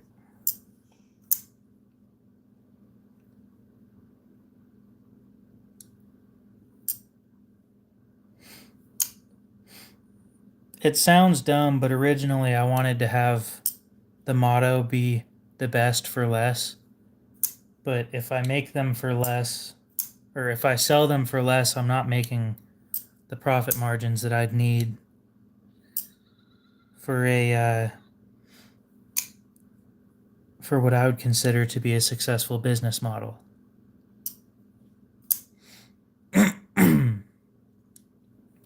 When I say I want my folders to be like $400 or less, the problem with that is I would be making like 80 each. And turning that over into more knives is not easy.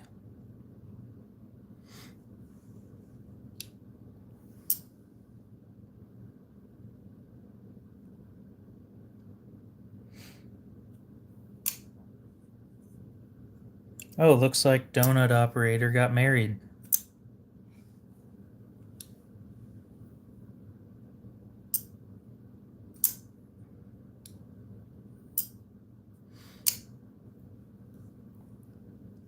Good for him, I guess. I wouldn't do that.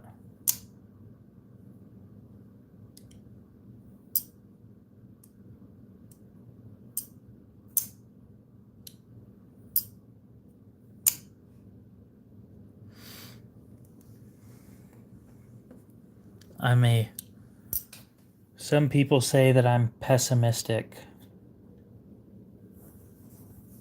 I always looked at it as realistic, but I don't know.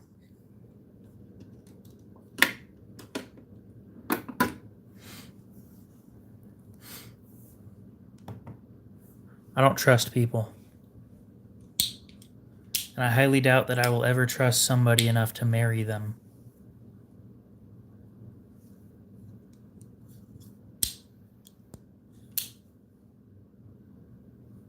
To me, it's a high risk, low reward situation.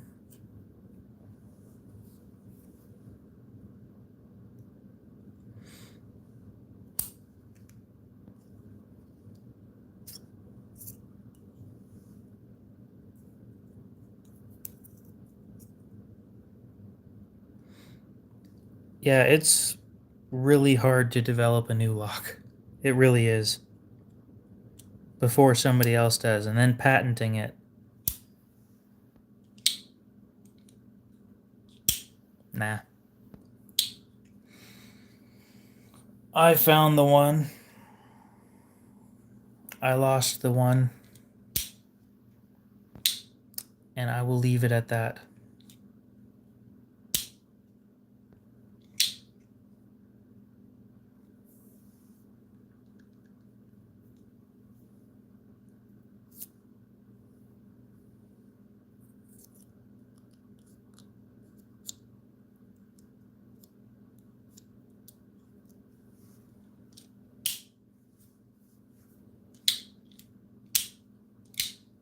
Do you guys see Microtech's new LUDT?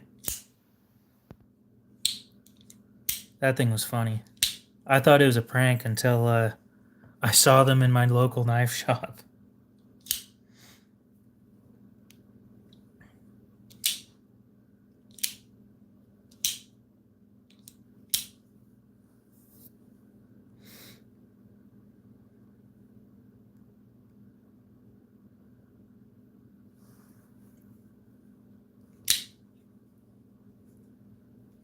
Yeah. Yep. The Milwaukee looking one. That was hilarious. I'm not kidding when I say I thought 100% that that thing was a joke until they popped up at my local knife shop. It was really funny. One of my buddies showed it to me, and I'm like, no.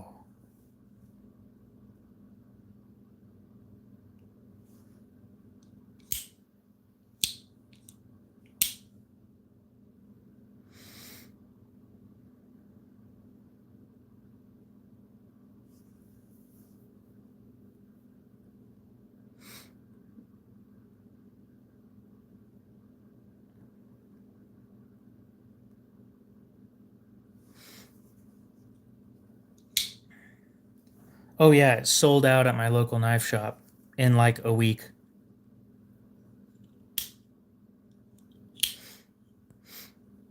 It's really interesting because if I'm not mistaken, I got to feel one. It's Stonewash and Cerakote. It's two-tone. Stonewash down here and Cerakote up there.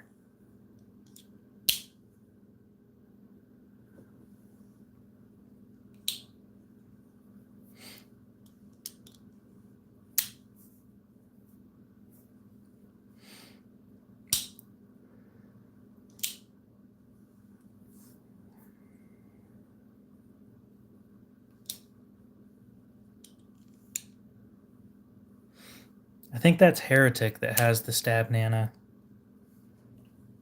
I'm not looking though. It's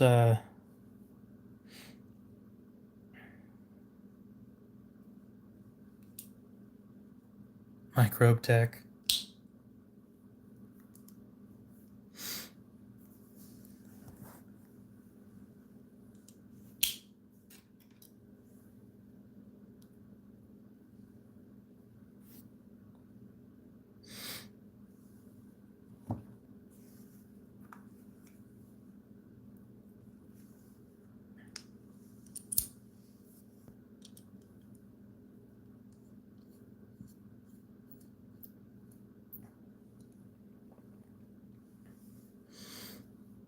Yeah.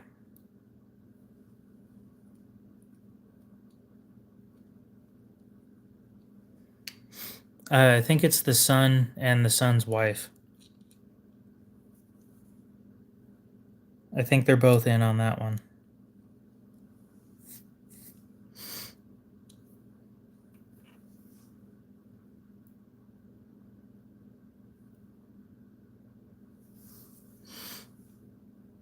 You know how badass that would be?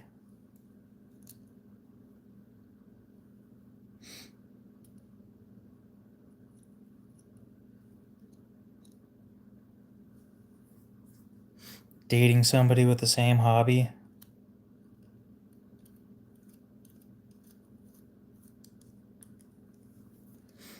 The downside of that is when they decide, hey, your knife looks cool, I'm going to carry that today.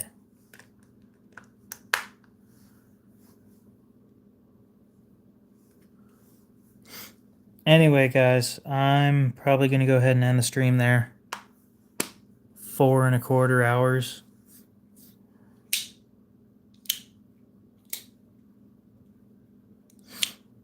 Oh, but I finally got my Titius back. I'll bet you I can sharpen it better now than I could back then. Actually, that's pretty sharp.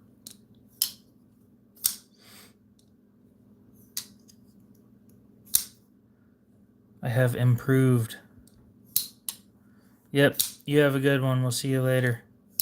Appreciate you guys watching, though. Yep, China Star, I'm just checking right now to see if you sent payment. If so, I'll need an address. Cool, you did. Yeah, I'll need an address. Yeah, my sneaky watch box. Unless you sent an address already.